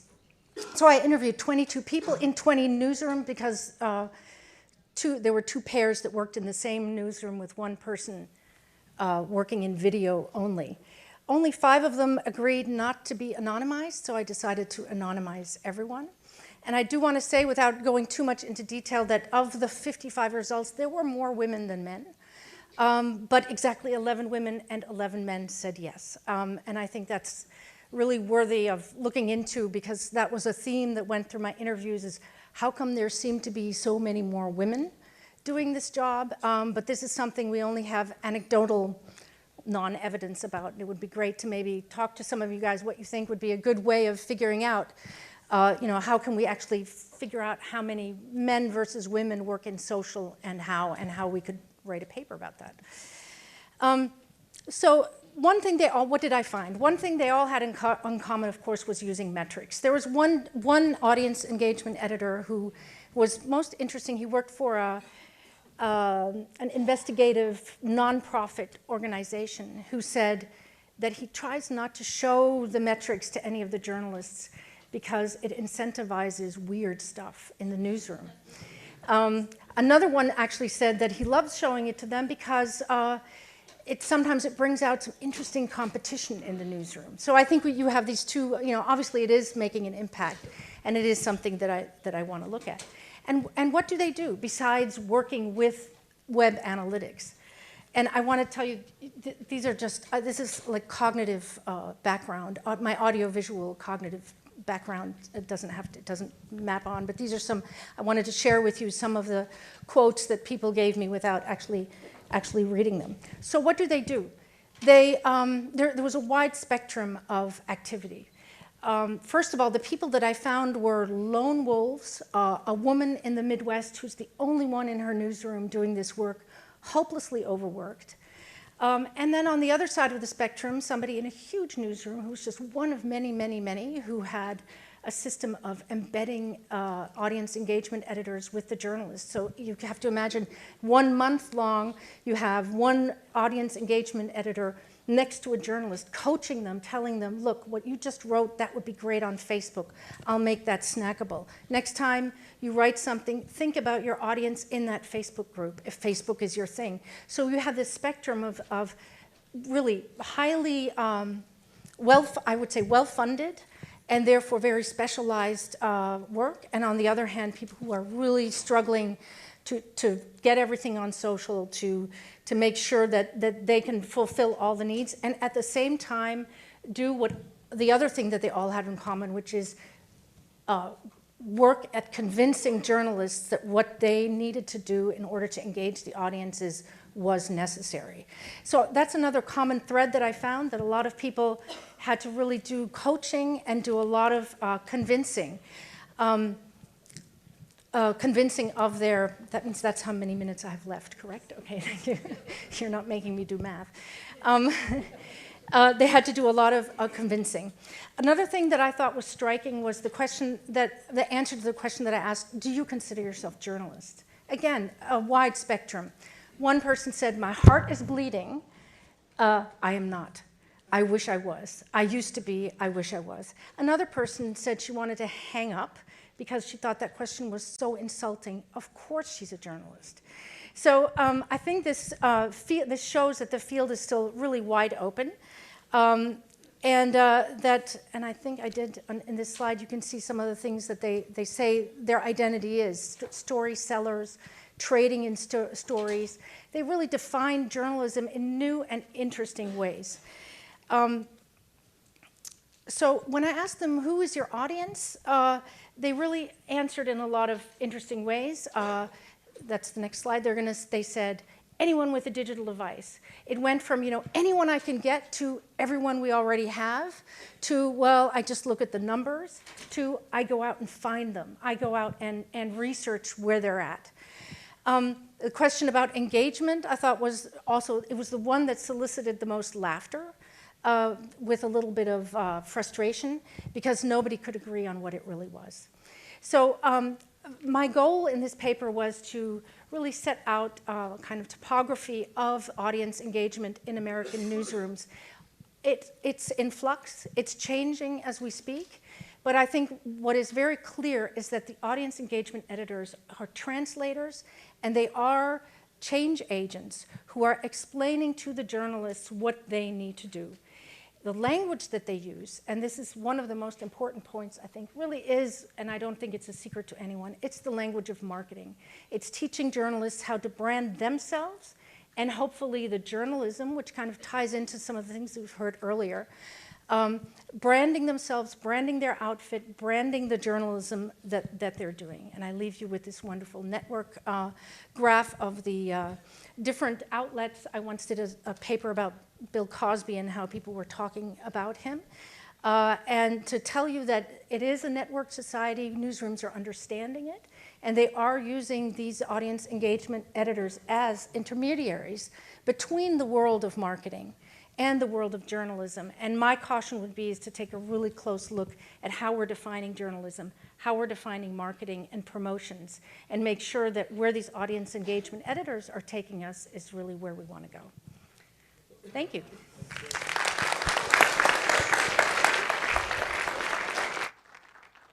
Thank you so much, Karen. Next we have is Marcus Funk to talk about decoding the partisans.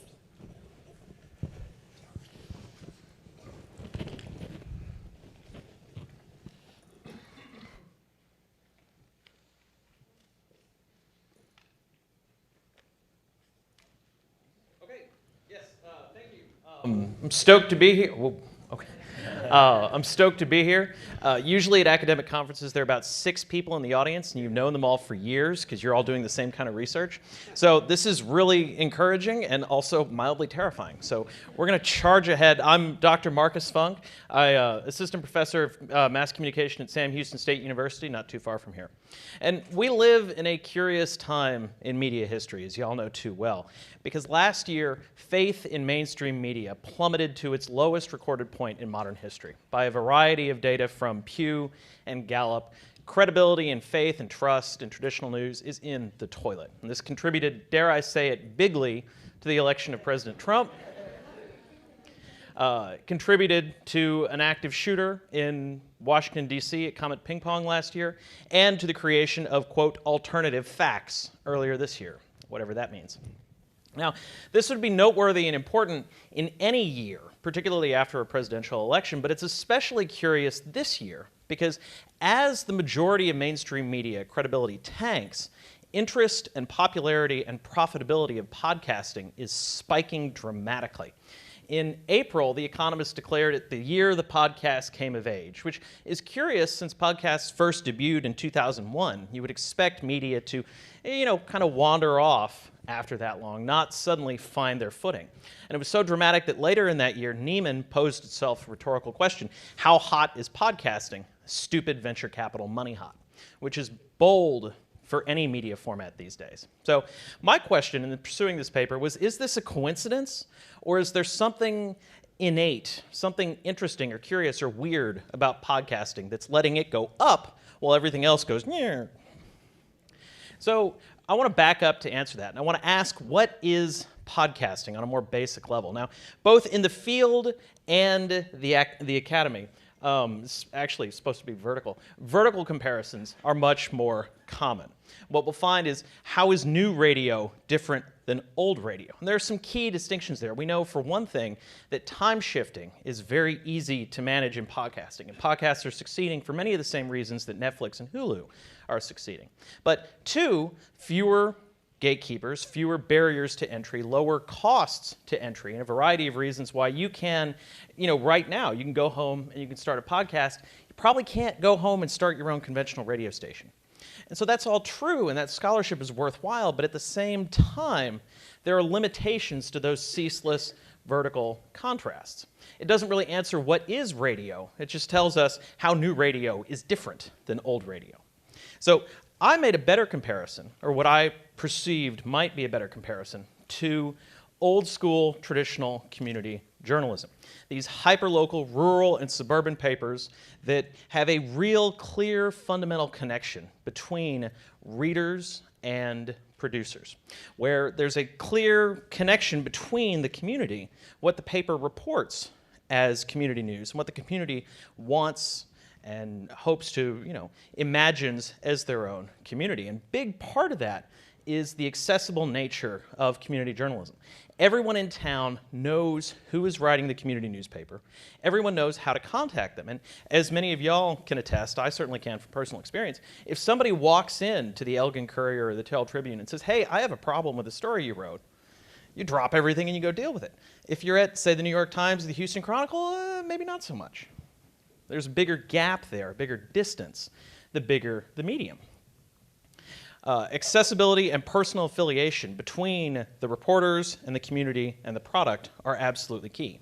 So my methodology for this paper, I looked at 12 podcasts over most of last year, the year that podcasts, quote, came of age. And I tried to keep it fairly broad and fairly diverse.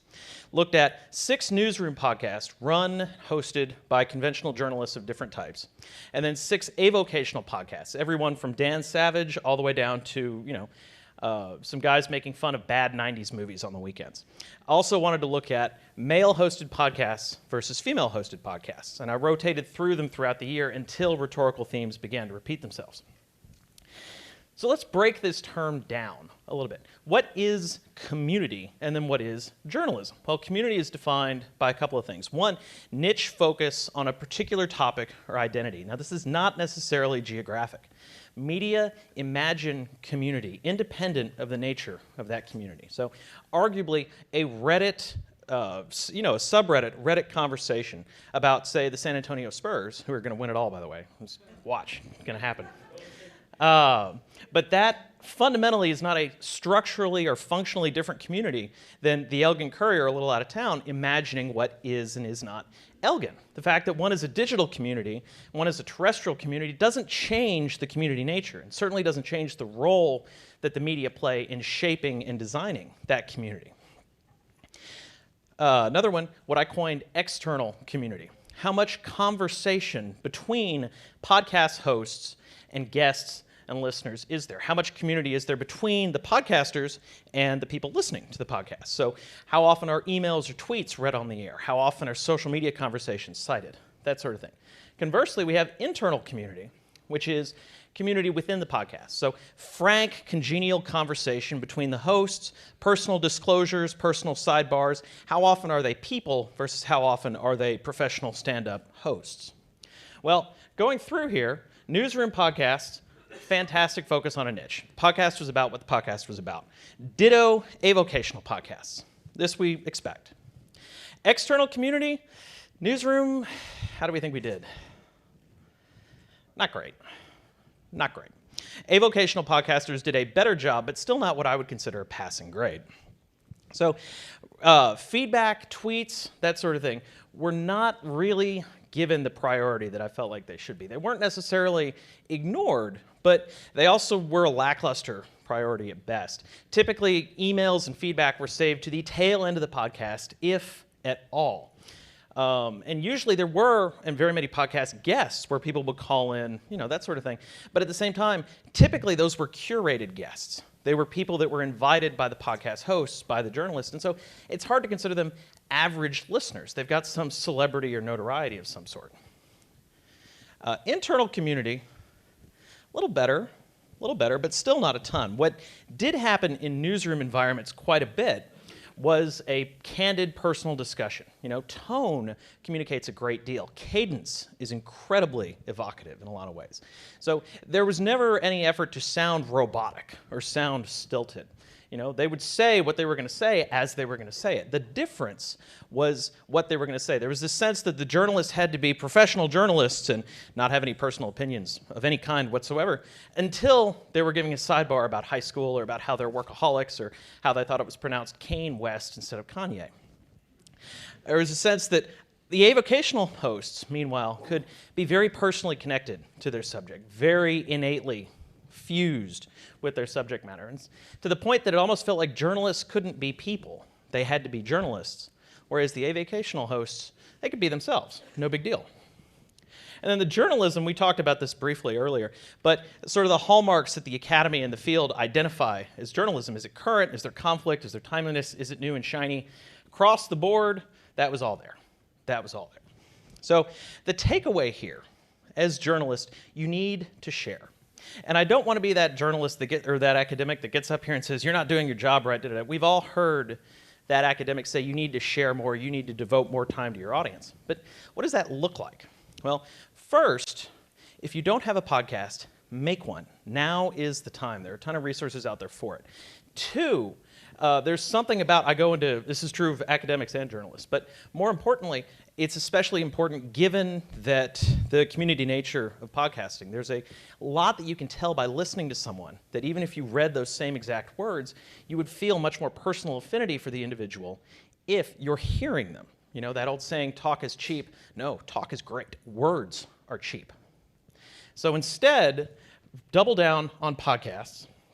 And two, there's a sense that on the one hand, I get why many newsrooms don't have a ton of listener feedback on the air because you don't want to water down the product that you spent so much time developing. You don't want to stop talking about the election or stop talking about immigration so that you can read a whole bunch of tweets or emails, that sort of thing. I get that, but at the same time, that community sense is really important. So what I would do is just create a new episode format. Don't tinker with the format you already have.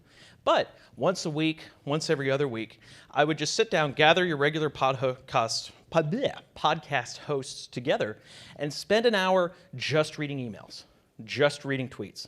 It's probably the most efficient use of your time, would do a great deal to build a community relationship, and be fairly easy. You don't have to prepare that much for it. You just show up and read emails. And then, real quick, go there. You know, I understand completely that journalists feel they need to be objective about all things, but I promise you, the line between professional journalist and unprofessional journalist is farther away than you think. You can share more of yourself than you realize.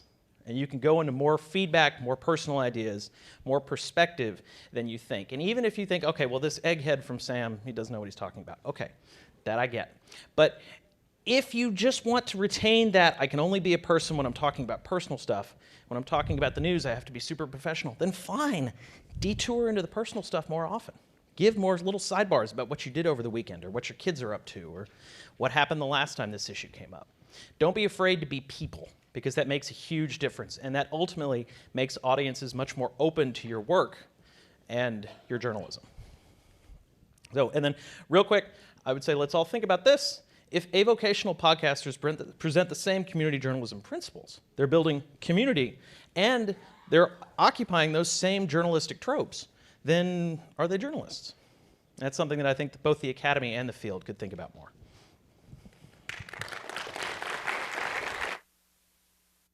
Thank you, Marcus.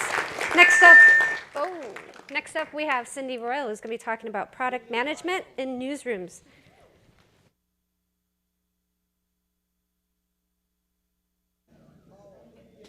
I'm so happy to be here with all of you today. So many old friends that I've met over the years coming to this wonderful event and the opportunity to meet so many new ones. I teach at Texas State University, which is just 30 miles south down the road. And we have a number of Texas State students and faculty here. So if you, you can hear them. If you have a chance to meet them, definitely say hello to them. So I'm really happy to talk with you today. Okay, now we have I'm loud, I don't really need a microphone, but about managing digital products in a newsroom context. And I should say, I lead our Media Innovation Lab, brand new opportunity that we started this year, as well as a brand new program in digital media innovation in our program at Texas State.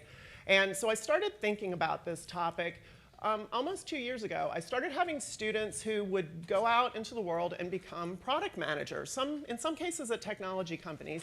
And then I started seeing digital products coming up across media organizations. And as I started talking to these former students about what they did, I began to realize that these were skills that media organizations need to have with some adjustments, because how are we going to ensure that the journalistic ethics get into the digital products that are created if people with technology backgrounds are the ones that are creating them? How do the journalistic ethics, the values, and the sensibilities get built into media products?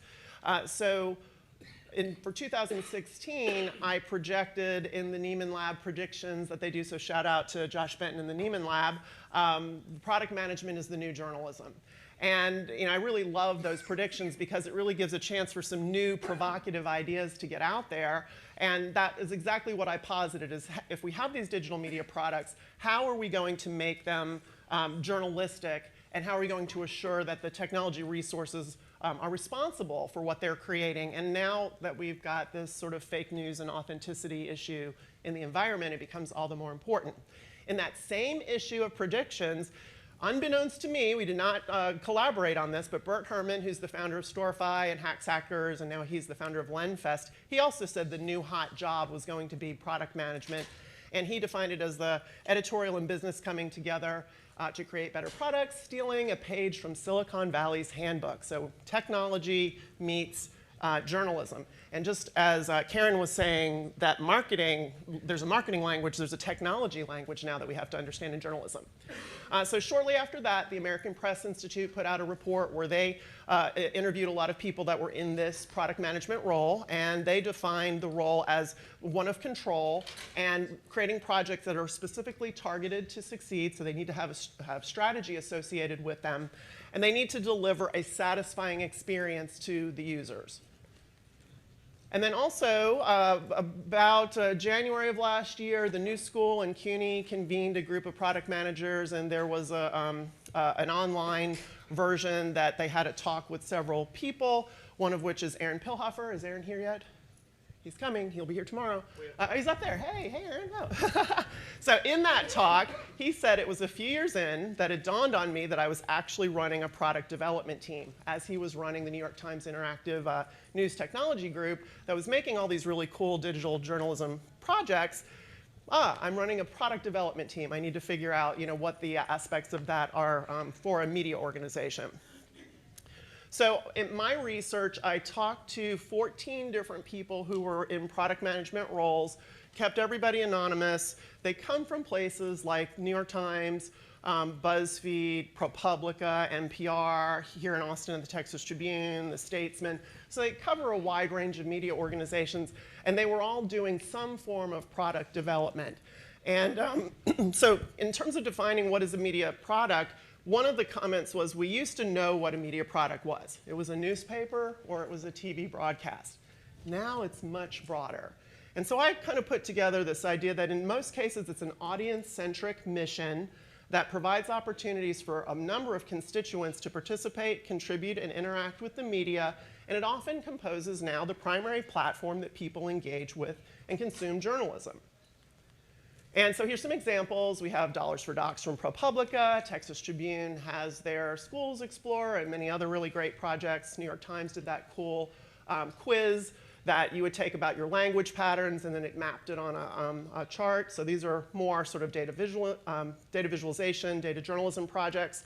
But then there are also lots of other tools and digital products that are being made across all types of organizations. The cooking app at New York Times, the Statesman does the Hook'em app that has specifically for sports around the University of Texas, so Hook'em, because I did my PhD here.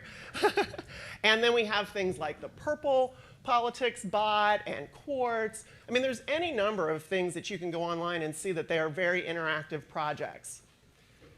So then I looked at the process, and these are quotes that came from the people who I interviewed, and there are a lot more quotes in the final paper if you go online. But the process, like many things, it depends. It depends on the size and the scope, but it's really boils down to what company leadership thinks and how it goes across product, editorial, and revenue. All these different areas have to be represented. And then it also depends on, is this like a back-end infrastructure type thing or an audience-facing product? If it's primarily editorial, then all the people associated with editorial have to be responsible for it, and quite often the editor and the publisher make decisions that are based on strategic priorities. So strategy is something that kept coming up in the discussions that I had. Problem solving. I mean, this is something that we try to teach students in our program. You're going to go out into the world and your job is going to be to solve problems. And that's mainly what a product manager does. They have to figure out solutions to problems, how to iterate and move fast in a digital environment.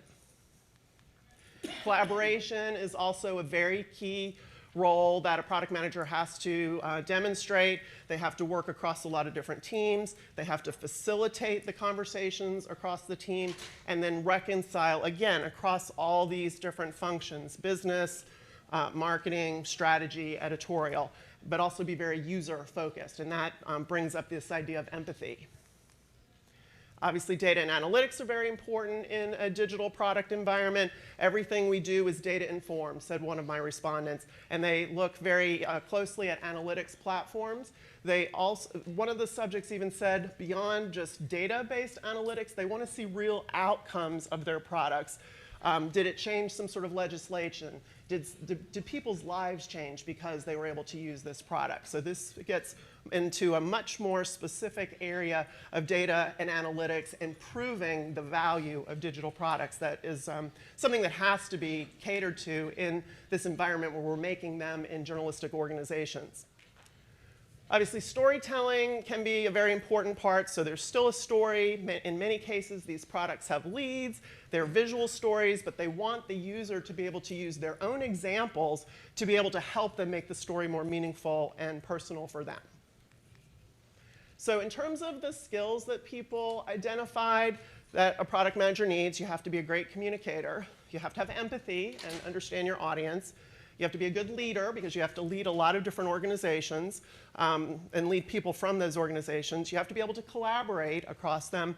And then the last one was technical proficiency. So quite often we think of product development people as technologists, but really you do have to have tech savvy. You do have to understand the tech environment, but the technical proficiency is the last on this list. It says, we hire people that have strong user focus, they understand business, collaborations, they're leaders, they make decisions. None of that really says anything about technology skills specifically.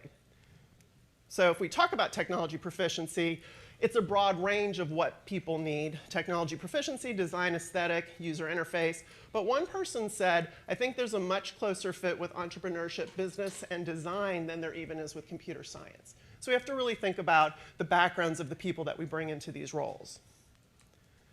And then finally, my interest in this is I want students to go out into the world and get these jobs. I want them to become product managers. Maybe not necessarily a first job out of college, but I want them to kind of envision themselves moving into these roles where they have strong communication skills, leadership and strategic emphasis, and some attention to being able to understand technological proficiency.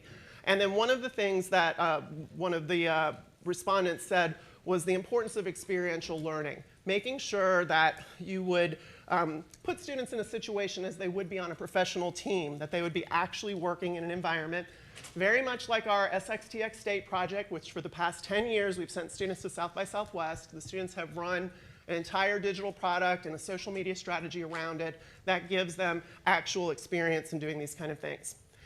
So to wrap things up, just in time, as digital products mature, I think product management is going to need to become more central to the organization and become a core process and not be considered a sideline, a technological sideline. I think it's what we do. Product management is the new journalism. And this is a career opportunity for students in our field to be able to integrate tech-savvy leadership and their strong communication skills. There are a lot more anecdotes and quotes in the paper, and I'll be happy to take your questions during the Q&A. Thank you very much. Cindy. All right, now we have our top paper award winner, John Woodley, who's going to talk about the attitudes towards statistics and data. So, first of all, I'm really honored to be here, and thanks, Amy, for everything you did. And it's my first ISOJ, and I'm just so impressed. Our paper is a little bit, you might think of it kind of like the state of data skills in both the practice of journalism and in journalism education. I'll show you some findings and some of the survey data that we working off of. I suspect some of you actually filled out our survey, so thank you. It's a really, I think, auspicious and interesting moment to talk about data and statistics and research in journalism. And by the way, first of all, I should say, Mark Coddington is my co-author, and he's an absolutely brilliant researcher at Washington Lee University, so shout out to him. I see Tableau and Facebook and Google are all either talking about or have rolled out new data journalism curricula and platforms, and that's an absolutely terrific thing. So what I want to do is just set the context a little bit. I think we've talked a little bit about post-truth today and alternative facts, and that table's been set, so I won't get into the political context, but it's obviously helps frame what we're doing, and it frames our literature review. So one thing is, in the journalism business, there's been this long-standing conversation about math phobia, about statistical incompetence in journalism, and there's sort of nothing new under the sun. As Mark and I kind of went back into the literature, we're talking about at least 50 years of conversation in journalism and in journalism education circles about how do we make journalists more sort of math literate, how do we ensure that the right educators are in the classroom to make that happen. We think of data journalism as something somewhat brand new with the rise of open data sets on the web, the rise of data science. But really, you go back to the 60s and the 70s, and there are these great sort of founders like Phil Meyer who are talking about precision journalism and computer-assisted reporting. Has been going for a really long time. So I want to acknowledge that there's a whole kind of prehistory to this. One thing I'm pretty interested in is the rise of other forms of knowledge that can complement our work as journalists. And that includes the massive amount of research data and research studies that are now available online. There was a study in PLOS that estimated there are at least 25 million open access studies now online in English, which is a huge resource for us. And then also all of the explosion of blogs by academics and other experts and all the Twitter feeds that provide expert commentary and analysis, data-informed analysis that really is, I think, can help us as journalists, but is also a form of competition. And then finally, just the fall in price and the availability of software. So when we think about the kind of the new data journalism, we think about 538 and we think about Upshot. And if you kind of boil it down, in my view, to what are they doing? They're doing very sophisticated data analysis in some instances, and in other instances, what they're doing is unpacking really sophisticated research and putting it in context so that people can understand it. Okay, so back to the paper and the data. So we through Harvard Shorenstein Center and the Journalist Resource Project, which if you don't know about it, go to journalistresource.org. It's a project that tries to bridge mass media and social science. But through that project, we conducted an online survey and got a pretty good response rate from both journalists and educators. And let me just show you some top-level kind of descriptive findings. So when we asked journalists, how do you assess your own ability to do statistical analysis? And we didn't define it. I think further research could follow up and be more granular on this. But about 11% said they were very well equipped. About half said somewhat equipped, and then about 40%, 43% said not well equipped. And then you can compare this to educators who are on the whole a little more confident, as you'd expect in the academy, but still not wholly sanguine about their own abilities. And I think this is a really good moment for reflection by us all. Like, I'm not a math whiz. I've done a lot of self-study. and I'm trying to get better, and I think probably all of us could say the same. So the heart of the paper was sort of two things. One was we wanted to compare journalism educators and journalists on their views about statistics, data, and research. And then we wanted to look at educators in particular. So I'll break these out. And this is a little wonky in terms of the charts. But so the one statistically significant finding that we had, and this may surprise you, is that journalists actually think that research studies, research reports are much more important for the practice of journalism than do educators. I suspect that, Mark and I have talked about this, that to some extent, I think a lot of journalism educators who have PhDs, who are very sophisticated social scientists in their own right, kind of segment out their own research from when they teach the practice of journalism. But I think that journalists increasingly see real advantages in this huge trove of knowledge that's sort of now available to us. We can find experts who are much more, who have much more specific expertise in what we're reporting on.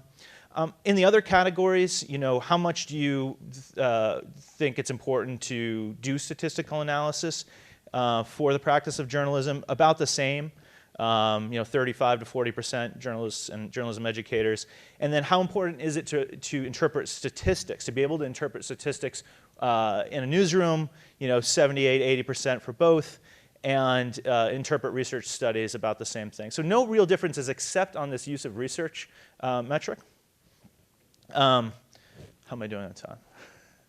Before? Okay, so I'm gonna skip ahead a little bit. Here's one thing. It's not actually, this graph isn't in the paper, but I wanted to pull it out because I thought it was significant. I want to talk about journalism educators specifically for a second. So we asked about the level of student preparation and journalism programs for working with numbers and statistics. And the percentage reporting that there's extensive preparation for students going to newsrooms, really low. Can they do statistical analysis on their own? Very low. Can they interpret statistics from other sources? Is there extensive preparation for that? Not necessarily, though there's 63% of educators say that there's some preparation. And then finally, on interpreting research studies, on being able to really bring a skeptical eye to a lot of the data that's being produced out there, again, a kind of a mixed picture. There has been a long-running kind of fight in education, in journalism education, between what are loosely called the academic chi-squares, the people with PhDs, and the professional green eye shades, which refers to the visor that used to be worn by typographers back when. And the debate has been about who should be educating these students, how should they be educated. And so one thing that we found, and we thought this was pretty powerful for those of us who believe that there shouldn't be a fight, we should actually all move forward together in a common cause of kind of upping the level of statistical efficacy and fluency. We found that in terms of valuing statistics in journalism, there was no significant differences between those with and without doctoral degrees. And then rather than education, it was actually people's own ability to do statistics, which predicted how much they would value academic research in the practice of journalism and statistical literacy among educators. So the takeaway finding was really that the facility with and the passion for statistics and research in journalism can emerge from both academic and professional settings and find distinct applications in both the academy and in the newsroom. So I'll wrap up, but I think one thing that we can all do practically speaking is, as I said, Tableau and Facebook and Google are all rolling out these new data journalism programs. Cindy actually, I think, took one and was talking about it last night. I think we should all take these online kind of tutorials and programs and see how they work for us. Maybe we learn something. Maybe we can give feedback to these companies that are trying to elevate. So thank you.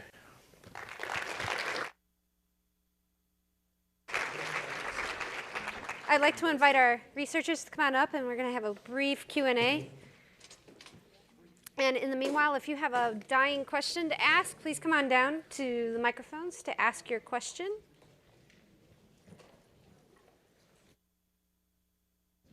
Oh, thanks.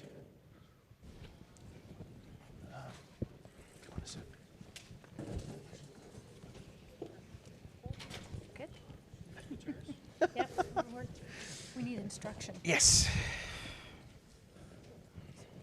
You have a question already to start? Fantastic. Go ahead. I'll keep it less racy than the last one. I have a question about the audience engagement research.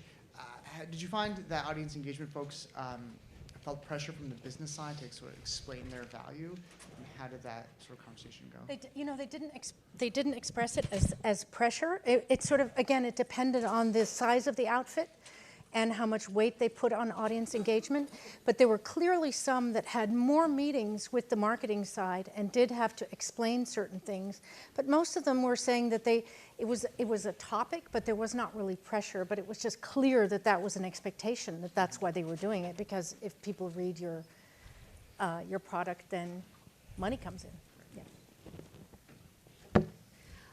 I've got a question for Marcus. So you were mentioning tips and advice on how news organizations should just jump into doing the podcasting. Mm-hmm. And so one of my questions is to you, and maybe someone might feel this way in the crowd, is perhaps the reporters, journalists might want to do this, but management might be preventing them from doing so. So how do you work around that potential issue as well? If from a top-down approach, it may not be as welcomed if they're interested in doing it nonetheless. So how do you address that?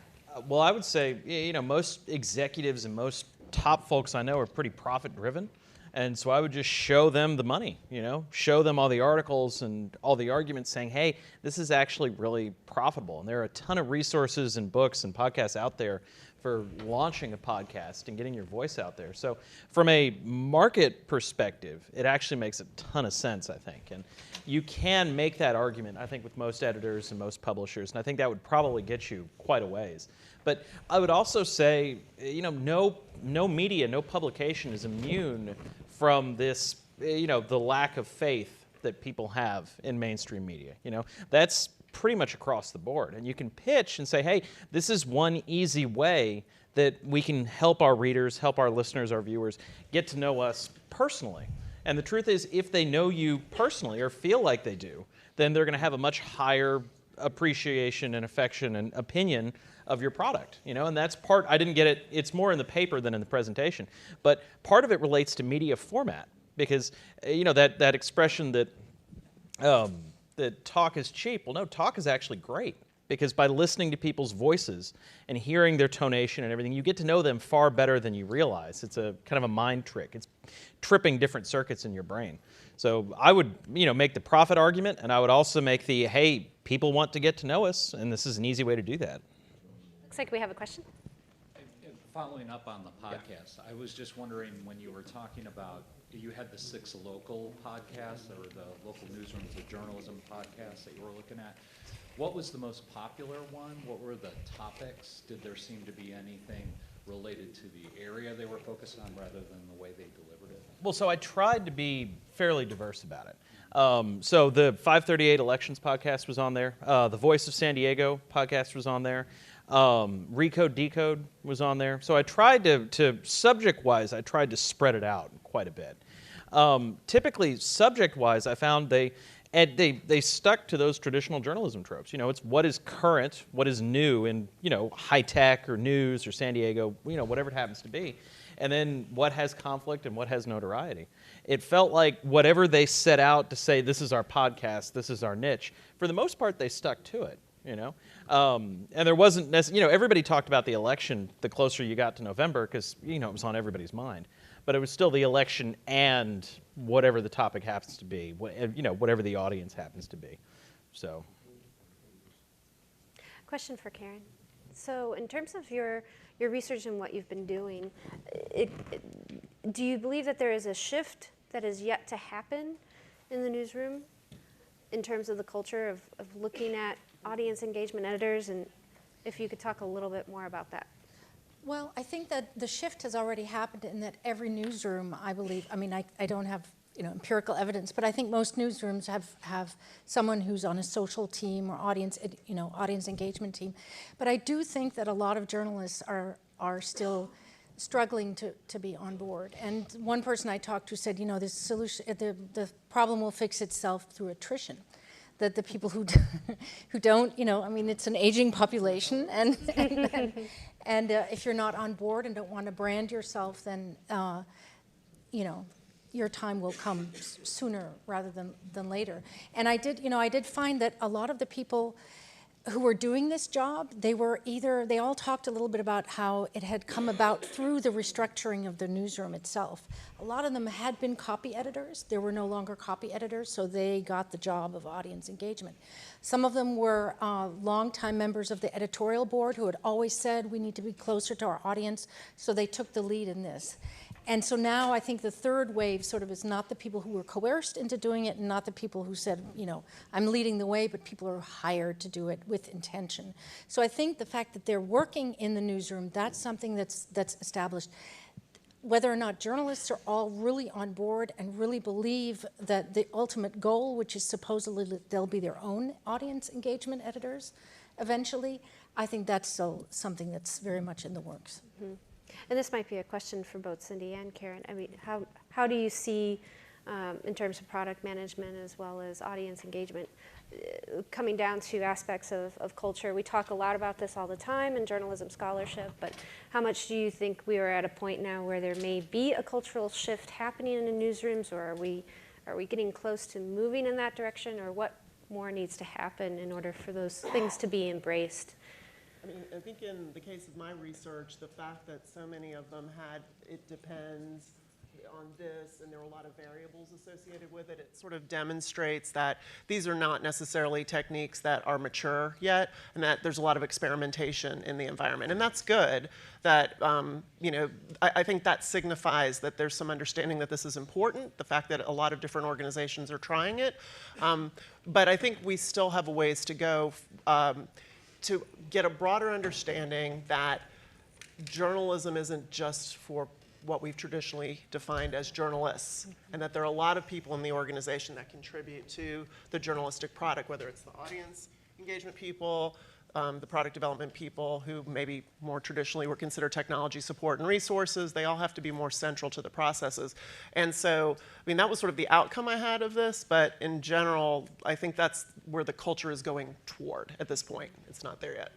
But isn't that part of most J schools' curriculum already? I know that at Merrill we have now someone teaching audience engagement. So if you're growing up to be a journalism in the framework of a journalism school, that's part of what you learn, just as much as you learn multimedia and all the other things, data journalism, it's all part of what we all expect upcoming journalists to have in their toolbox. That's good. So, which may be coming in the future within the next 3-5 years when they're entering into these newsrooms and graduating. Actually, I think it's already something that's expected in the newsroom. Some of the people that I talked to, they said, either I have somebody who knows how to tell a story but doesn't know anything about social media, or somebody who knows social media but doesn't know how to tell a story. So I think you're right, the next generation, but I think the expectation is there that you can do both.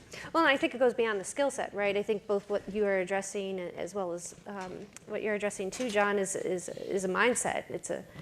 It's going beyond just the functions of how, but really looking at a mindset of approaching different aspects of journalism in particular.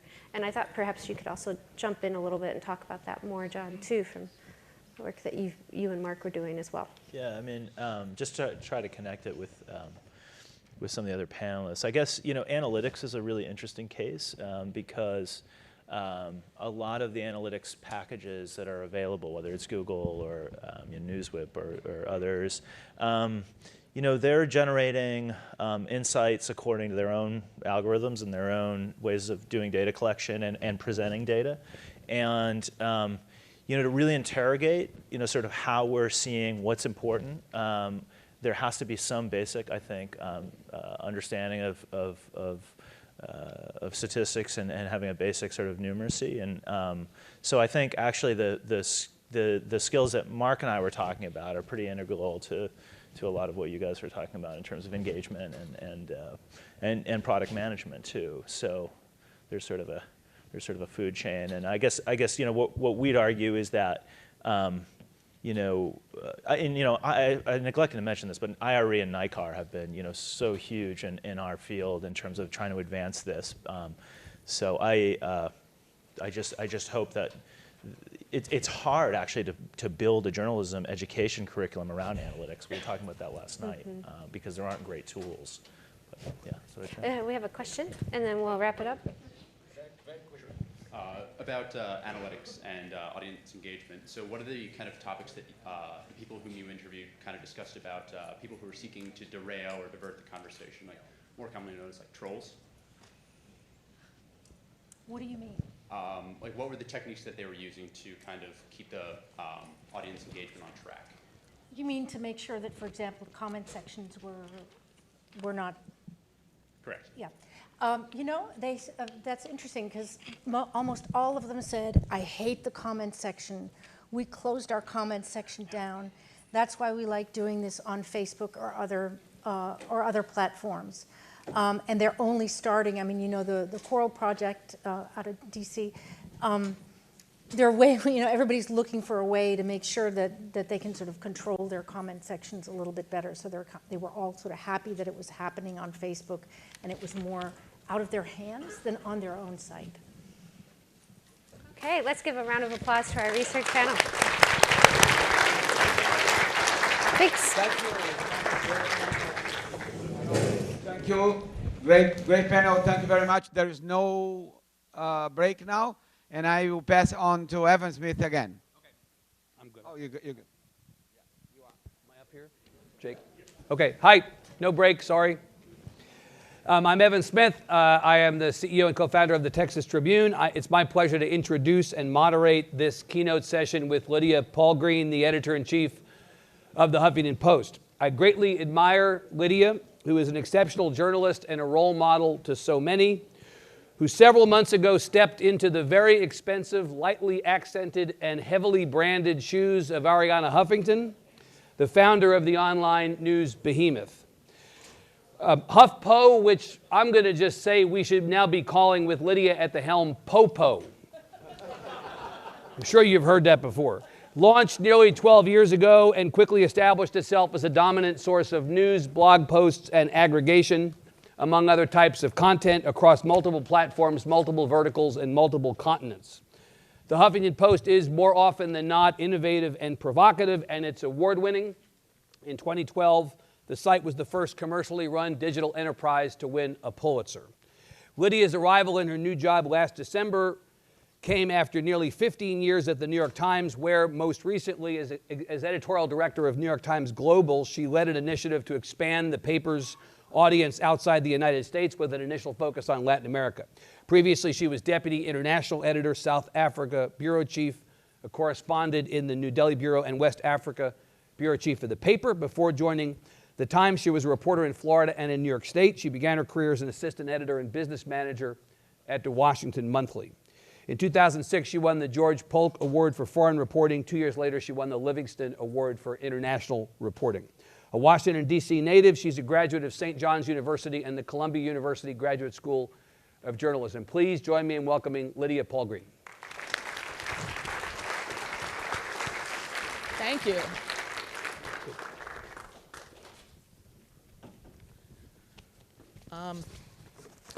Hey there. It's great to be here with all of you. I'm going to stand here and read from a piece of paper because I'm old-fashioned like that. So I joined the Huffington Post in January after a long career at the New York Times. It wasn't an easy decision to make this change. I love the Times, the quality and depth of the reporting, the deep commitment to excellence and fairness, the virtuoso storytelling on every platform. I'd been a foreign correspondent, which is hands down the best job in the entire world. I'd been an editor, I'd moved into digital strategy, I wasn't looking for a new job. I really planned to be a lifer at the Times. Then the election happened, and like so many of my colleagues, I found myself wondering, what's happening to our country? How did we all get it so wrong? And it wasn't just here in America. There was Brexit, the rise of ethno-nationalism in Europe and India, the erosion of democracy in Turkey. These were stories I'd been watching for years and had this sick feeling about. I was seeing these huge global changes and wondering about my role as a journalist in addressing them. And then that led to deeper questions. For the last 3 years of my time at the Times, I'd been working on a global expansion effort. We hope to get millions and millions of people around the world to become loyal readers and hopefully paying subscribers to the New York Times. I'd go all around the world and talk to people. I'd ask, What are you looking for in an international news brand? What do you trust? What do you like? And I came away from that experience asking myself one question over and over and over. Who are you for? When I was offered the job of editor-in-chief at the Huffington Post in the aftermath of the election, I saw a unique opportunity. What would it mean to create a news organization that saw itself not as writing about people who feel left out of the political and economic power arrangements, but for them? For people who feel that too much political and economic power has accrued to a small elite, that too many people are on the outside looking in at the prosperity created by globalization and technological transformation, that the game is rigged, that the deck is stacked. Those people who feel like the house is always winning. That definition includes many people who voted for Hillary Clinton and Bernie Sanders, but it also includes, I think, the majority of people who voted for Donald Trump. I had this feeling that we just hadn't done a great job of telling that story of anger, of voicelessness, and of powerlessness in a way that really felt true to the people who are actually experiencing it. There are very powerful institutions that call themselves journalism that are building products that are directly targeted at this audience. It's talk radio, Fox News, it's Breitbart and Newsmax. It's fake news that floats up on your Facebook feed, but it tends to be very manipulative and ideological. And yet the forces battering us feel profoundly non-ideological. To me, the biggest divide in America is between those who have power and those who don't. And that doesn't easily line up with our red and blue politics. Was there an opportunity to speak to that audience in a new way? So that got me thinking of all things about the banking industry. This makes sense, I swear. I don't know if you're familiar with the term unbanked. This chart is from an FDIC research report that was produced in 2014. The term unbanked refers to people who don't use banking services for a variety of reasons. About a third of the population of the United States falls into this category, a little bit less than a third, of being either unbanked or underbanked. I saw plenty of evidence of this on my way over here from the airport. There were check cashing shops, pawn shops, places where you could get very, very expensive loans. So people use these services instead of banks for a whole bunch of different reasons. In many cases, it's because they feel like they just don't have enough money to put in the bank. They worry about their privacy. Maybe they just don't trust banks. Maybe the fees are too high, or the fees are unpredictable, or they don't like the kinds of, the banks don't offer the kinds of services that they need. Maybe their hours and locations are not convenient. And maybe these banks just don't seem like they offer something for these consumers. In this 2014 survey by the FDIC, more than half of the unbanked respondents thought that banks were really not all that interested in serving their needs, compared to 12% of fully banked households. So not having a bank account wasn't just an economic decision. There are social and cultural reasons, questions of convenience, and as technology folks say, product market fit. For a hefty slice of the nation, banks just aren't meeting their needs. There are people looking at banking and saying, this is not for me. Being unbanked, however, has serious costs. It's expensive to cash a paycheck. You end up carrying cash, which carries the risk of theft.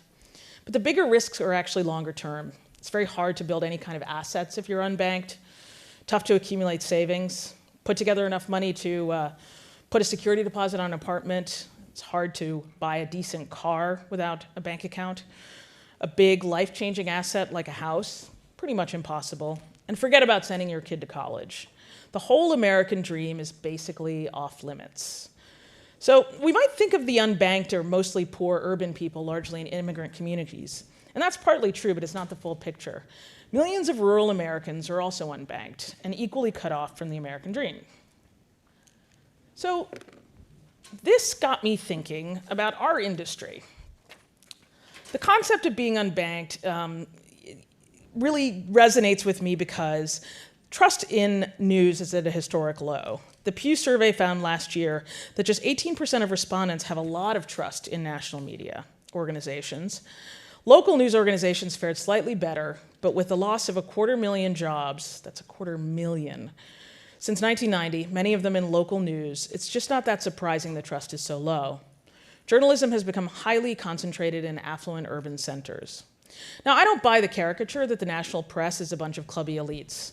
Many of us grew up in far-flung places and have really varied backgrounds. My own story is that my dad is a disabled vet and my mom is an African immigrant. I went to college in part thanks to a Pell Grant, something that only the poorest students get. And even at the New York Times, I work with folks who grew up in flyover country, went to state colleges, came from communities of faith, and had deep roots in what some people like to call the real America, whatever that means. And yet in the aftermath of the 2016 presidential election, a lot of us were asking ourselves whether our customers should trust us. How are we so wrong and so out of touch? But the Pew data tells us that our customers had lost faith in us long before the first vote for Donald Trump was cast. So this got me thinking about how the current media landscape looks. What if we divided consumers into the newsed and the unnewsed? That is, from the consumer's perspective, who are the haves, the people who feel well served by the media they are consuming, and the have-nots? If banks aren't providing essential services to those who need them most and who have very limited money and really need to manage it, are we as news organizations offering those most affected by the news the tools that they need to understand the impact it has on their lives? Are we being deeply and legitimately in touch with their lived experiences? Are we truly meeting their needs? And what are the long-term consequences for these folks as citizens? Just as banks provide the pathways to healthy, stable financial life, we in media should be helping people live stable, informed lives as citizens.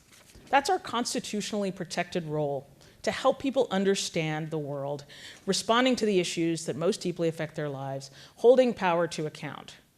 Are we really doing that? Sometimes, but sometimes I have serious doubts. So here's a way to visualize what I'm talking about. So we've got a political spectrum that goes from left to right. And then on this axis, we have the newsed up at the top and the unnewsed down at the bottom. So here up at the top, we have the well-heeled news consumer. These are for people who pay close attention to current events, who invest time in being informed. This is a small but powerful collection of news organizations. They are, almost without exception, formerly print publications who used to make most of their money from advertising, but increasingly focused on getting revenue paid directly from their consumers.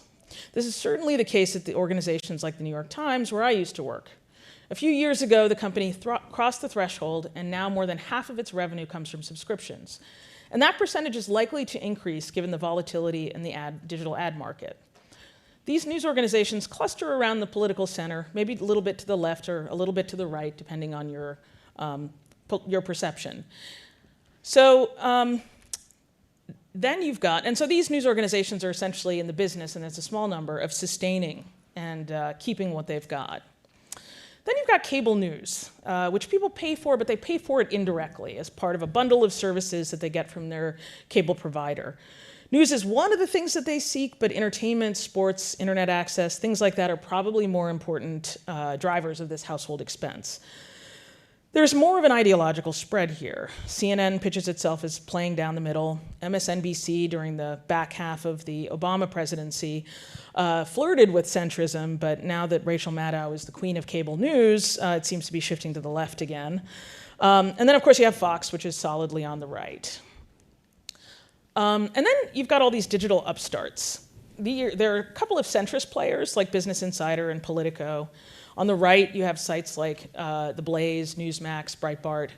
And those are a mix of hobby projects that are propped up by ideological benefactors, or they're such slim operations that they can skate by with scraps of Google AdSense money. If it's good enough for Macedonian teenagers, I guess it's good enough for Newsmax. But most of the action is actually left of center in this area here. This is where a lot of the venture money and the big telcos are investing money. So if not all of these players are destined to be acquired by a telco. HuffPost, in fact, has already been bought by Verizon as part of the acquisition of AOL. They're getting by on the last gasps of digital display advertising and on branded content. So as we move down the y-axis on this chart, we basically go from the news haves to the news have-nots. And it isn't that the people who are have-nots can't afford to pay $175 a year for a subscription to the New York Times. They probably pay nearly that much every month for their cable bill. It's that, like the unbanked, they feel that the service provided is not really designed for them. Most of these folks pay attention to news, but in an ambient way. They might watch a bit of CNN or Fox in the morning or evening. They might listen to talk radio on the commute. They see stories their friends and families share on Facebook, but they aren't motivated enough by the news to pay for it directly. I don't know if anyone has done deep research on this, but I'm guessing that a fair number of folks who voted for Donald Trump weren't actually regular readers of Breitbart or serious devotees of Sean Hannity. They probably don't have the time or see the value in investing deeply in news. And who can blame them? You turn on CNN, and as the New York Times magazine reported in a profile of Jeff Zucker a couple of weeks ago, they'll find news that is designed to look like the gladiator fights over football and basketball games on ESPN. Their local news probably isn't that much better. Talk radio is yammering entertainment, not deep reporting. Their local papers, if they still have more than one, or even just one, are probably on life support. And if they go to one of the elite media brands, they're likely to find stories about their communities and their concerns, but not stories for their communities that speak directly to their life experiences. Those news organizations are increasingly focused on serving their affluent, subscribing customer base. So, what would a news organization built for the unnewsed look like? If we look at what researchers and activists have done to help the unbanked, we might find some inspiration. The banking system, much like the news business, has been subjected to massive centralization and technological disruption. Your local bank has almost surely been bought up by one of the giants, making it into a distant, faceless institution that bears little relation to your actual life. How can you trust or find value in a service so far removed from you? It's the same in news. Proximity matters. It's hard to separate the loss of trust in news with the decline of local news gathering. If journalists and journalism don't feel directly connected to your life, it's hard to have much trust in them. At the same time, it's hard to see journalists as the enemy of the people, as Donald Trump put it, if you see them covering your high school football games and town council meetings. I also think listening is essential. Research on unbanked people has focused on sociological, not financial reasons that people don't use banks. Sociology is all about listening and finding deep social causes for things. One of the things I've been thinking a lot about is how to use our blogging platform, the contributor network that Evan was an early contributor to encourage our audience to tell their own stories in their own words, in their own way. It's our ear to the ground. We also need to give people choices and be transparent.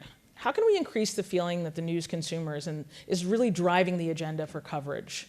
One inspiration for me is the Dutch news site De Correspondent, which lets its subscribers participate in decisions about what to cover and how to cover it. And finally, we need to admit that technology doesn't solve the biggest problem the banking industry and the news industry face: trust. Mobile banking has made banking services much cheaper and more accessible, but the decline in unbanked people has not matched the growth of mobile banking. In our industry, we hear a lot about how technology can help us engage audiences more deeply, and new forms of technology-driven distribution and storytelling will save us.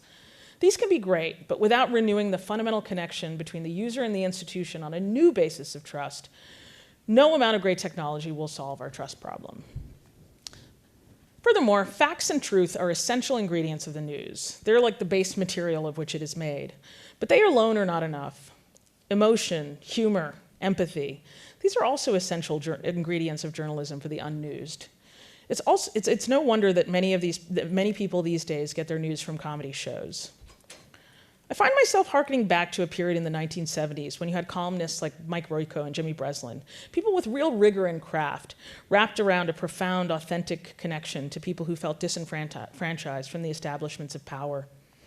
I'm always on the search for the Mike Royko of the gig economy. Where are you? You're probably a woman. You're probably a person of color. You probably work at Walmart as a greeter in the morning and drive a couple of Uber shifts in the afternoon.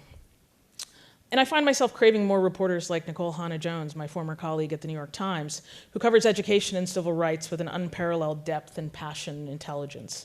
We need more journalism that imbues the day-to-day lived concerns of people who feel like their stories don't often get told.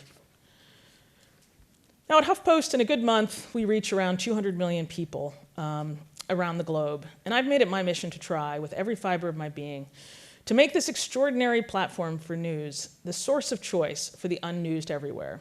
It won't be easy, but we have big and ambitious plans to reset the conversation about news and make it, once again, an essential and trusted part of any citizen's life. Thanks for listening.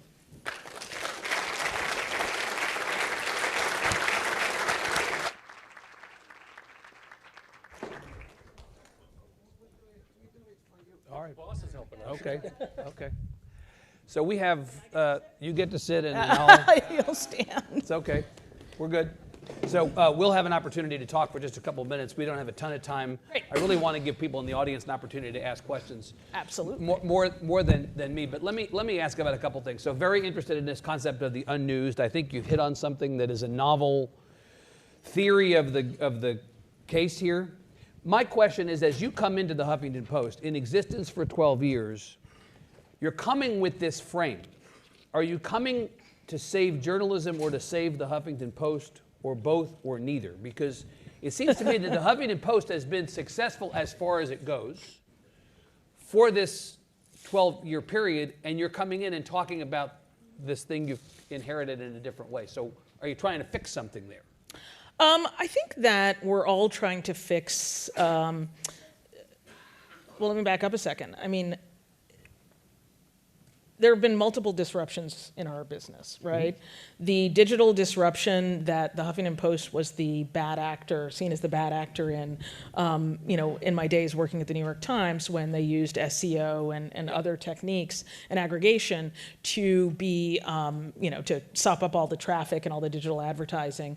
That was deadly for a lot of publications. And now you're seeing the Huffington Post itself be disrupted. I mean, it really depends on digital advertising. And if you think that the decline of print was like this, the decline of digital advertising enabled by technology has been like whoosh, off a cliff. So the age of social distribution and this new era of ad technology, I think, makes it very tough for publishers who depend on digital advertising to survive. And so I think we are looking at a new model. We are looking at new paradigms for how journalism is supported. It's no secret that we're owned by Verizon, and it seems clear that that's the direction that things are going. We're looking at a world of skinny bundles and of telcos owning content companies and creating these, these bundles of things that you sell to people. So if this is the direction from an economics standpoint that you're heading, and if the unnewsed is the direction from an audience standpoint you're heading, in 12 months, is the Huffington Post as we know it going to be dead? Is it going to be different? And if it is going to be different, tell us how. It's going to be different, I think. I think you're going to find that it speaks to a much broader audience than it's traditionally been thought of speaking to. A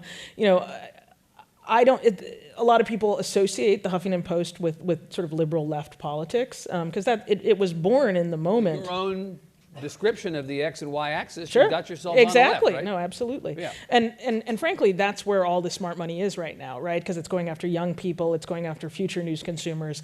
That could change in time because when people get older, they get more conservative. Are you intending to take that liberal brand off of the Huffington Post? I think we're living in a profoundly non-ideological time, and that I see HuffPost as being fundamentally a populist brand rather than an ideological brand. You know that can mean two different things to two different people. It can. In some quarters these days, the word populism is a bug and not a feature politically. I think that's right, but I think populism is a strategy rather than an ideology. Is there an economic model to support a publication for the unnewsed? If the unnewsed is the target audience, and if advertising money or money of some kind coming in is trying to reach an audience, is that audience an attractive audience?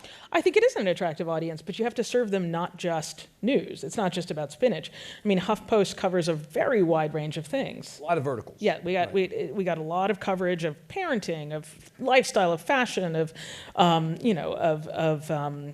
less sports, but I'd like to do more of it.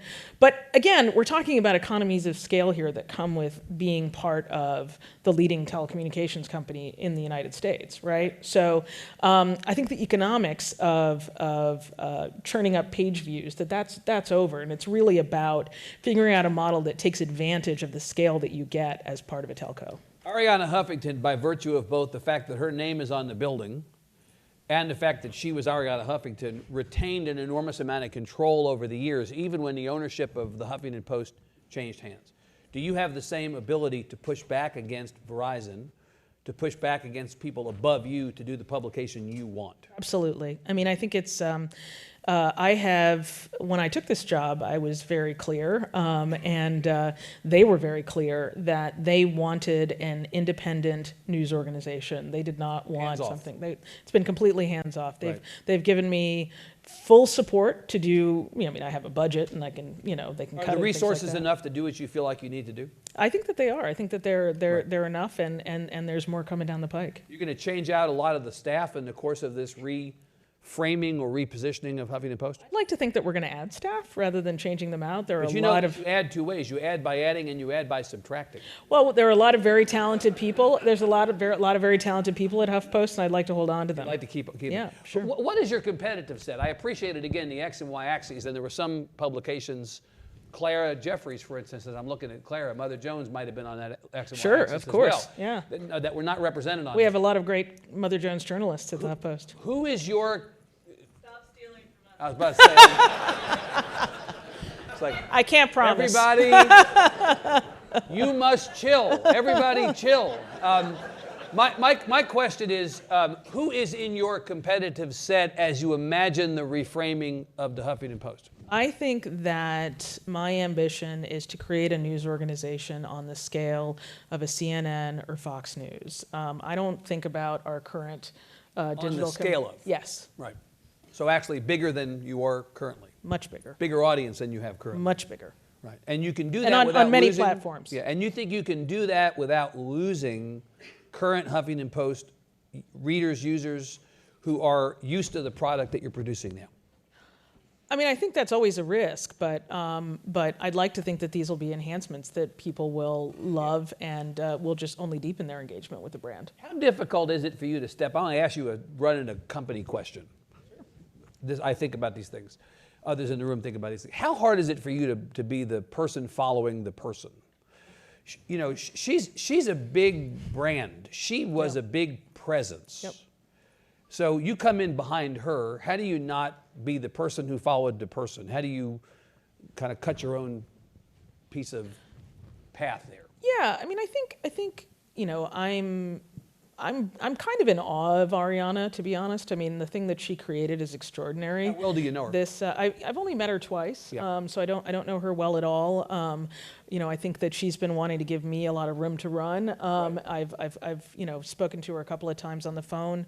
She's been incredibly gracious. You know, I'd like to think that she was happy that I was selected to be her successor. She's told me that, and I believe that she's sincere. You know, I think that she did something really extraordinary, which is, you know, over the course of 12 years, build a globally recognized news brand. And that is not an easy thing. I mean, I went all around the world for the New York Times, and I'd ask people about news brands that they consume. Of course, everybody knows about the New York Times because the New York Times has been around forever. But in the next breath, they'd say the Huffington Post. You would hear the Huffington Post as you travel around the world, and you would say, "Tell me Absolutely. about trusted news brands." Huffington Post would be in that conversation. Absolutely, Yeah. absolutely, and we're in, you know, 17 markets with we have 17 editions. We're in 9 languages. So, but to come back to Ariana, I mean, I think that I'm very conscious of standing on her shoulders as I try to you know, kind of take us into this next chapter. Right. But we're very different people, you know. I mean, her background was somewhat in journalism, but you know, she'd done a lot of different things. She's an author. You know, she is a great social connector. She's a celebrity, and I'm not really any of those things. You know, I'm a sort of ink-stained journalist. I came up in newspapers. You know, I was a foreign correspondent. I just have and you know, I'm on Twitter and stuff, and I'm a little bit of a public person, but I'm definitely not. But it's hard to be as public a person as she was, and in fact, in a lot of ways, she was at the center of that organization, and the planets all orbited around her. You seem to be creating a very different model, at least in terms of what the leadership of the organization Yeah, needs. I mean, I think that you know, I think that there are a lot of different iterations of what HuffPost looked like over the years.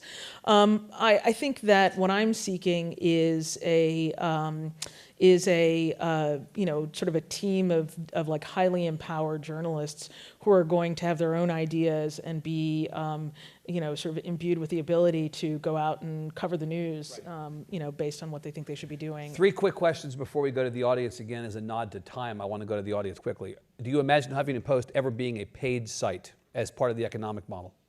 It's hard to know. I mean, that could mean a lot of different things. Hard for the Unnews to come up with bucks to pay for the Huffington Post. Well, right? it's not even that it's hard for them to come up. I mean, they come up with money for lots of things, but I don't anticipate that being the case anytime soon. Could You're not foreclosing on it. I'm not foreclosing it because life is long. But you getting any pressure from Verizon to make this a pay site? No. So if it happens, it's going to be you lead the effort on this. Yeah, and I mean, I've seen the New York Times execute an extremely successful pay model, and I know how hard it is to do that. So, 2 questions that will come up, I'm sure. First, your diverse background makes you an unusual person, to say the least, in running a news organization in this country. I am not the only person in this room, surely, who believes that's a good thing, and that it's a different type of person running a news organization is going to make news and journalism better. But I wonder to what degree you feel that responsibility, opportunity, and burden in trying to help us all as an industry think differently about leadership.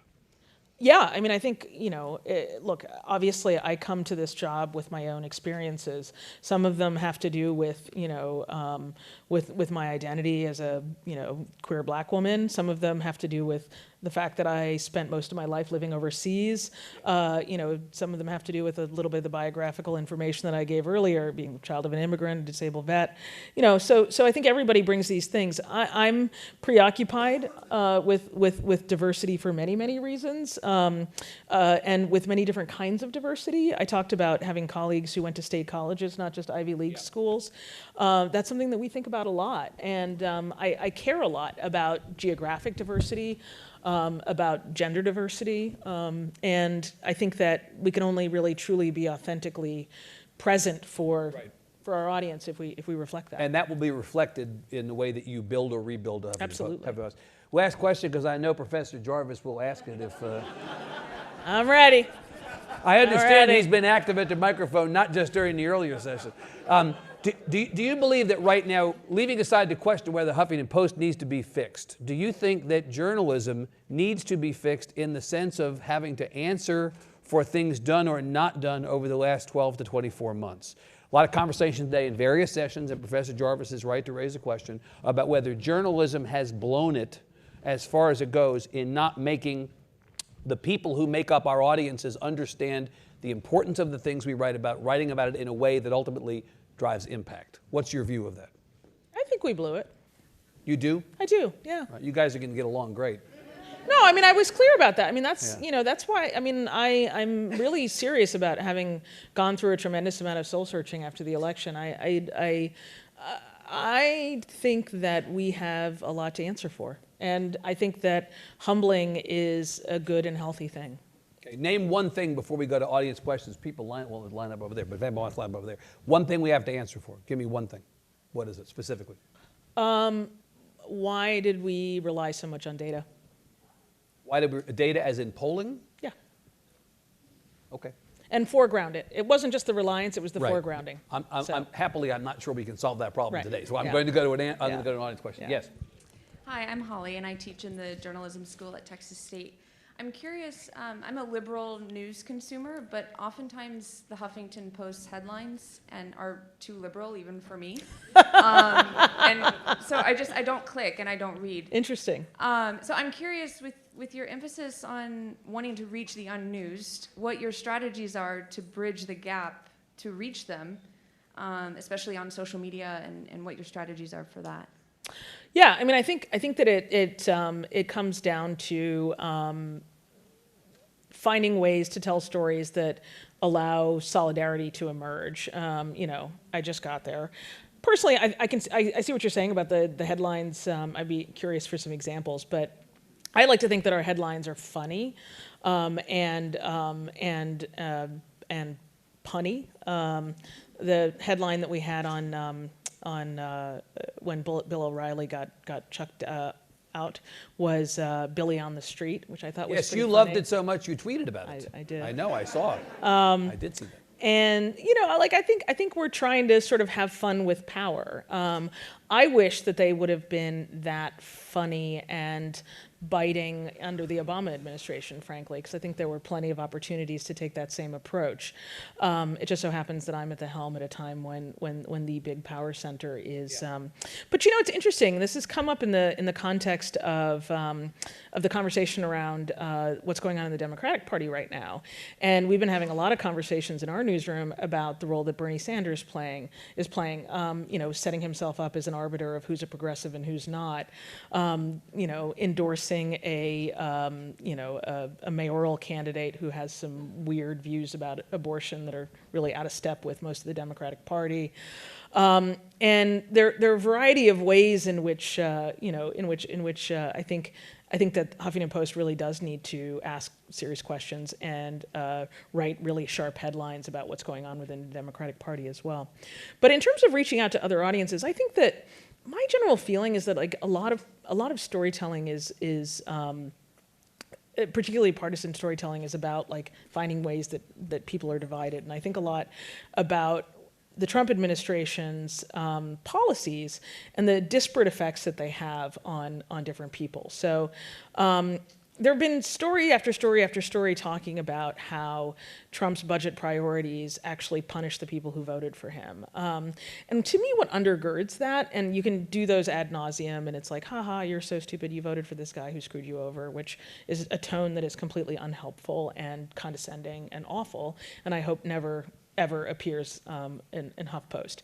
But I think like the sort of like next turn on that is like, actually, what's interesting about this rural-urban divide is that even though there's this perception that urban people are more dependent on government than rural people are, the fact is that rural people are hurt even more by government spending cuts because they don't have access to the dynamism of urban life, you know? So telling that kind of story that sort of like helps create the you know, solidarity is like such an old-fashioned word, and you know, it's associated with like very lefty things. But I like it because it to me it speaks about like creating the conditions in which people can see the things they share, and so you know, one of the big reporting strains that we're doing now this year is on rural America, and it's because of that desire to create storylines that allow people to see their shared narrative. Quickly to the question that or answer you just gave, do you think that the critique of sites like Huffington Post is that you were too soft on Obama? Do you believe, coming in now from the outside, that Huffington Post should have been more critical of President Obama? I think Huffington Post was actually pretty critical of President Obama. You know, I think that it was critical from the left.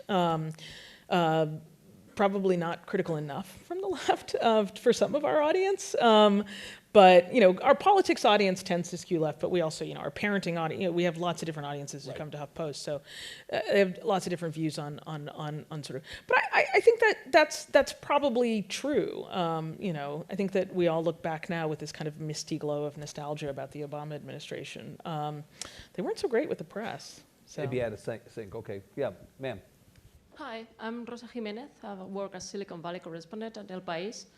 And I'm interested in knowing which difference you see on the Spanish editions, both the New York Times, which you were leading, and the Huffington Post. As far as I see, they are mostly translating from the New York Times. Sometimes even one-year-old pieces, news pieces, are being translated because they get plenty of clicks. Yep. And on the other hand, the Huffington Post has been finding partners in every place, trying to make it more local. So I would like to know what's your point and your opinion on both the strategies. Thank you. Yeah, I mean, I think for each organization, they've sort of taken the appropriate strategy. You know, I was central to the creating of NYT Español, and our strategy was very much that, you know, we're not going to be, the New York Times was not going to be a local news organization for folks in Spanish language markets. We are always going to be a kind of value add, and over time, I think we came to see the Spanish language edition as a really useful way for the New York Times core product to become more discoverable to Spanish speakers, but then also to bilinguals whose Facebook feeds are in Spanish, who are following Twitter in Spanish, but who are perfectly comfortable reading in English and are potential subscribers to the New York Times. So I think that's a strategy that really made sense. For HuffPost, we have a much more kind of indigenous strategy, I would say. In a market, we set up a full edition. We have an editorial staff that is from that place, that is doing journalism about that place, aimed at that place. So it's really two very radically different approaches, and each one I think kind of makes sense for the other. But one of my big ambitions for HuffPost is to try to encourage greater collaboration with the different global editions, because the big stories that we're talking about and thinking about right now are global stories. I mean, the debate about globalization, the rise of ethno-nationalism, you know, the technological disruption and automation and all these kinds of things. These are big global trends. And so it makes sense to collaborate. I mean, and if we have an Australia edition, we shouldn't, you know, when Donald Trump has a rude phone call with the Prime Minister of Australia, we should rely on our colleagues there to report on it. So Are you doing much cross-population of the sites now where you're reprinting? Some, but not as much as I'd like. wanna And do. so I think that, and that's partly because of the business model and the way that they were set up. You know, there's some of them are partnerships, but we're sort of thinking through all of that now and trying to bootstrap it into a much more kind of unified, cohesive international organization. Good. So, thank you, ma'am. Hi, I'm Amanda. I'm a journalism student here at UT Austin. And my question is, you said you want to rebrand the HuffPost to send more of a populist message. And with that going forward, do you see yourself opening up more bureaus or hiring a significant amount of journalists across the states? yeah, absolutely. I mean, I think one thing that's very, very clear to me, I mean, currently the Huffington Post, we have, you know, I don't know, maybe around 40 journalists in Washington, D.C. Do we need that many? We have 4 correspondents on the Hill. Do we need that many? How many correspondents do you have out in flyover country? I mean, fewer than that, not 40, right? So I think a lot of what I'm thinking about doing is how to rebalance the distribution of our existing journalism, you know, our existing staff, and then also augment it to cover much more of the country. But I'm also interested in finding ways to collaborate with news organizations around the country. You know, and by which I don't mean give us your content for free, but you know, ways that we could partner, ways that we could add value to their journalism, you know, through co-publishing and Right. you know, working together on reporting projects and things like that. So rather than identifying markets in which you would launch verticals, which Ariana was talking about some years ago They did do some, yeah. At one point. Yeah. Rather than doing that, you're talking about going a different way to put the brand in front of people Yeah. in the States. Yeah, absolutely, yeah. Okay. Got one there? Thank you. Hi. Oh, God. Howdy.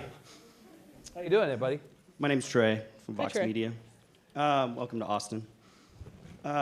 It's interesting. I love this formulation, the unused, unbanked, in the presentation. I thought what was interesting that you haven't talked about yet is the role of platforms that we work through, and you know, that so much of our news is delivered through. You mentioned, you know, old HuffPo, SEO and search and working with Google, but in terms of like trust, in terms of like how we're delivering the news, and in terms of how we're reaching people, what role do you see the platforms playing? What is your relationship with the platforms? Excellent question. Yeah, I mean, look, like all publishers, we are, you know, in a kind of frenemy relationship with the platforms. You know, we need them to distribute our journalism. They need our journalism to bring people to their platforms, and it's an ongoing conversation. Who has the upper hand right now?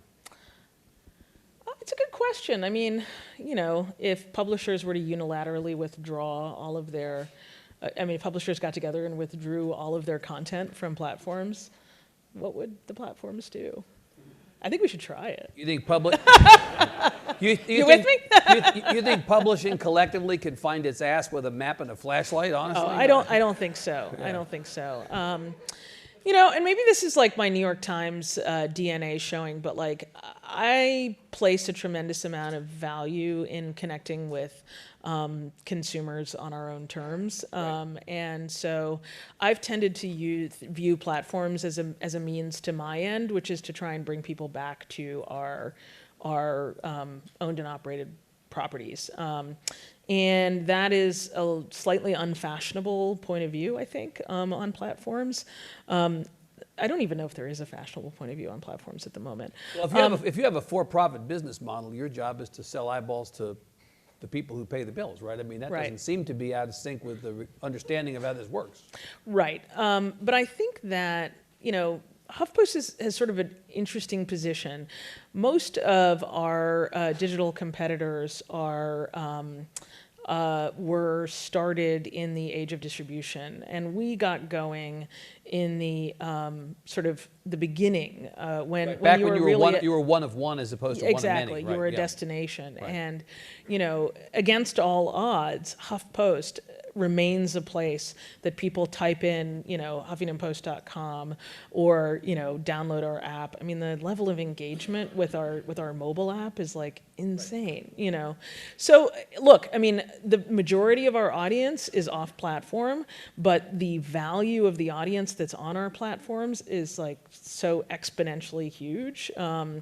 Even if it's smaller, that it's hard to think about platforms as anything but a means to get people onto platforms. You got to play, but like I personally believe that we should be using platforms and we should be using their paid tools to further our ends as publishers to get people onto our own properties. That's my thinking and approach. It's good.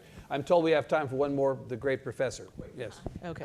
Pam Fine from Flyover University of Kansas. Yay. You mentioned that you... Not a coastal elite. Yeah. Right. Me neither. I'm from Minnesota. Oh, well, Yeah. I was at the Star Tribune in Minnesota for many years. Great paper. You mentioned that you want to build HuffPost to be a global brand as big as CNN and some others. Can you say more about that? You're not thinking of a cable platform, are you? Why not? Okay. Well, will you tell us more? Because that's I want to understand. Well, I mean, I think that, again, I mean, I just keep coming back to the fact that this is a news organization that that is part of one of the most powerful telcos in the world. So why shouldn't we be thinking big? Why shouldn't we be thinking about cable networks or whatever the modern 21st century equivalent of a cable network might be? So I think the possibilities are limitless. You have the resources potentially at your disposal to do that. Hope so. All right. All right. Let's Thank end you. on that up note. Lydia Polgreen, thank you. Thank you. This was great. Thank you very much. We do have a break now, a 15 minutes break, but I have a prize to give here instead of the Twitter or whatever. It's going to be to Professor Jeff Jarvis, who is the hard-hitting questionnaire. Well, that's a little, I'm not going to throw. So 50 minutes back, please. Just hit and run.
Okay, there are still some people there having coffee, but we have to continue to rock and roll. So we're going to have another great panel, actually 2 panels, one after the other, that are separating us between this and our reception that is offered by Facebook. And we have a wonderful iPhone here. I want to take it home, but it's better if I give back to the owner. So I have no idea who is the owner. So if you know anyone who lost a phone, you can come here or send the person here, and Jake will give it back. So now we have our new panel, conversational journalism. I love that expression, by the way. How bots and artificial intelligence can get us there. And Sanet will chair and present in this panel, so I will pass the floor to her. Great, thank you. Should I go ahead with this? Oh, you. I'm good? Okay.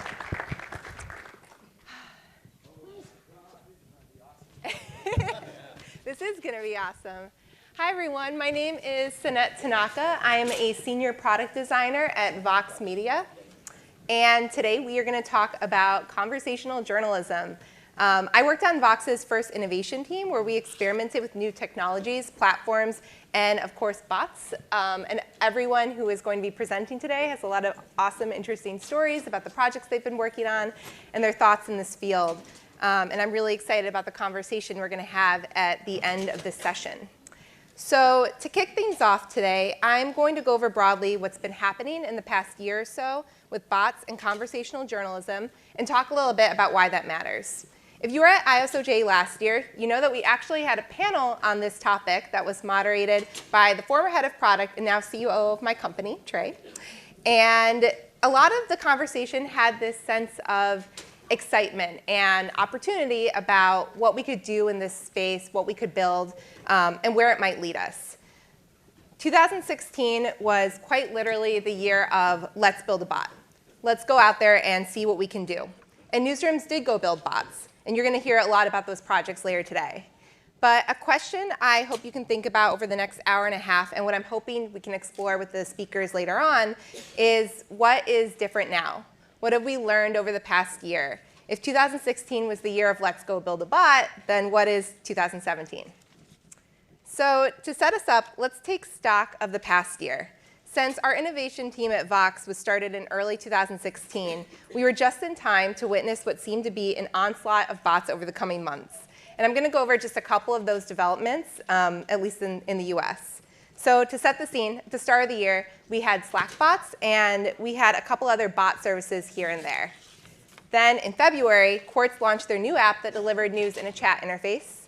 Then we saw the rise of Purple, the SMS bot news service, during the primaries. In April, the messaging app Kik opened its bot shop. Line quickly followed suit. Just a few days later, Facebook Messenger opened up their API to developers, and it just kept going. We saw flash briefings. We saw many Slack bots and Messenger bots. We saw new labs like the Quartz Bot Studio forming in newsrooms. And then capping off a bot-filled year, Google opened up their Google Assistant API, which powers products like Google Home, just this past December. So needless to say, it's been a busy year. I just threw a lot of products and company names at you, so I think it would be helpful to back up for a minute and define just exactly what we're talking about when we talk about bots. So a bot, broadly speaking, is software that automates a task. When journalists talk about bots, they're usually referring to one of 2 categories. The first is service bots, which help speed up and automate various aspects of reporting, like going through databases, fact-checking, even writing stories. And you're going to hear about some bots in this category in some of the projects later on. But for my presentation, I'm mostly going to focus on a second category of bots, conversational bots that end users can interact with.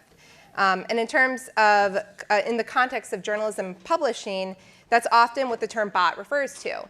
And that's why we tend to lump a lot of platforms and products under the bot umbrella. So you'll hear things like notifications, like chat UI, messaging, and so forth. Underneath the hood, this could be powered by a human or by computers or some combo of both. The interface could be text-based or voice-based or again both.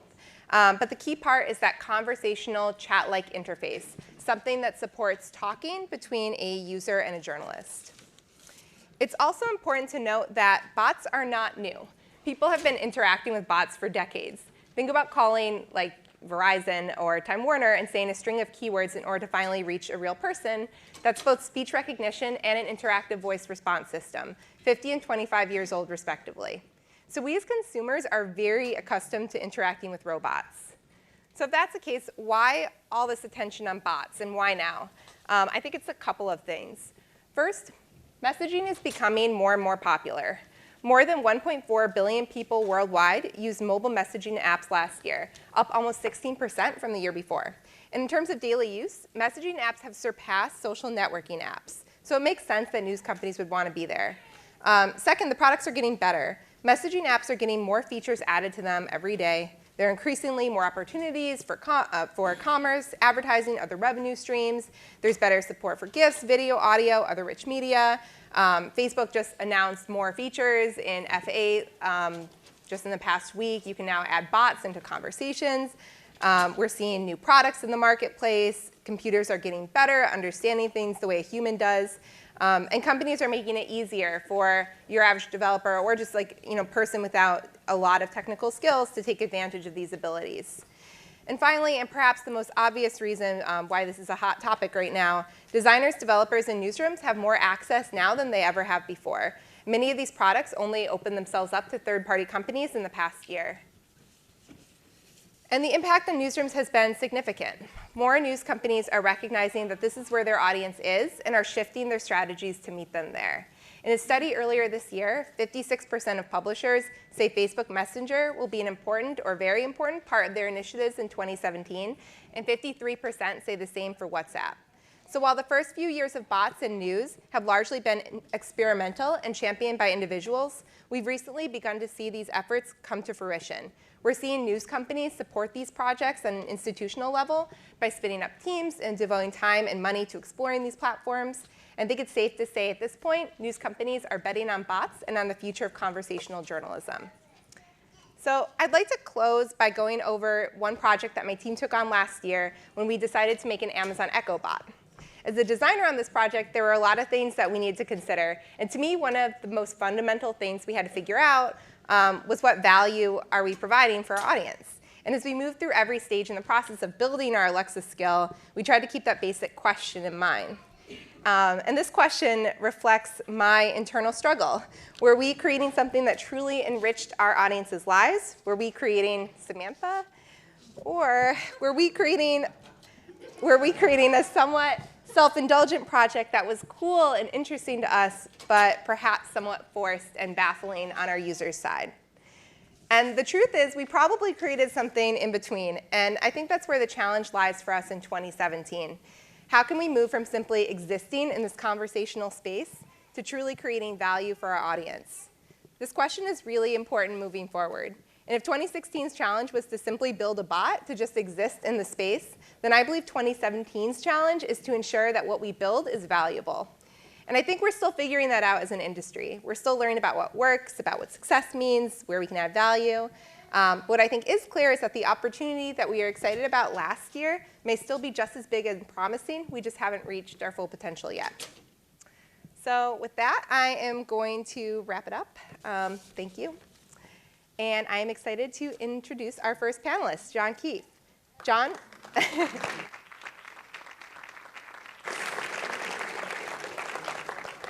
So John is a bot developer and product manager of the Bot Studio at Quartz in New York City. Previously, he was a senior editor for data news at WNYC, where he led a team of journalists who specialize in data reporting, visualizations, and investigations. And today, he's going to talk to us about some of the work he's been doing at Quartz and do something interesting with all those tools on that table. So take it away. Thank you so much. Yeah, last time I was here, I sort of set the bar up by doing jumping jacks in a hoodie that had lights on it, and so Rosenthal said, you got to do something better than that, so we'll see what happens. Tell you a little bit about the Bot Studio. It's just gotten underway. We're talking about we're looking into bots of all sorts. Is that, oh, not that one? That one's still, just needed it. Oh, okay, oh, got it. looking at bots of all sorts. We're looking into bots software, basically, that you can type with, right? So chat and text. Software that you can talk with, like my friend Alexa here. Hi, Alexa. Alexa, hi. Hello. Okay, good. She's there. That's going to be important. We're also experimenting with artificial intelligence, and a lot of what's behind the bot boom is AI, so we'll talk a little bit about that. And we're also, in the Bot Studio, developing tools and learnings for you.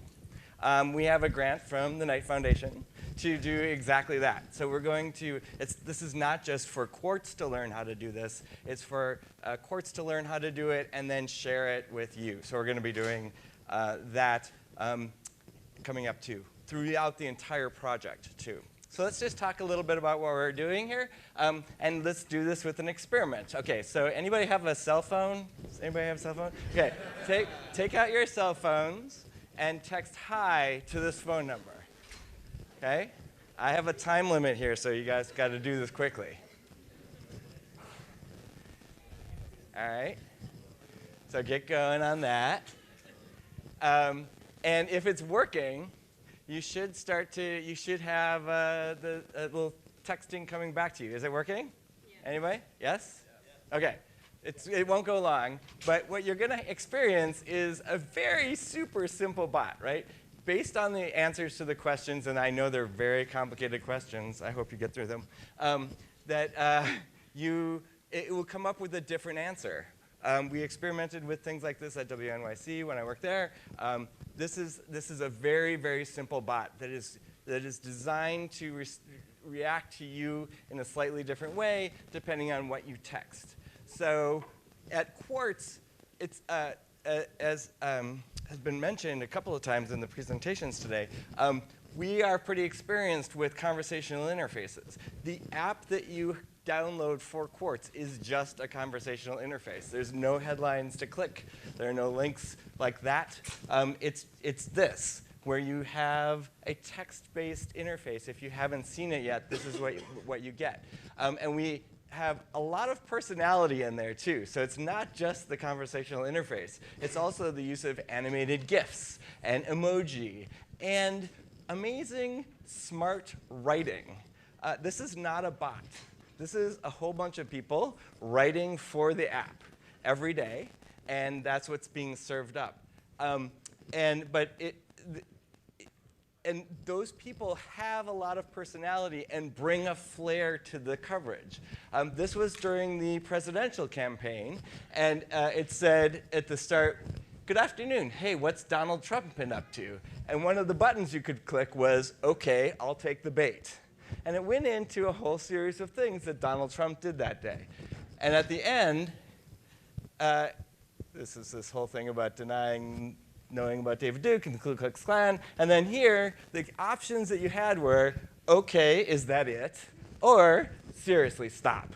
And that's the kind of flair and fun that the writers play with. Here, though, you'll notice you can't actually converse with this app. And this is an important point. Through a lot of experimenting, the folks who built the app came up with this notion of having two choices.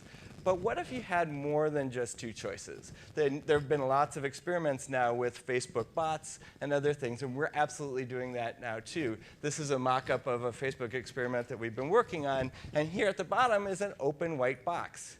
What will people say? What would you say? What would you ask? We're starting to get a sense of exactly that. A lot of it is not very useful. So we're trying to figure out how best to do that. As was mentioned too, the Facebook F8 conference announced a lot of interesting ways that we might be able to play with that white box. So we're looking into that. Okay. Again, all of our learnings we're going to share with you all. All right. So let's talk about voice interfaces. So I have my friend Alexa. Alexa, load cat facts. Here's your cat fact. The life expectancy of cats has nearly doubled since 1930, from 8 to 16 years. Meow. Okay. So a little bit of personality there, right? And information. There's a lot of challenges that you run into when you're making experiments and journalism and information services for voice interface. For one thing, there's nothing to browse here. You can't just sort of look through things. That's kind of challenging. And despite the meow, which I really love, that's kind of why basically my daughter goes back to cat facts every day, because there's a little bit of personality. Alexa, load quartz demonstration. Hi, John. How are you today? Good. Oh, great. Would you like to hear about today's news? Sure. Are you sure about that? Because it's pretty depressing. Okay, no. Okay. Talk to you later. And goodbye all of you other humans in the room, too.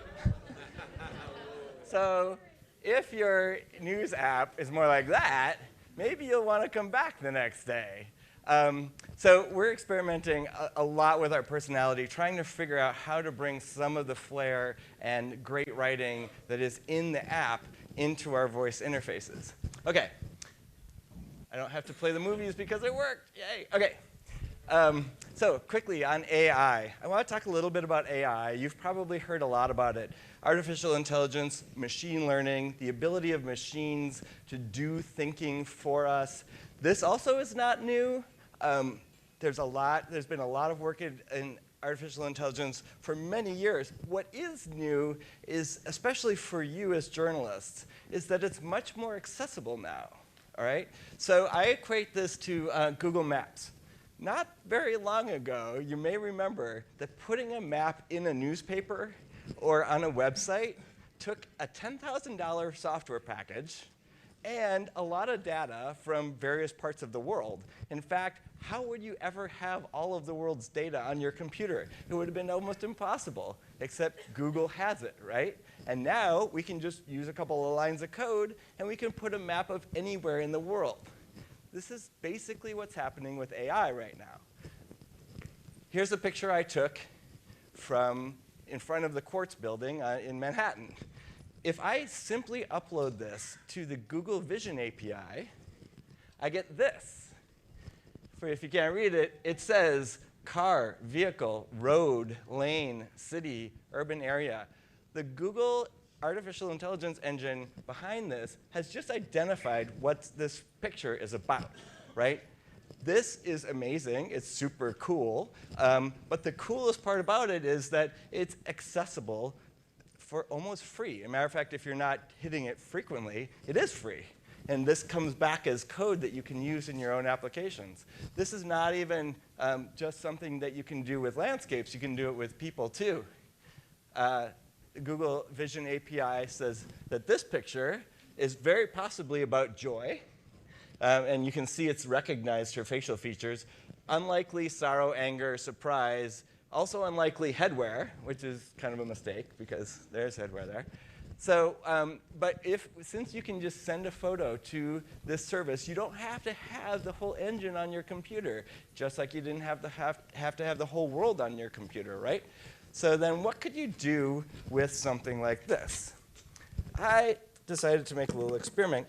Actually, Jake, is he here? Could you put the lights up a little bit? All right, so this is a Raspberry Pi. It's a very simple $35 computer. On it, I've put, it's got a little camera on it. And I'm going to walk over to my friend Robert here, look up, and taking his picture. OK. So now this is going to the Google API, if it works. If the light goes out, OK, then it's gone up. Then what could you do with that? What could you do with that? What does it say? Alexa, load latest picture. Oops, that's not the command. Alexa, stop. I wasn't able to understand the question. Yes, I know. Alexa, load latest photograph. The words I would use to describe what I see are audience and speech. OK. Audience and speech. It didn't say anything very much about our friend Robert here, but it did recognize that this is an audience and Maybe that you guys are listening to a speech. That is kind of crazy. This is a $35 computer. You don't need access to that whole library at Google on your computer. You can access it through the API. Lastly, I'll just talk about the fact that we are developing journalism tools. So these are not just audience-facing tools. These are things for you. We're going to get them into Slack because most of you, I suspect, are using Slack. A lot of the US and world journalism population is using Slack. So we're going to put those tools into Slack and make them also available for you, and that will be likely in this fall. If you're interested, drop us a note at bots@qz.com. And that's all. We'll talk more.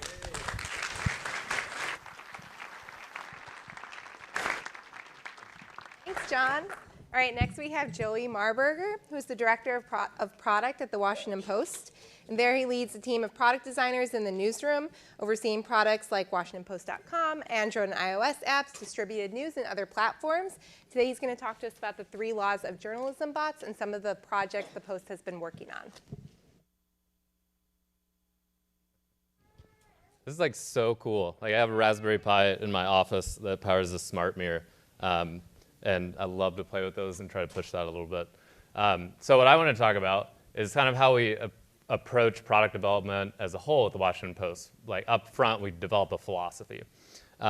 So as you know, journalistic organization, we thought, okay, this bots platform, this excitement, the wave of it, basically it needed some laws to it because we didn't want to put out like false information. And you know, it's got a long ways to go. It's young, so we should like kind of set a foundation. So I'm a huge sci-fi nerd. Love Isaac Asimov, and if you've ever seen, it's actually not a super great interpretation, but I, Robot with Will Smith. It's all about the 3 laws of robotics, where basically like robots aren't supposed to kill you till they try to kill you. Hopefully a conversational journalism bot will never try to kill you. So I developed basically 3 quick laws. I wrote about this on Medium. You can find it pretty easily. I'm not going to read them for interest of time. But they're pretty kind of spot on to kind of the laws of robotics, which is we don't want to spread false information. You know, a human, it should follow what a human journalist tells it to do, unless it tells it to spread false information. Also, you always got to start at 0. Many programmers know that it actually starts at 0. So this is actually 3. Well, we did a lot of experiments in bots. Trey and I actually talked about bots a ton over many adult sodas. And we're very excited about it because it's just this great, simple experience, and technology is getting so much better for it. Like AI is getting better, big data is more accessible, as John was alluding to. So we knew we wanted to try a bunch of things and see what's out there, because it's kind of hard to have a ton of successes when you're like on the bleeding edge. So I'm only going to go over like 3 bots, which are kind of our favorite, but we actually have, I think we have almost 100 bots actually. Like 99% of them are internal though. So this is our most successful reader-facing bot. It's called the Feels bot. So about 30 days prior to the US presidential election, if you opted into it on our politics Facebook page, we would message you in the morning or in the evening and ask you how you felt about the election. And it was just like 5 emoji responses from like super angry to happy. And we would curate all that. And then in the morning, we would show you a graph, basically, of how people were feeling. We knew that we had to have a cadence in alerting people, but not annoying people, because we'd already built a bot before that was just a general news bot, which didn't do very well, which we figured would happen. Even though there's, I don't know, 1 billion people in Facebook Messenger, I don't think anyone's built a bot that has that many users. So this was really fun to work on, and it was moderated, curated by a human. It had a low user count, like less than like 10,000 people, but the engagement, meaning people actually answer the question every day for 30 days, was greater than 65%, because it's simple. It asks you a simple question. It was a very charged election, And if you ask people how they feel, turns out they'll tell you, which is great. So we generate these kind of like social cards from it and highlight a few, some of the best responses. So we'd share them, say on Twitter. We put them up on our site. We generated these kind of little graphics out of it that were really fun. And we did this every day for 30 days, which is a great exercise. Empathy is a powerful driver in conversation. Other thing is we call it our virality oracle, is a Slack bot and a Slack channel. This public channel inside the post that is powered by a really amazing algorithm from our data science team that from the second that a story is published, it starts monitoring it, and it knows within the first 30 minutes of publishing if it's basically going to be viral. It's really popular. Like viral is like kind of loaded word. And it notifies the channel, and we can look at it to go in and maybe add something to the story, already start writing off of it a little bit. And this, we get about 3 to 5 stories like this in a day. And then it also models out a 24-hour traffic window. And then the bot also emails us a digest. So we can see like life cycle of stories, which is really just a bot as a tool. So it's like a service bot or utility bot. This is very handy. So this is actually the data behind the bot, which I'm not going to go into super detail on, but we can nerd out about it later if you want to. So this is our prediction model that has taken all these data points. This bot is just like eating and just like gobbling up. And then we ran it for a long time, almost a year, actually, of machine learning to get really accurate. And we ran on every story, published about 300 stories a day. And we found we'd add in like a new metric, and it would get a little better. And over time, now we're about 80% competency rate. This is everyone's favorite, though, is the Marty bot. So Marty Barron, who is our editor, that's Marty's picture up there. It is not actually Marty. So this is tied into our web or kind of publishing scheduling system called WebSched. And whenever a reporter starts a story, they actually put in when they plan to publish it. So what is the deadline, which can always be changed. If there's actually a bunch of other stuff it does, but which is really intimidating. So if you're behind, as these poor people are, it will tell you like, hey, you've either really close to your deadline or you've missed your deadline, and it personally messages you. It doesn't like shame you in a channel or anything. And it's really funny when it messages Marty, which I think maybe happened once. So this is a pretty cool thing too. It's called Heliograph, which is another kind of way to think of a bot. It's not a conversational bot, but it takes in data points from a feed and basically can craft stories. Very simple, short stories based on templates. Anybody ever play like Mad Libs? You like put in like a noun, pick an adjective, whatever. This is kind of what that does. So we use this for Olympics and elections. So we published a story on every single Olympic event because of Heliograph. And then for elections, we posted a story on every single race in the US on election night and generated newsletters, generated tweets, it powered this thing. And we did all sorts of fun stuff from it. So it was like a bot that was helping us, do better journalism. But as John was talking about, audio bots are super, super huge right now. Amazon doesn't call Alexa a bot, even though like pieces of it inside are a bot. They like to refer to it as like it's an operating system as audio AI. And that's the Echo and the Google Home. Our politics flash briefing was one of our fastest growing products last year. We caught the wave like just right. There's a reason that they're out of stock on Amazon all the time. They're actually outselling a lot of their other hardware. Jeff Bezos, our owner, is like personally driving this roadmap, which also gives you an indicator of how successful it is. And it's super fun. But what we're thinking about in bots and kind of how it plays into your day-to-day life and your habit is like bots can do very simple tasks. Like it shouldn't do everything because then you've got a lot of cognitive overhead, it's a lot of work. Sometimes you don't know what to ask a bot, other than like, what's the news? So we're thinking about like that, the future's here. Like you can build these things, and actually now there's a lot of tools you can build them pretty easily. Amazon has a tool called Lex, which point and click, you can build a pretty robust bot without any code. So I mean, the future's here. It's just it's not evenly distributed. Just as a quote from William Gibson, who's another science fiction writer. And I think this is like super true for bots, totally. Like bots again aren't totally new. They're just getting more accessible. It's almost becoming a household name.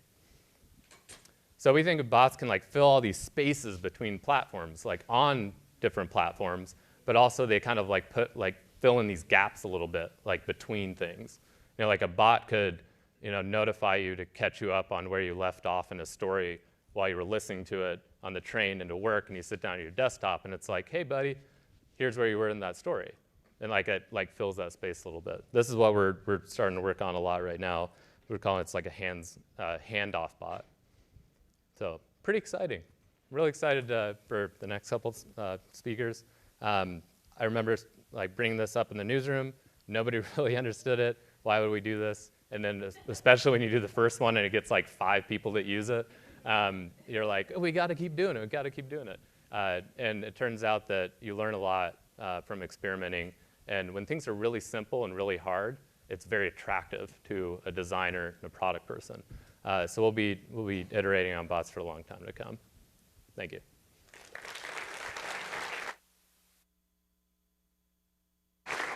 Nice job. Thanks, Joey. All right, next we have Andrew Phelps, who is a product director at the New York Times. Among his projects, he led a cross-functional team to relaunch the Times mobile homepage, launched an app for Apple Watch, helped cover the Rio Olympics via text message, and launched a Facebook Messenger bot.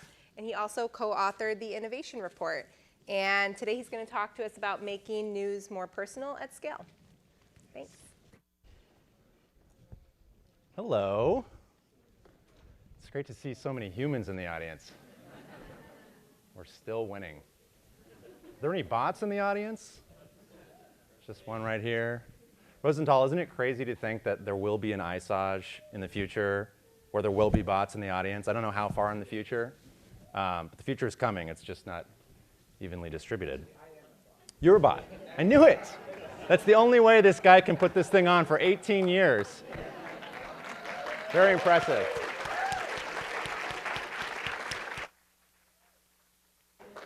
All right, so speaking of humans, I would like to talk about humans. Oh, there's my mic. And let me just go over a little bit of the context that I think we've already gotten here. But we know the explosion of messaging apps is out there, right? 1.2 billion people use Facebook Messenger. 1.2 billion people use WhatsApp, which is owned by Facebook. Snapchat, in terms of iOS apps, non-native iOS apps, number 2 in terms of how much time people spend with that app. Think of how big the App Store is, right? iMessage is the most used iOS app. And of course, good old-fashioned SMS is on 4 billion phones. So news organizations rightly went where all the users are. They rushed to get on these platforms, leading to what Nieman Lab, the paper of record for the future of news, called the bottification of news. I think that's actually from December of 2015. So that's how long we've been talking about this now. I think this is happening now because we're moving toward this more personal relationship between news organizations and their readers. And the rise of bots happens at this moment because it really facilitates those relationships. And all of the predictable headlines have shown up, right? All of the, this is from the other day. Journalists beware. The bot, this bot we saw at Facebook F8 may do a better job than you. This is so predictable. All the people who are worried that we're going to automate all the humanity out of journalism. Written by a robot, will algorithms kill journalism? I love this one. Rise of the machine. Journalists under threat as AI robot writes article in 1 second. That's really slow for a computer. So I work at the New York Times, and the New York Times is actually filled with humans, with human people. We have 1,100 of them in the newsroom, and we're really proud of them. Journalists, of course, are people with backgrounds and points of view and unique perspectives. And what I've noticed in the bot space is that there are a lot of great experiments out there where they're either playful or useful or sometimes both, but the bots tend to have their own personality. You know, like a bot will have this sort of character created for it, or it'll sort of have like a kind of a voiceless or entity-less personality, or it'll kind of take on the personality of the news organization, have sort of an enterprise voice, right? But I figure we have all of these great humans that you know, are expensive and emotional and really hard to maintain. So like, why not squeeze more out of them, right? So here's one of them. This is Sam Manchester. He's a deputy sports editor. I don't know if anyone had the chance to see this. It was a relatively small experiment, but Sam was one of a lot of journalists who went to the Rio Olympics. And we actually asked Sam to text with people, text with anyone who would sign up, his personal observations from the games. You know, not breaking news, not headlines that you could get anywhere else, but to talk to people the way he might send text to a friend, right? Pretty familiar interface. And I think what's really powerful about this is now all of a sudden the New York Times, or at least NYT Sam, is saying, hey, right? Like, when is the last time the New York Times said hey to you? For a big old news organization like the New York Times, that's a pretty big deal. And now suddenly the New York Times is appearing next to your mom, your friend, your significant other, in a very kind of personal and familiar space, right? This is one of the texts that really, it was a crowd pleaser. This was Sam's observation that no one was in the athletes' village for food. They all went to McDonald's. All these athletes went to McDonald's. Isn't that crazy? I thought that was amazing. And we really had to draw this out of him, right? Here is a trained kind of sports editor, you know, first of all, who's not used to being the reporter. In fact, we had to take his photo because we couldn't find a single one.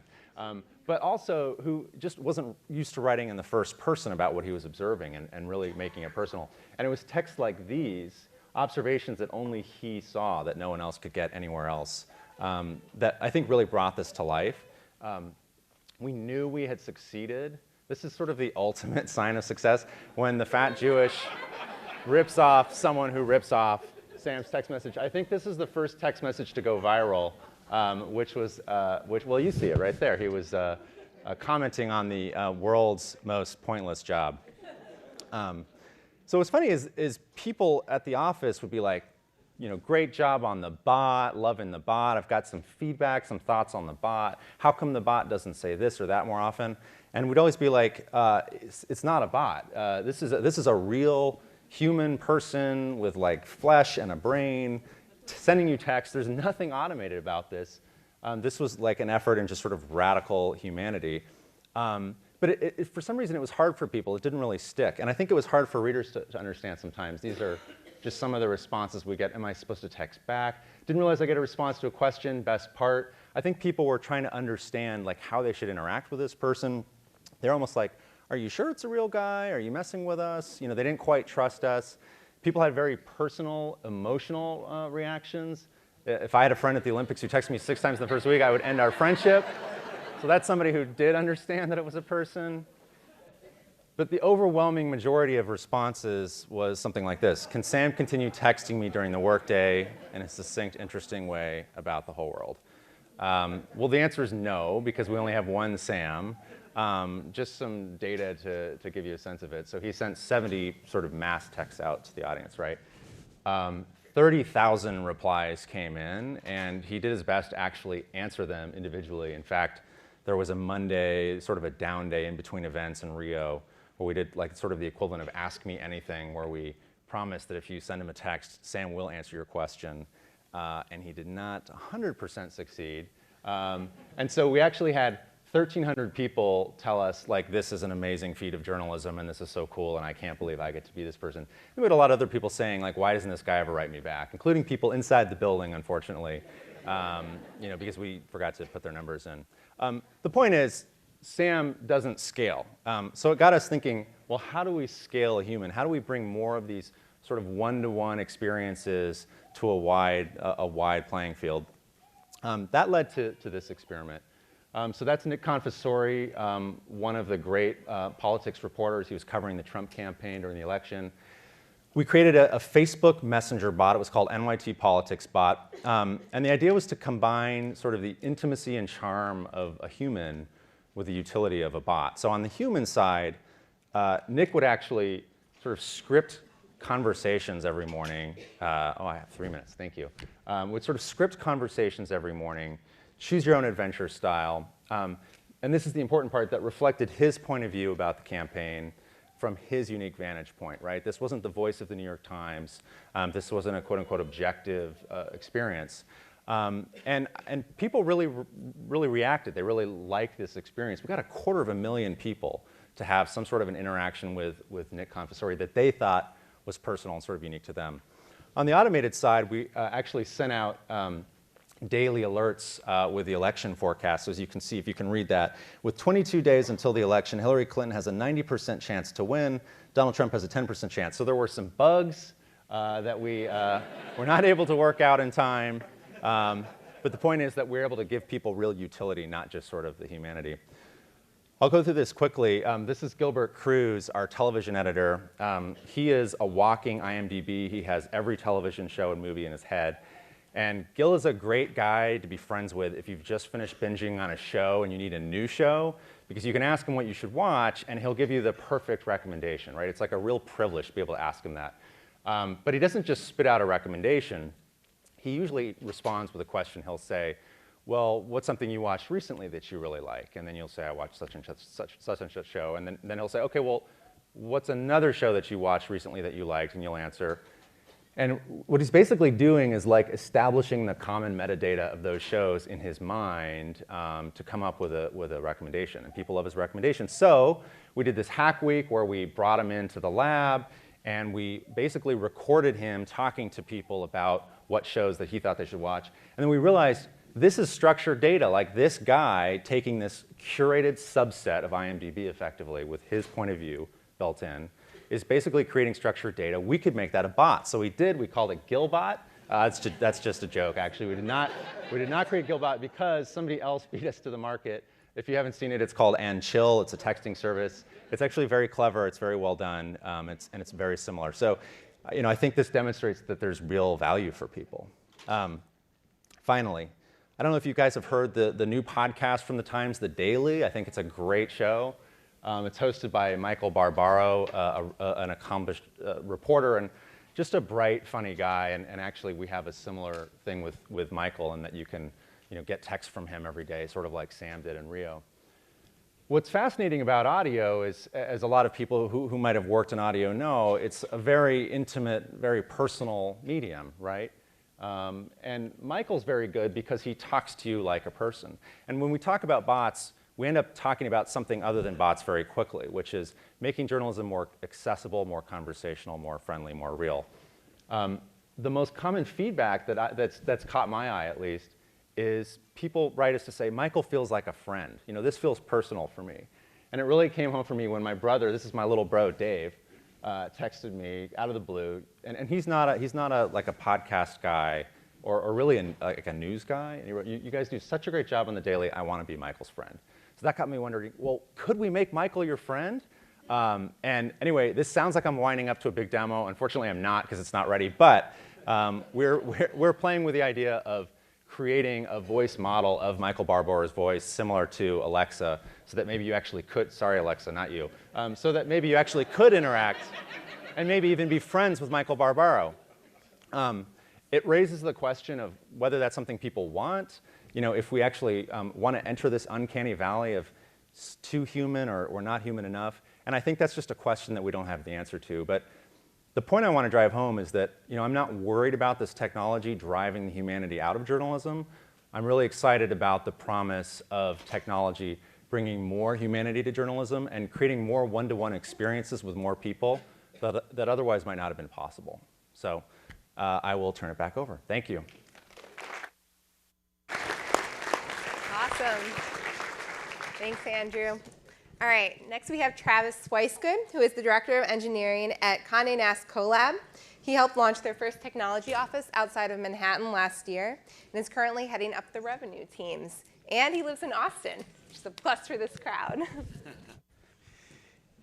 Hey, thanks everybody. I am going to mute this because I'm going to be mentioning her name in a little bit. So I'm going to talk about bots. There are a couple of different types of bots. Sinet talked a little bit on some definitions earlier. I'm breaking mine down into two different types. The first type are helper bots. We have a bunch of these. Everything from our ad deployments. Our brands can go and say, we need a new ad placement here with this configuration on this site for these keywords, things like that. And all of that deployment is handled through a conversation in Slack. We have things on DevOps around deployment, a bunch of internal stuff that fall into the realm of helper bots. But I want to talk about one that is public. Condé Nast Haikus. This is on Twitter. You can go follow it right now. There are a couple of bots here that are working in concert. There's one bot that scans all the content that goes through Copilot, which is our internal content platform, and looks for haikus. This is an example of a really hard problem that's easy for a computer to tackle. I wouldn't want to be the person tasked with going through all of our stories looking for the 575 pattern, but a computer's really good at that. When it finds one of these haikus, it posts that to internal Slack channel. Anybody in the company can join that. And that's where the second bot comes in. We have a bot inside that channel that is scanning upvotes. So if there's a haiku that somebody has flagged and said, oh, this is a good one, and enough people do that, it'll post it to this Twitter account. That's an example of what seems like a relatively easy problem that's hard for a computer to do. It's relatively easy for us to look at a haiku and say, oh, this is really funny, or this is really relevant, or that's an interesting way to phrase this. It's harder for a computer to do that and do that successfully.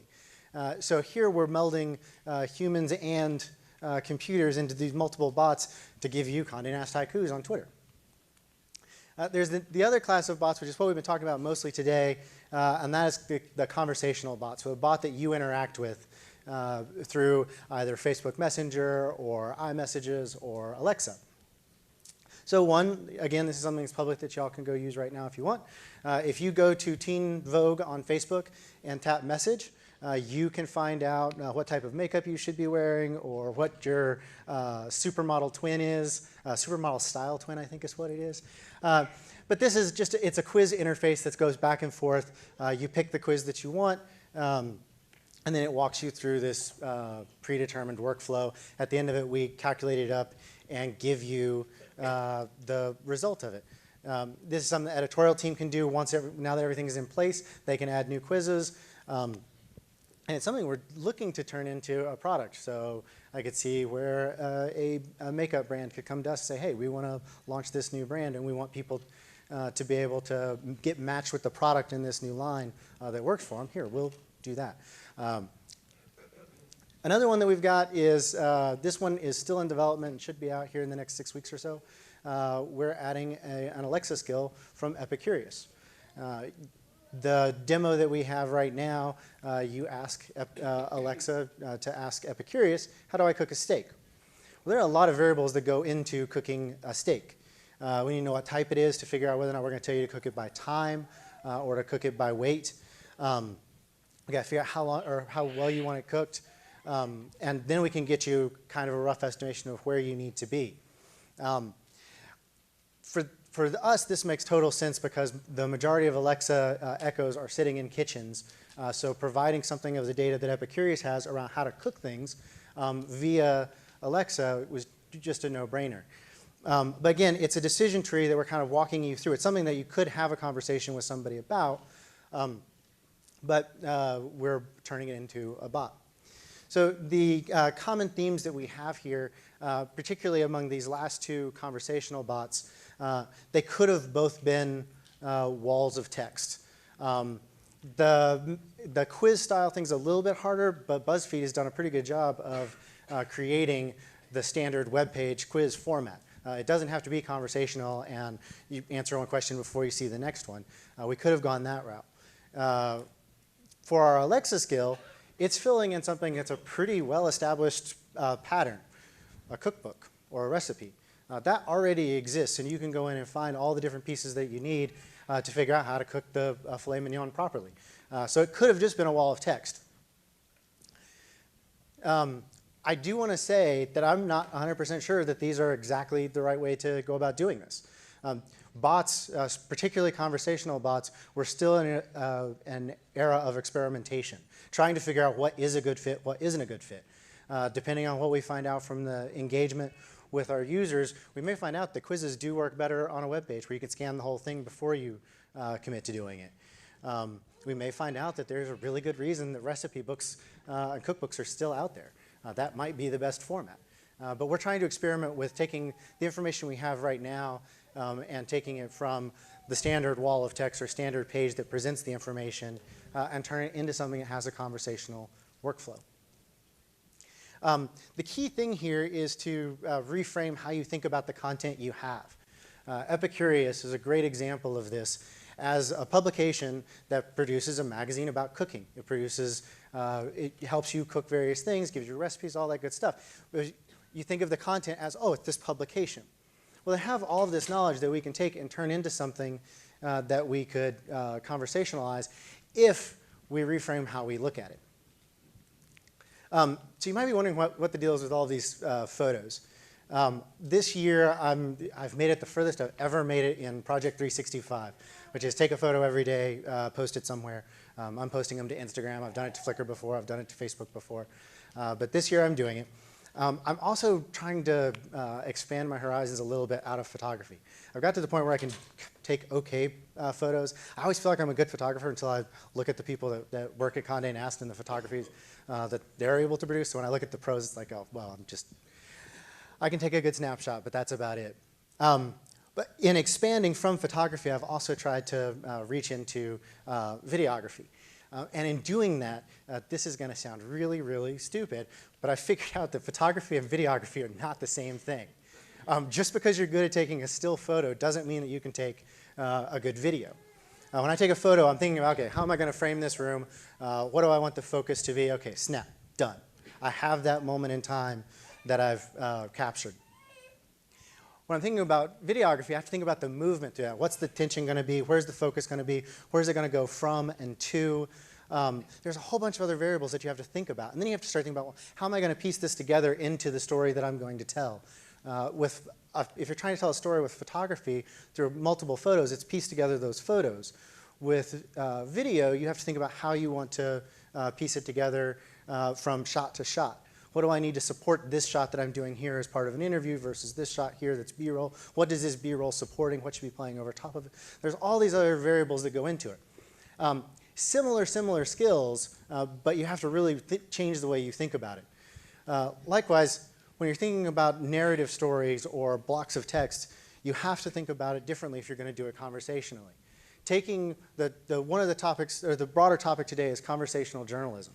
We're not going to be able to take the journalism that we have, that we produce now, as a story, as a discrete thing, and turn that into a conversational bot and just give you a sentence or a paragraph at a time. We're going to have to rethink how we do that.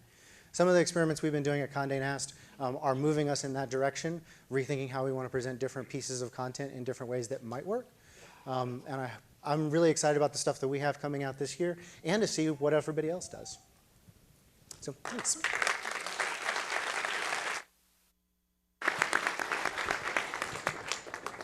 All right, so I'm going to bring the panelists back up, and we're going to have a quick conversation. Thanks. How should we sit? Oh, I would not have thought to turn that off. We have them in the office, yeah. So we have to turn them off all the time. Great. We have Alexa and Google Home next to each other, and we have got them going back and forth. It's an occupational hazard. Yeah, it's true. Okay, so something I've been thinking a lot about, news historically has been a one-way street. Publishers publish content, and then the audience consumes it. So now with bots and with conversational journalism, we're inviting our audience to interact back with us. So I'm wondering why? What value is it gives our audience in participating in this interaction? Anyone can take that. That sounds like an Andrew question. Does it sound like a me question? I mean, I think it's Andrew. So you go ahead. I think it's about the personalization. Personalization of content is a big thing. What's the next most interesting thing that I could read? And personalizing that to the user rather than the broader segment or some editorial voice really helps with engagement on the business side of things, but also just gives users a better experience. And I think that personal one-to-one is what we're, at least when I think about it, that's the thing I'm after when I'm thinking about bots as a means of communicating. Yeah, and I would add that the word trust shows up a lot lately, and its counterpart, distrust, is showing up a lot lately. And one of the speakers earlier was talking about the fact that when we talk to people, those walls sort of fall away, and we tend to listen more and trust one another more. And so if you can have these conversations with news organizations, I think that can really change the relationship that people have with us and can really help with trust. I think when people feel heard or feel understood, they're more likely to identify with a news organization as a news organization looking out for them that has their interests in mind, which is really important now. So flipping that conversation back, like what value, have you seen any value for your journalists in participating in these conversations? I mean, you've all mentioned a little bit, like Andrew, you were saying, the journalists, their eyes are open by having to participate and write in a different way. Are there other things that you've seen that have been beneficial for people in the newsroom from having these conversations? I think people are journalists, by allowing themselves to be people, are experiencing more stories that they might not have otherwise put in their copy, right? But that in the case of Sam Manchester, had all these moments that he saw that he might just tell a friend about, but why not tell the tens of thousands of friends that are texting with you about it? And I think that opened his eyes to the kind of storytelling that this more personal experience can unlock. And I think it also exposes our reporters to more real people and to their stories. I mean, there's no better way to get someone's story in front of someone than just to talk to them. Yeah, that definitely makes sense. Joey, what have you seen? Well, the thing I didn't mention in my presentation is we did a similar thing to what the Times did with Sam in the Olympics, but we did it around the presidential debates. So for every presidential debate over SMS, using Twilio, and then powered by a Slack channel with another bot that would take texts and send you updates. We had Aaron Blake from The Fix was powering it, and he introduced himself. And the whole premise of it, because we did some test runs with him, is we're literally text like you're just texting one person. And we're not going to try to do too much at the beginning.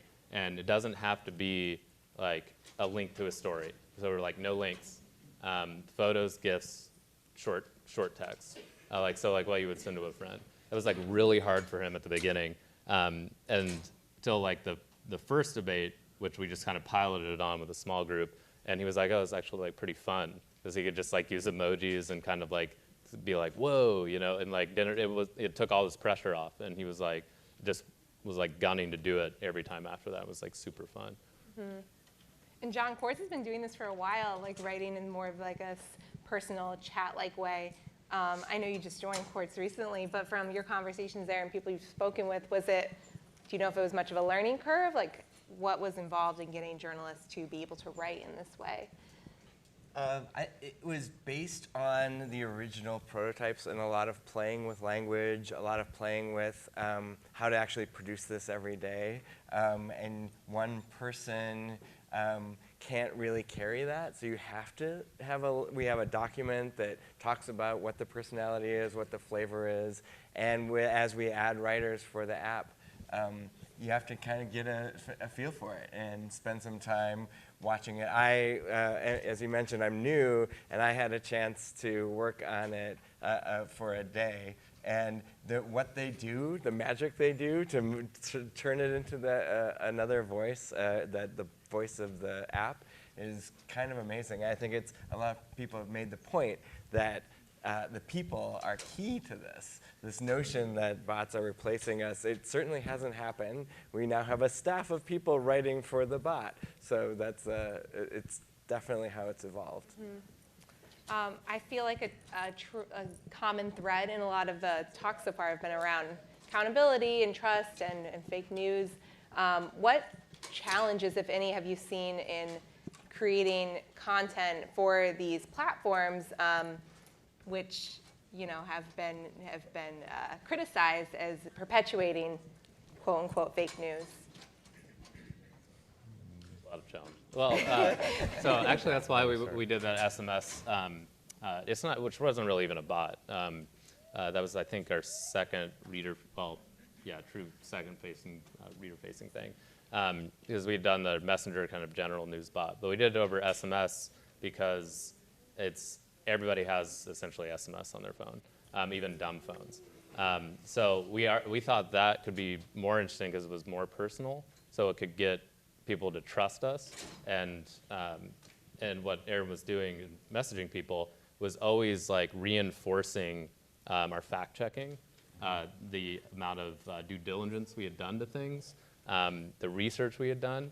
And sometimes that ended with like a fire emoji or whatever, but that was fine. Like I think it was just like you felt that one-to-one side of it. That I think Messenger it was just this giant funnel, which was way more. It's 100% a bot, so it felt cold, and that was fine. But the SMS side, we thought that like did a lot for us, and we got a lot of reader feedback over email and through texting back. Of just like how fun it was and how much they learned. And Aaron responded to a few, just saying like, thanks. And if you want to know more, like drop me an email, and then would start conversations. So it created this like little bit of community, which then immediately it's like a handshake and you immediately like trust the person more. I would add that our Slack channel among the writers and editors who are working on the bot spend a lot of time, which I don't think is taught in journalism schools right now, is like the ethics of a particular meme as a animation to go with a news story or in a particular emoji. Like there's a limited number of emoji, and they can be expressing different things. So if you write something and you put a smiley face, but it's about a tragedy, that's problematic. And so there's a lot of debate going on in the Slack channel of what's appropriate, what's not, does this work, does it not, and trying to find that, which is, it speaks to keeping the credibility, but also the playfulness at the same time. And it's not a very easy line to walk sometimes. Yeah, that's a good point. Like, it's not just inaccuracies. Is the tone accurate? And it's a lot of, a lot of editorial judgment there. We don't have a lot of time, but if anyone has any questions and wants to come to either. One question I hear. Are you it? Are you the question? Yeah, can you replace Liz Spade with a bot? Harsh. I didn't hear it. I think. All right, so thank you very much. All right. Thank you.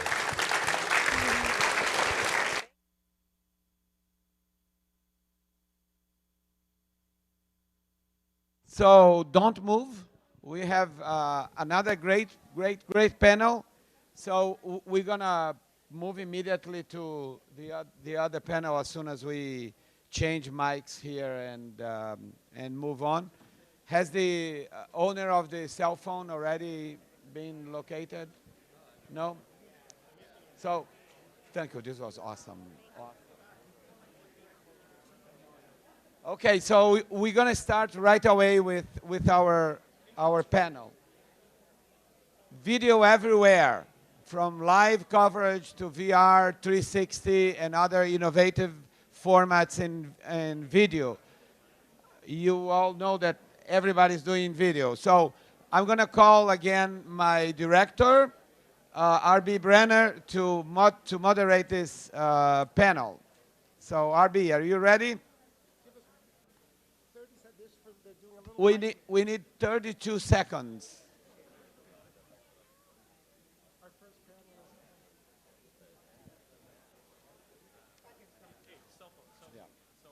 Oh, and we have a cell phone again. Same cell phone, not another one. Same cell phone. It's nice. It has a good cover. I think I'm going to take it home, right?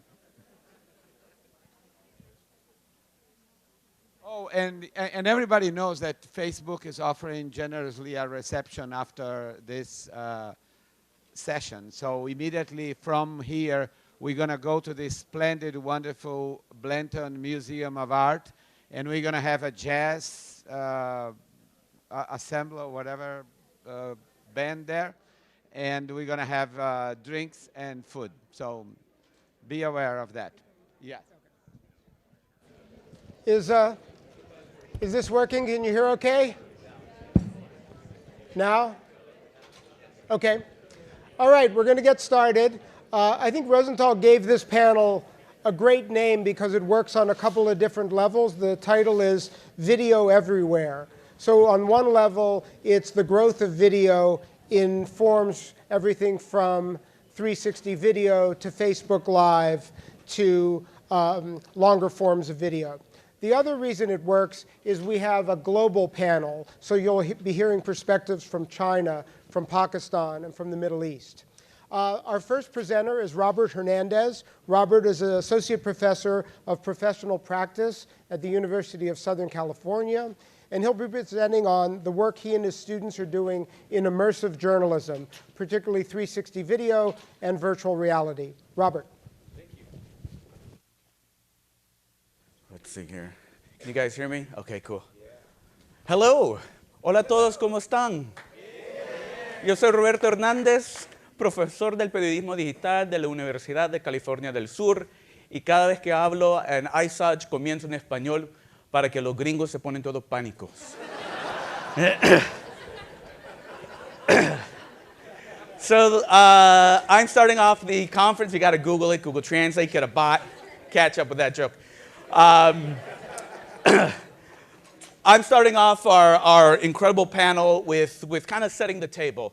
It's time. It's time. This is my third time speaking at ISOJ, and I spoke in 2015. And as I was preparing for these slides, there's a similar theme that I've been talking about for a while. And I usually have about 3-4 slides that are my standard slides. This one is one where I usually ask audience participation to point out how we've just adopted technology at a faster rate. There's a bot for that. We're going to do a bot. I'm Team Mystic now. I'm Team Mystic throwing Pokeballs at an augmented reality place.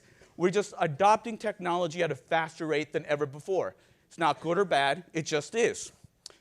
We see that evolution in technology where a computer's gotten from a mainframe computer to a desktop to a laptop to our smartphones and to our bodies, right? That's the evolution you see with other technologies. Smaller, cheaper, faster, more features. We also have this stat, which is, I don't know how many years old it is now, but it's 91% of Americans have their mobile device within arm's reach 24 hours a day, 7 days a week. This is international. This isn't just American. And 91%, I think, is pessimistic. Raise your hand if you were awakened by your cell phone as your alarm clock today, right? It's the first thing you look at when you wake up. It's the last thing you look at when you go to sleep. And somehow we're still married. This is our reality, right? These are slides that I used in 2015. But the narrative is, well, if we continue to understand mobile first, the evolution of technology, the adoption rate, well, we're not done iterating with these form factors. So the question is, what is next, right? When I first talked about this, it was Google Glass. No, it wasn't. But my premise has been for a few years, augmented reality, virtual reality, mixed reality, whatever term you want to use, that is coming. That is coming. And I said this during a talk at NICAR in 2015, that VR is for reals, and I brought that slide up when I gave my talk in 2015, and here's a photo of me saying it for reals 2 years ago. But when I gave that talk, this was the landscape of head-mounted displays and cameras. This is the landscape now.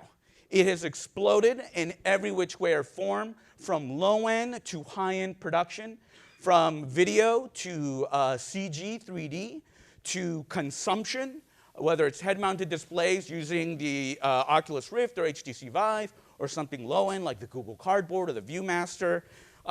It's just that whole spectrum of immersive content being produced. This is a slide from 2015 where I showed a couple of examples. These are the brands that are doing nonfiction journalism, nonfiction storytelling, immersive storytelling now. And they keep growing and growing and growing. Get these apps. These are, again, a lot of leading developers. And again, I can keep adding more apps to them. For those who heard the announcements as well, in addition to journalism organizations producing, it's being backed by the infrastructure with Facebook and YouTube and Vimeo announced during South by Southwest. Facebook is announcing a push into augmented reality. We'll see how real that is. They're developing cameras, a whole ecosystem, probably because they want an ROI on their investment to Oculus. If you want more information, I have a tip sheet that I routinely update. I'm due to give it another refresh. It's a good way to find out the latest prices on cameras, software, where to start, and some other resources. Since I spoke about this 2 years ago, lots of things have happened. Journalism 360 has launched, which is a partnership between the Google News Lab, the Knight Foundation, and the Online News Association. Their first iteration is giving grants out. Several hundreds from around the world have applied to get access to these grants. The mission of Journalism 360 is to advance, develop, and support immersive journalism in our newsrooms. Another thing that I've done with, I have to give it a shout out because Rosenthal told me I was going to do it, and you don't say no to Rosenthal ever, was a MOOC. Intro to Immersive Journalism. I did a class for the Journalism in the Americas. That just concluded, and that was pretty successful. On a personal note, I'm launching Immersive Shooter with some colleagues, launching at NAB next week, where we're going to be covering the emerging community of cameras, hardware, software for immersive journalists, for content creators of the community, for the community. And then the point of the stuff that we've developed a lot is journalism, now trademarked. It's journalism, but with a V instead of a U. It's projects that my students and I have done where we worked with ProPublica and the Texas Tribune, the New York Times, NPR, covering their inauguration, covering some investigations. Currently, we're working with the Desert Sun, doing a piece about the Salton Sea. We have an app that you can download in iOS and Android. But what's next, right? I talked about this a couple years ago, and sure, I've done and caught you up on some stuff. Snapchat Spectacles, that was kind of neat. It's happening right now. But we've may have heard about Magic Leap, which has been talked about for some time. A $500 million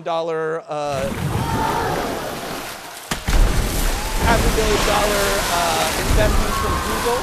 Is it hype? Is it real? They just retweeted an article about light fields. This is the technology that you need to keep your eye out on for. Just to kind of give you context, that didn't just magically happen. In theory, every one of those kids has these glasses, has a head-mounted display. Will we get to that reality?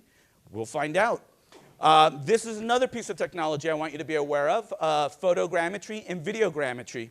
This is getting actual people in that cylinder. You see that kind of green screen room there.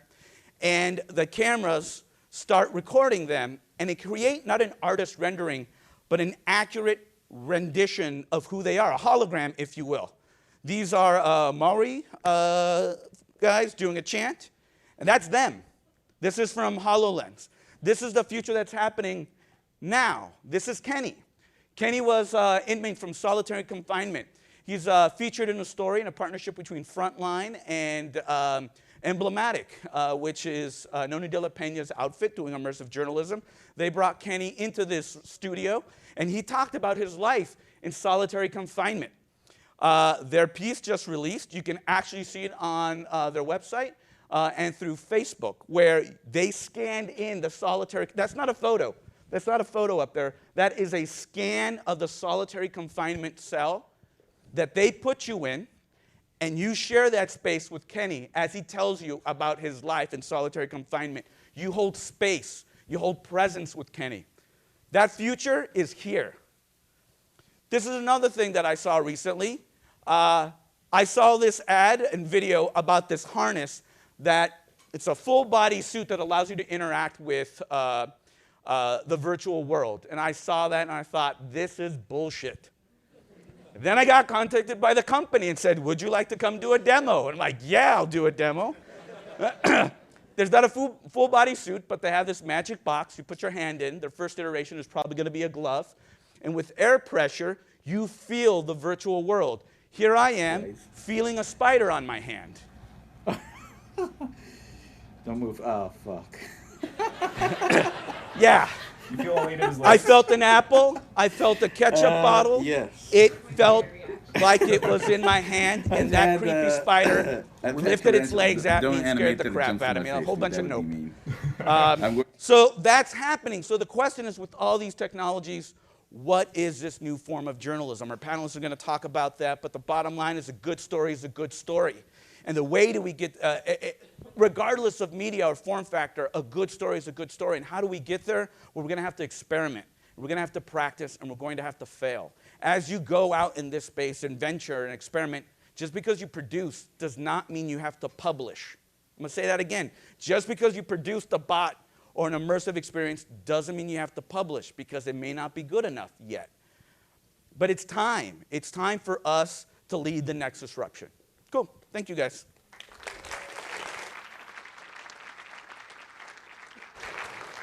Thank you, Robert.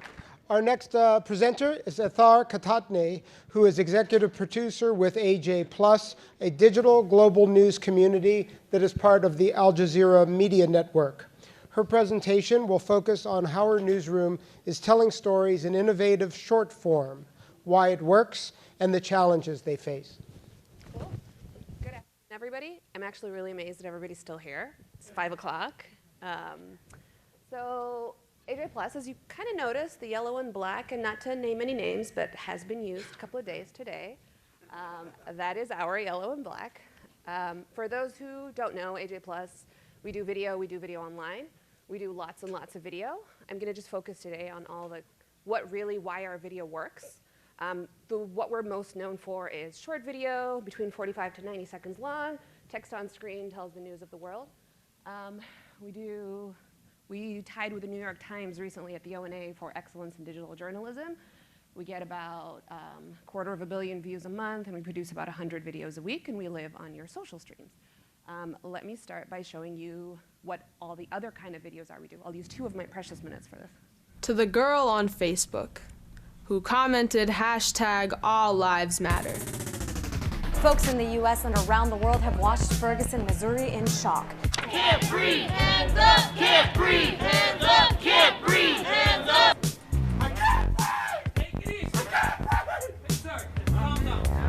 We're now at Hagia Shalom station in Hungary, and these hundreds of refugees, they've been on this road since September 5th. It's now September 15th. We're here in New Orleans, and it's been 10 years since Hurricane Katrina. California's largest inland body of water used to cover where I'm standing. We're in Paris, where world leaders at the UN Climate Conference. So we were just visiting the asylum center that you were living in, and people got pretty upset when they saw our cameras. Can you tell us why? Hey, we're with the man himself, Jon Stewart. You have to carry that in a fanny pack. We made it to the State House in the capital, Columbia, where the Confederate flag is flying. Is the South more racist? South ain't racist, no. Los peluqueros generalmente cortan por un lado y luego cortan por el otro. Y siempre quedará siempre un lado diferente al otro. Strangers lied 3 times within the first 10 minutes of meeting each other. These days, it's a lot easier and takes fewer people to spy on one person, or spy on everyone for that matter. You know, everybody loves your neighborhood teacher, but no one wants to pony up to pay us a salary where we can survive. You don't feel anything, really. You feel very numb to any emotion. My father was deported when I was in 10th grade. So as a billionaire and as part of the 1%, how could you possibly represent, let alone relate to the remaining 99% of America? The people I relate to most is the middle class.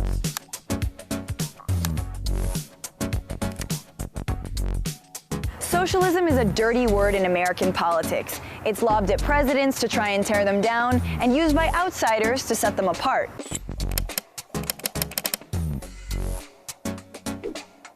Hey! Hey! Hey! Hey! Hey! Hey! If you put your name on this, they're going to destroy you.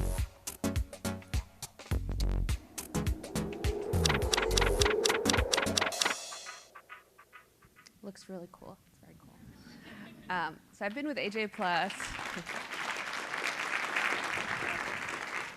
So I've been with AJ Plus for almost 4 years now. We launched 2.5 years ago. We're consistently the most watched in the world. So the day, for example, Trump was elected, that week we were the second most watched piece of content in the world, which is kind of incredible when you think about it. We're this small team based in San Francisco. So here's our secret. I gave it all away. It's innovation, audience first, and platform-specific content. So a lot of people ask us, what about your content? What makes it?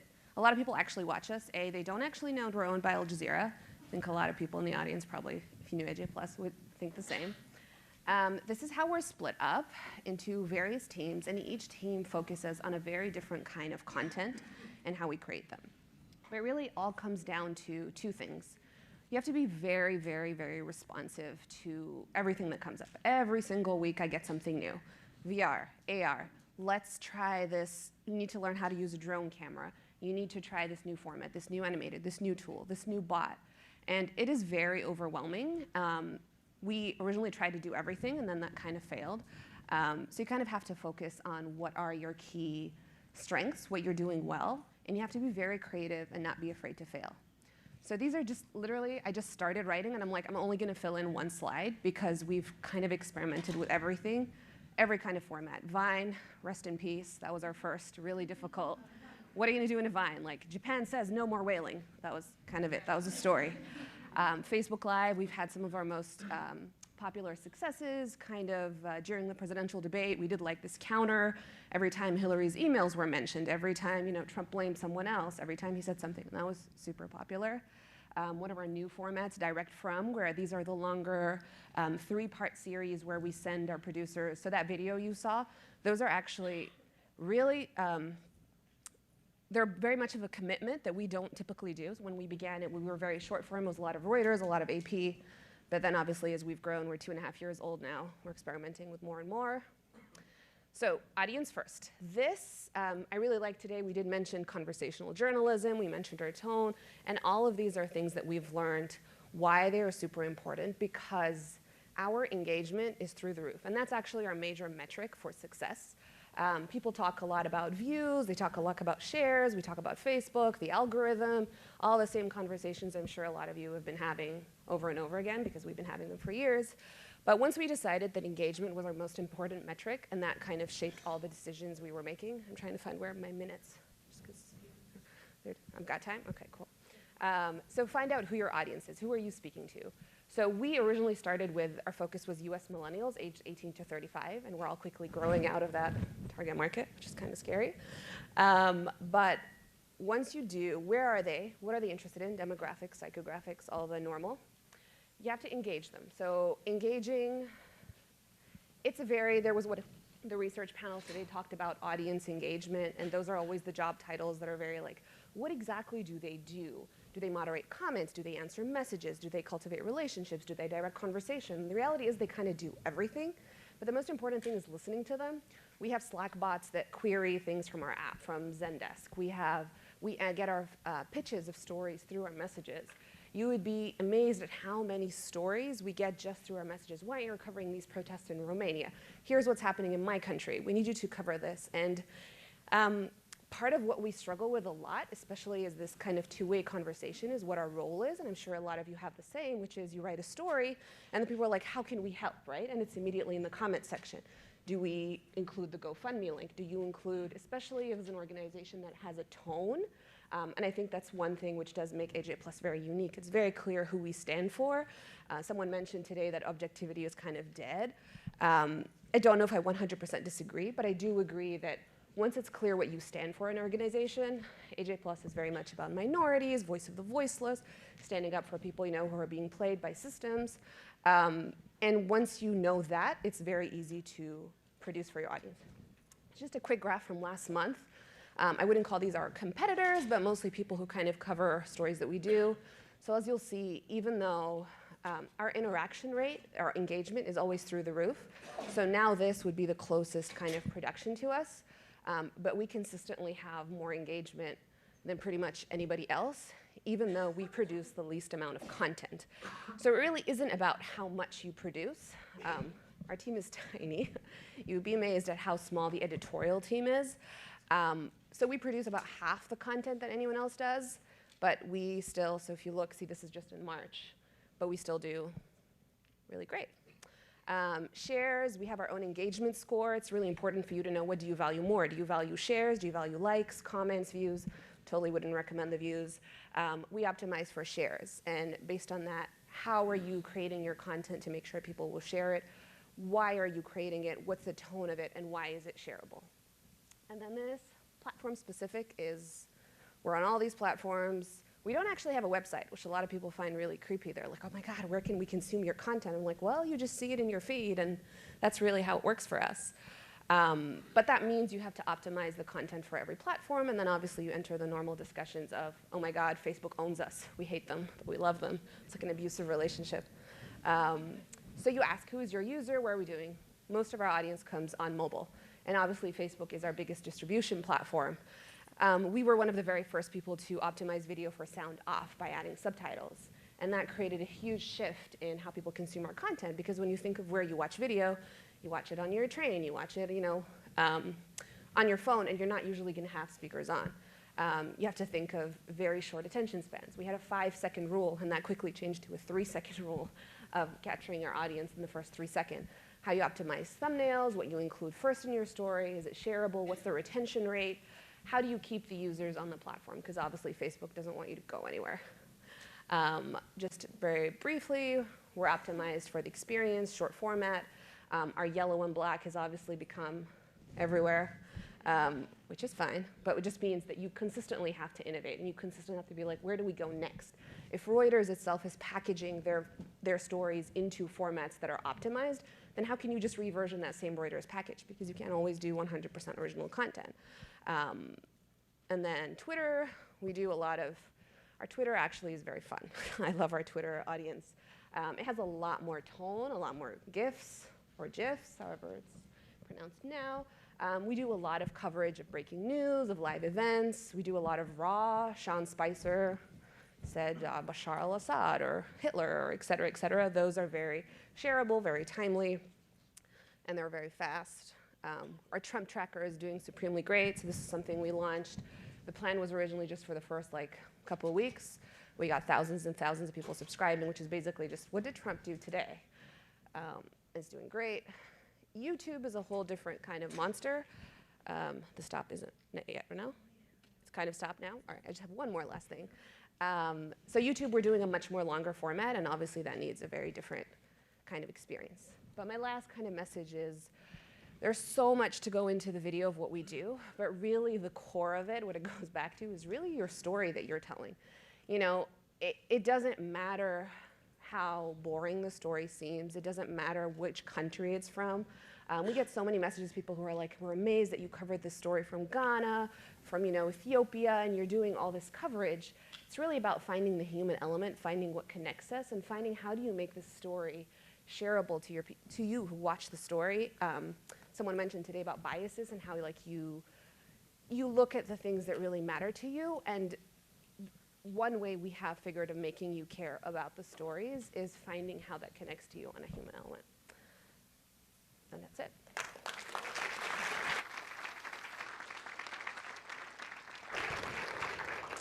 Next up is Micah Gelman, the Washington Post Director of Video, who will talk about how the Post is innovating on a variety of platforms in video. Micah. I know I'm standing between everybody in the bar, so we'll go pretty quick here. Are we ready? I was going to say, fuck it, we'll do it live, but it might be too soon. So I changed it at the last minute. Today I'm going to talk specifically about what we're doing with Live and the lessons we've learned for a year of Facebook Live. Not that we started doing Live with Facebook, but it's really kind of changed our approach and the reasons why we do Live. So first, a little bit of a recap of what we've been doing, on the video team, so a video is always better. Now they're throwing a stun grenade right now.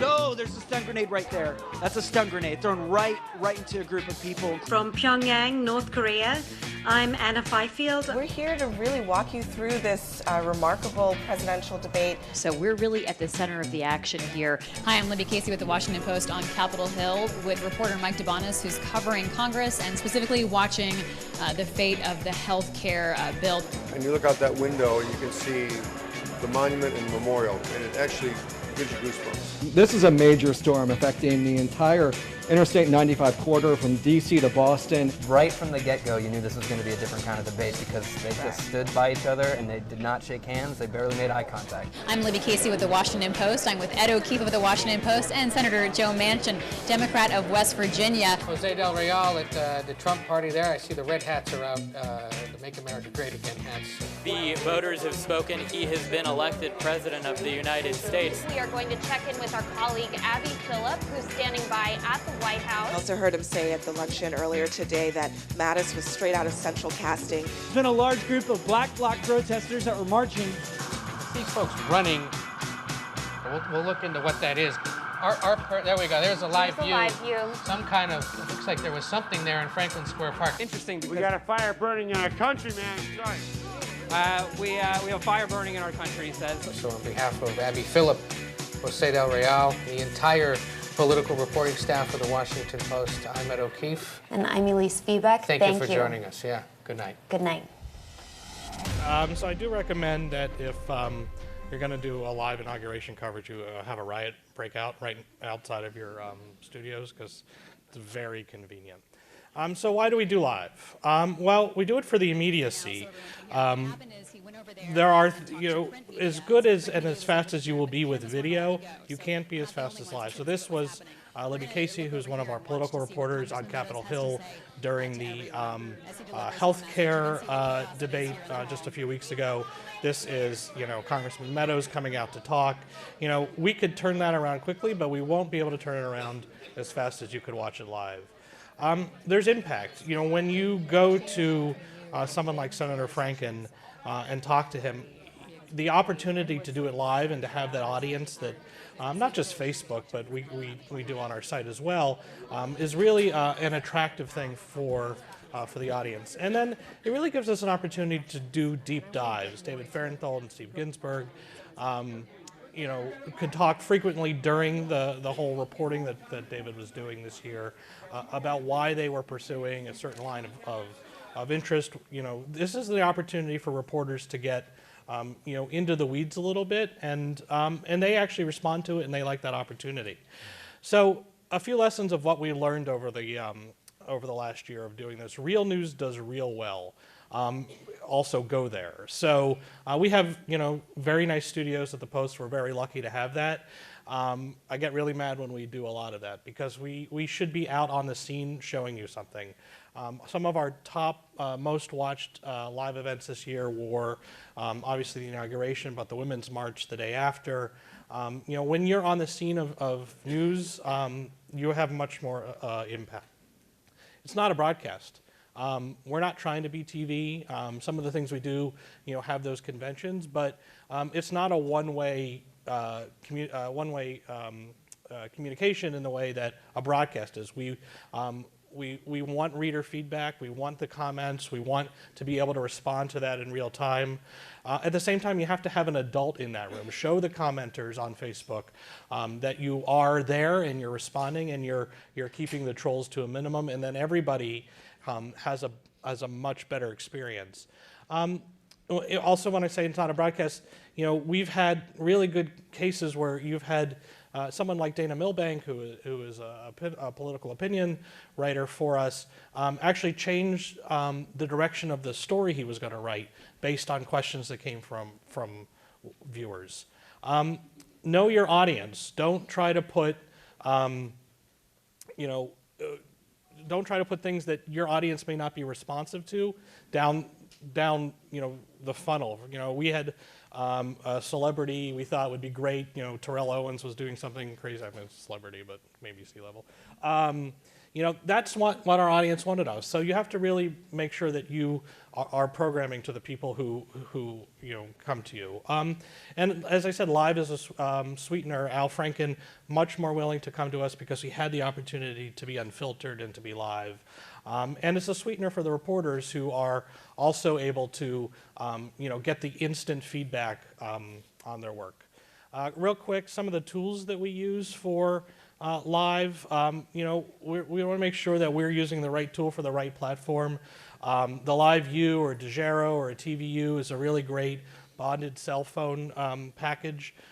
For a more broadcast feel, the DJI Osmo works very well with the cell phone camera. The Mevo is good in some situations, although you have to be very careful with the Mevo. If everyone saw the Breitbart Sean Spicer interview on Facebook Live from a few weeks ago, where like nobody was looking at the camera right, and it was very, very painful. That was done with the Mevo. So what's next for us? After a year of Facebook Live, we're going to do less moving forward, but we're going to be more focused. And we're going to take the lessons that we've learned from there to more platforms. We are doing live today on Apple TV, on Roku, on Fire TV, on YouTube. It's given us a real opportunity to kind of show our users that when they come to us, we're going to have it live. They don't need to necessarily turn on CNN or MSNBC. And we're as I said, creating the expectation for our users that when something important is happening, we'll have it. And then real quick, I wanted to talk to you a little bit about what else we're doing this year. We're very lucky. The video team started this year at 40 people. The Washington Post will end this year at 70. So we're adding much more folks to do breaking news, enterprise storytelling, motion graphics, immersive 360 video storytelling, personalities, some scripted content too, which will be a little bit of a departure for the Washington Post. It has possibilities of a lot of excitement, also has the possibility of getting me fired. And we're going to be adding to our opinion. So thanks.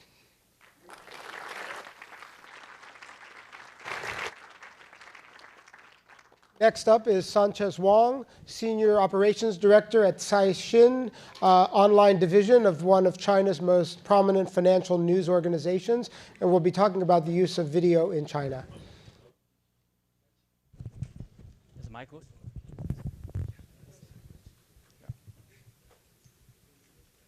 So hello, ISOJ.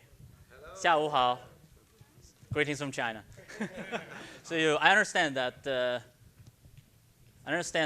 my name and the pronunciation of my organization is too complicated in English. So I actually have offered people a Mexican alternative that will show up there. That's why I'm called Sanchez, basically.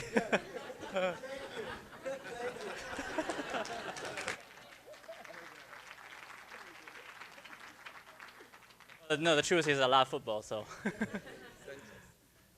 So in terms of when we are talking about how people are adopting and consuming video in China, technically it's not that different from all of our peers who is doing in the U.S. or other parts of the world.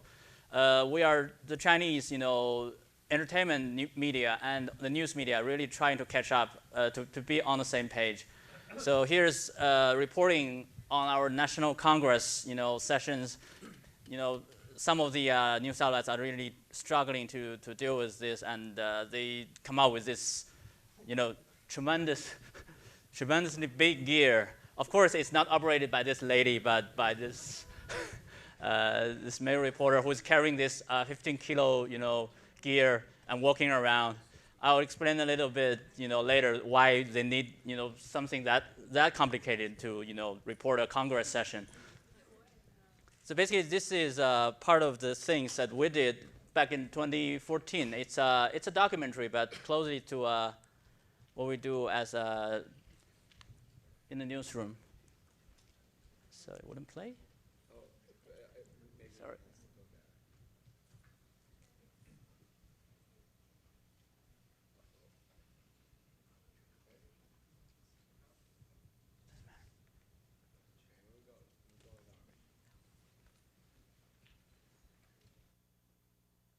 Sorry. matter if it doesn't play. I should just skip it.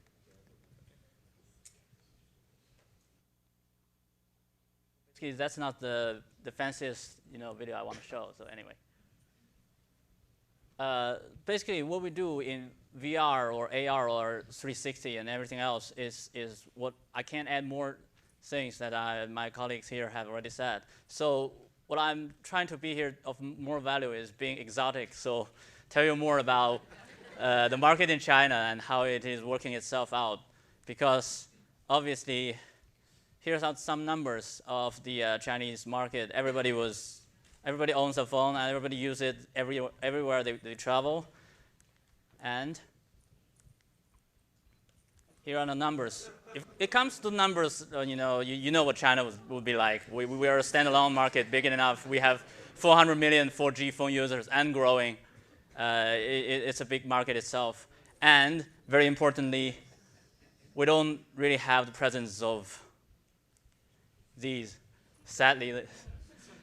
So without these giants, actually the Chinese market has grown its own champions, but it's more complicated. It's kind of crowded, and we don't have a dominant in any of the fields that I'm going to show you that actually these guys want to be a lot of those on the right at the same time. So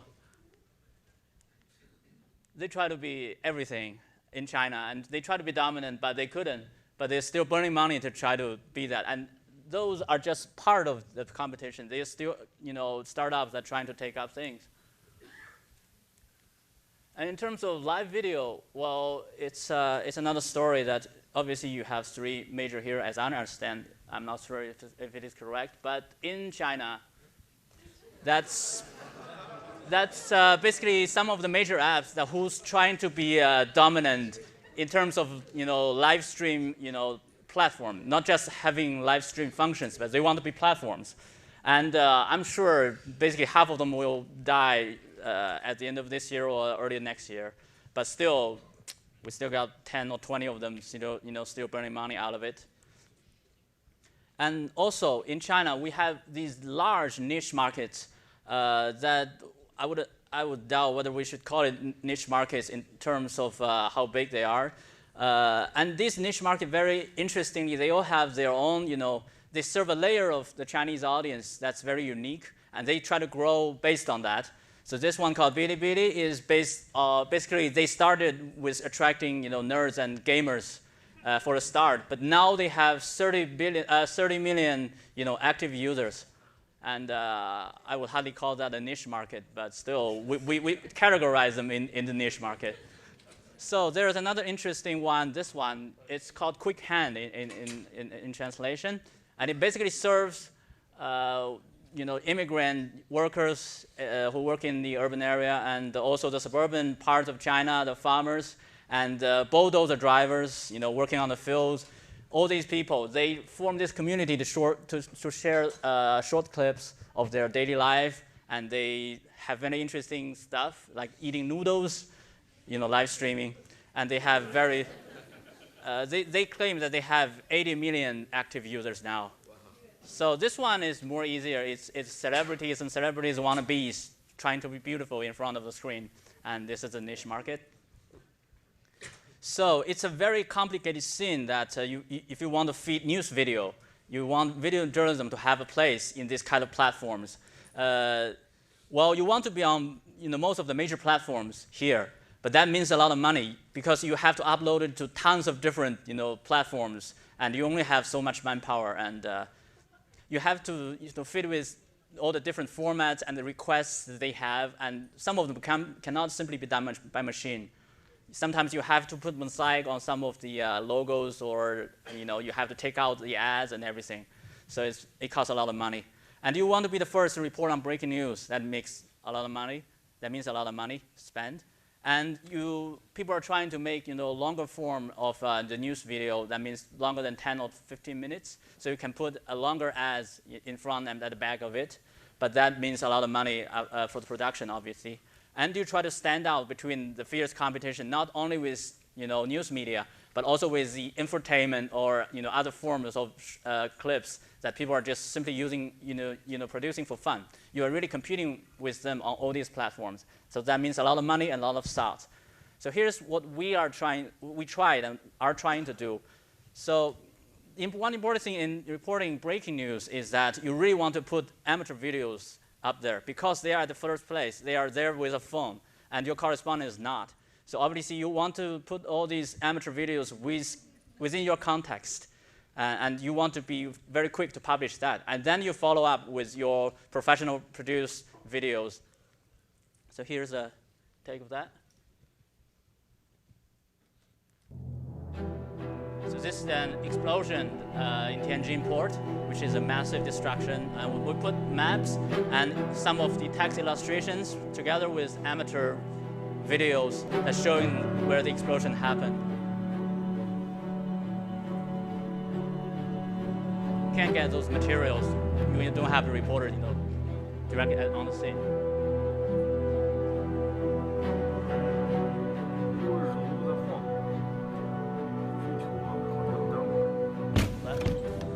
That's a shock wave after the blast.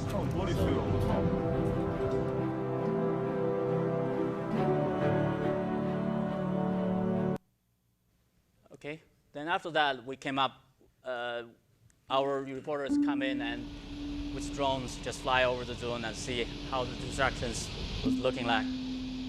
That's a massive destruction. Those are new cars ready to be sold. But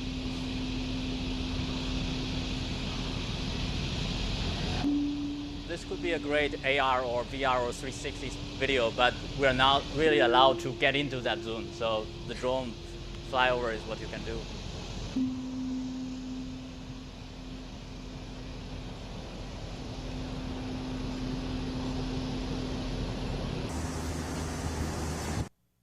So either you will be there, or you are equipped with good tools. So you are late, but you have very good production.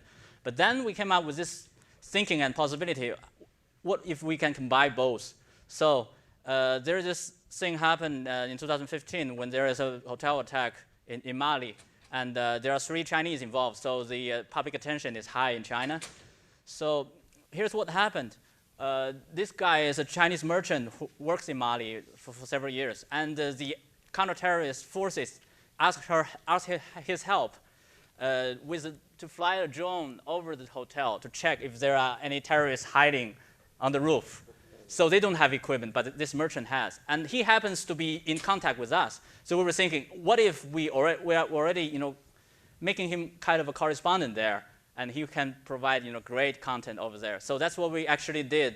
With our incubator, we have a startup that is now having a lot of correspondents all over the world in many locations. So they have a little bit of proper training. They are not journalists, but they can provide this video.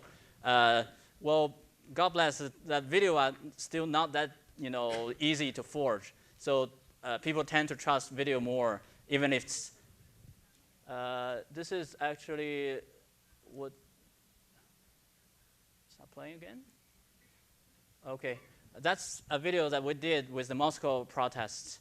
And the people in China tend to comment a lot on that because they think the video is authentic and they don't really trust the text reporting, by any reporters coming back from Russia, oddly. So one last thing, I'm short of time. One last thing I want to share with you is, I'm not sure if it's an innovation, but again, this platform, Bilibili, they have a technique that is firstly initiated in Japan by this site, Nico. That means what they call it is a barrage of comments over video. So I'll show you how, but that one is not playable again, sadly. Sorry, I think you have to play that one, or people won't get the idea of how that works. This is the farewell, speech by Barack Obama, and actually it caught a lot of attention in China. But I never realized that people on Bilibili used to serve only nerds and geeks would have so much, they would create so much content and comments on U.S. politics and on comparison between China and the U.S. and everything, just with the format of flying over. You can can just look at that and feel On these the streets zero of where I people. witnessed the power of faith and the quiet dignity of working people. And this in is the real face of time, so struggle. people insert when they are hearing something or watching something, they just type in the comments over there. I can't do that. And people are chanting 4 more years, and then they were just, typing out four more years over there. And they are actually debating with each other on whether the U.S. Presidency system is good or not, on whether we should care about U.S. politics, on talking about Chinese politics. I'm not sure how that will go off in later stages, but it's an interesting thing to watch, whether it will be a platform of civic communication and involvement of Chinese in politics. I'm not sure, but that's a way to do it, maybe. Thank you very much.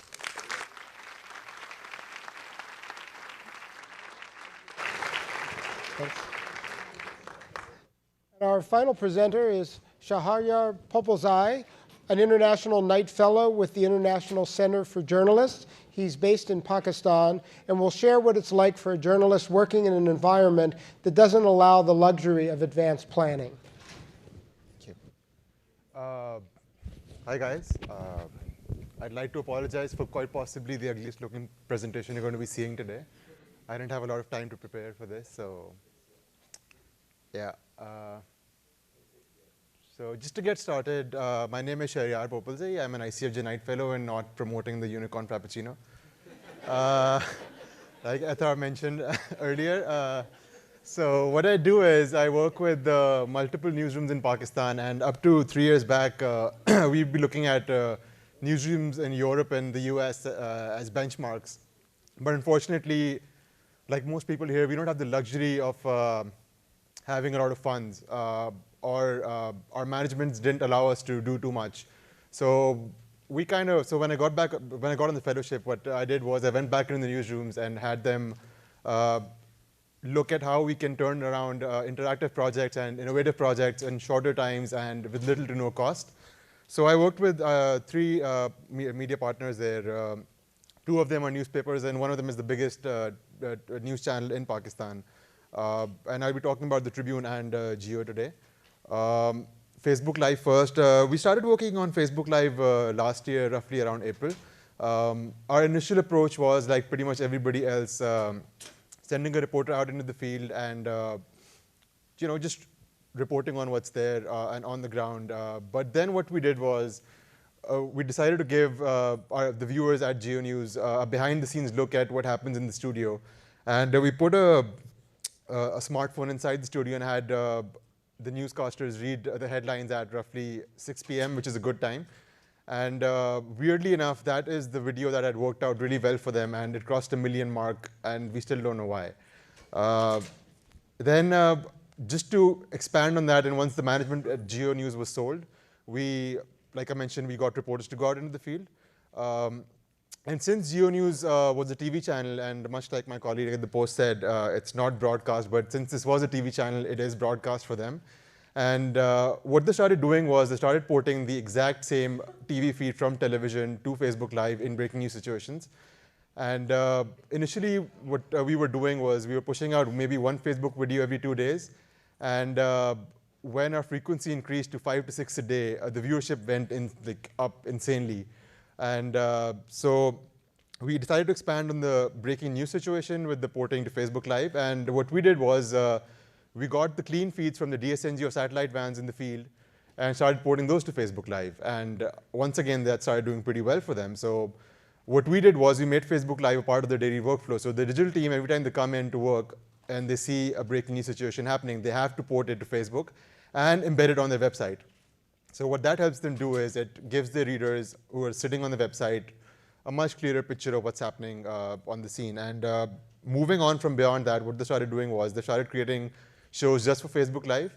And what that helped them do is content that wasn't doing pretty good for them or wasn't doing well enough for them, it started doing well. For example, health does fairly well, but since they started doing shows designed just for Facebook Live on health, it's done insanely well for them. And the best part about this was they didn't spend any money to buy equipment. They had already started giving out mobile kits to the reporters, so we had that. But what we did was we made the most of their in-house studio and all the cameras and equipment they had inside. So like I mentioned, little to no cost. So Geo did not have to spend any money, and management was sold on this. That's why it was easy for them to go big. So out of the top 50 videos between April last year and April this year, 21 of them were Facebook Live videos for all of the content that they've done. And like I mentioned, the US has been a benchmark for us as well, and like AJ Plus was one of them. So they kind of started to replicate the shorter video with the text placed over it, and those videos were doing pretty well till they started doing Facebook Live. And like I mentioned, 21 out of 50 was a pretty big number for us. And they managed to cross the million mark twice. One, like I mentioned, was the live video of the anchors, which is the picture right here. I'm not going to play it because it's pretty boring. The content, by the way, was nothing. It was just a 6 p.m. headline that they were reading. Nothing important had happened that day. There was no breaking news. It wasn't a big news day either. So it just went big. We're guessing it was the first time that Geo had done a Facebook Live video. The second video that crossed a million mark, I mean, I don't know the numbers in the US, but these were pretty big numbers for us back home. The second was broadcast straight from television, like I mentioned, pretty much like this, where the tickers were on top, so they didn't even get a clean feed in just to make the most of the time available to them. What has worked really well for us in Pakistan on Facebook Live is the breaking news, like I mentioned, just porting straight from television, not even having a reporter in the field. People tend to watch those videos a lot less than they do with like the TV feed. Headlines do really well. So what they started doing was initially we'd go with the 9 p.m. in the morning, 3 p.m. in the afternoon, 6 p.m. and 9 p.m. At night again. Like we just run 5 to 8 minutes of the headlines, and that started doing pretty well.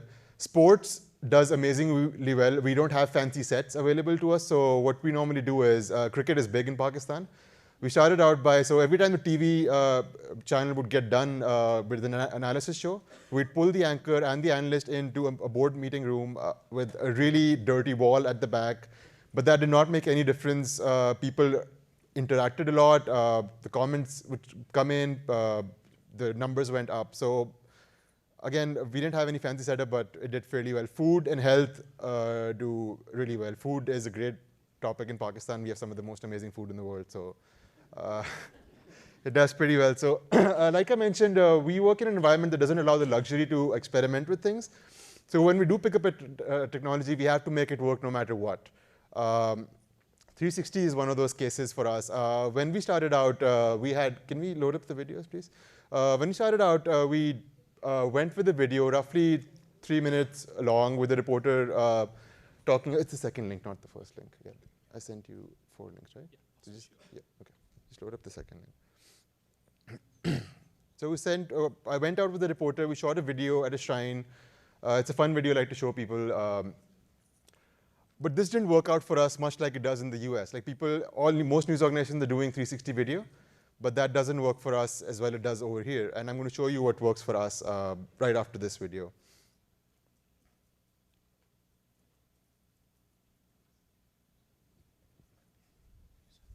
Yeah.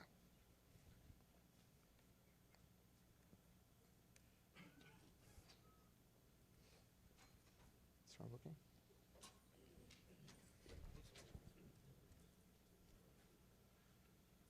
Oh, it's probably because the HTTPS.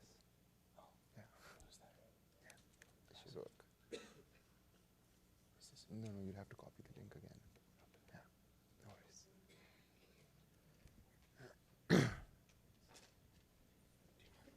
Oh, I have 2-factor authentication, so it won't.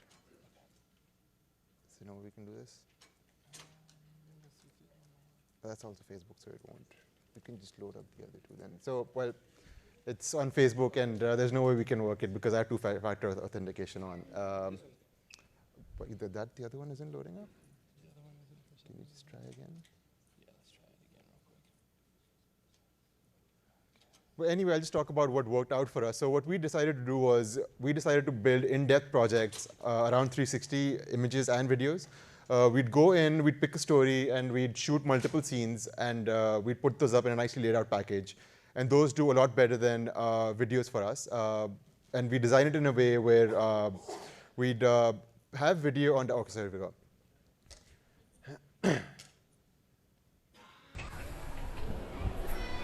So this was a shrine that has 100 crocodiles, and people believe they have holy powers. So they visit them every Thursday.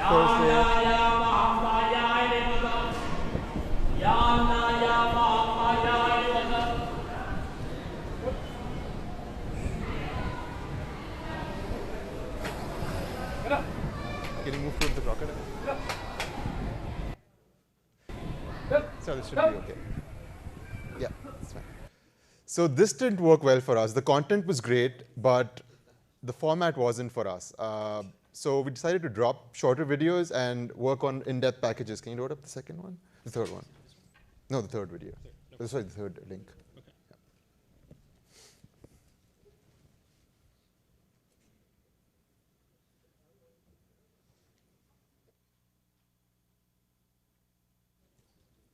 There we go. So this is a format that does really well for us, and pretty much all media houses in Pakistan, or the 3 top ones, have adopted this. Can you hit begin? Click on begin. Yeah.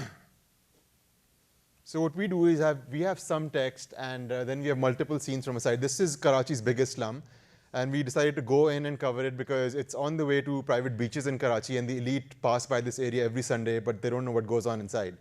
So we felt this was an important story to tell. And can you click on the second one, the marketplace? Yeah. So we shot video, and so the best part about doing 360 in Pakistan is the quality of the video doesn't matter. This was shot with a theta, and the quality is really muddy, but that doesn't make a difference. It's the content that mattered for us at the end of the day. And what we did was we didn't place any text over this or make the text prominent in the package of the story, because we felt the visuals should be telling the story and not, we shouldn't be force-feeding the story to the readers. Can you hit read about this location? Yeah. So we put some text and some images to give people a much clearer picture of what is going on in there, instead of dumping text on there or having voiceovers or just, overloading them with more information. Can you go back to the presentation?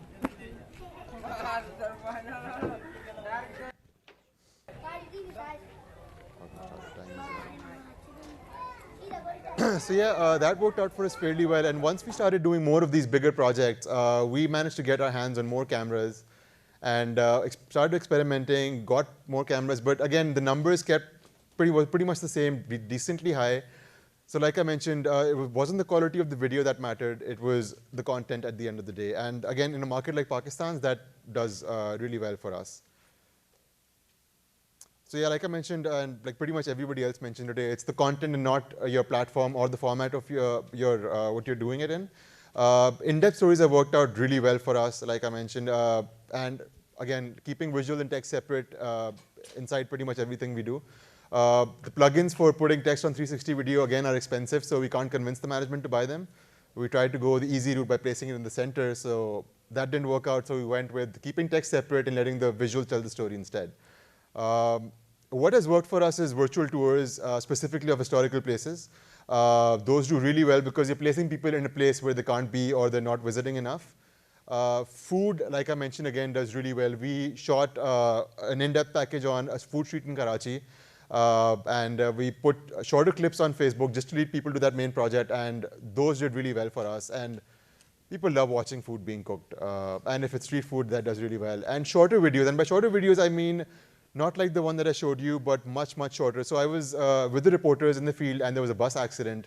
And we put a camera in front of the bus with people standing there. This is roughly a 30 to 40-second clip. And it got 75,000 views in 5 minutes.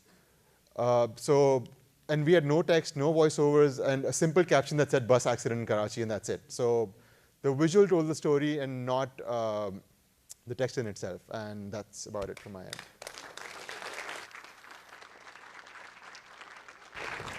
I'm going to invite the panelists up. We'll have a brief conversation. I'm just going to ask a few questions, so I'd invite folks to come to the microphones now so we move along.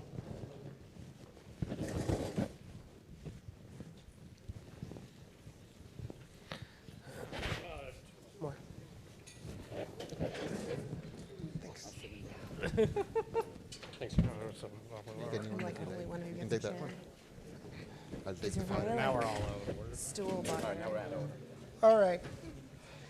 So Micah, I can't let it pass without asking you more about scripted journalism. What is it, and what are you thinking?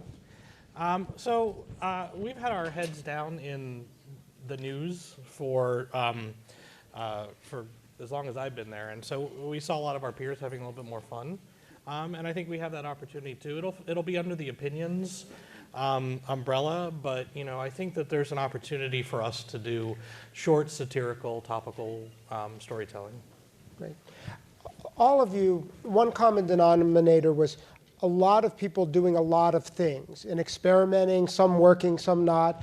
Let's talk about the implications for the journalists on your teams, because it kind of raises the issues of specialization, expertise, versus doing a lot of things and versatility. I thought, why don't you start and talk about how you think about it, and then I'll just let others jump in.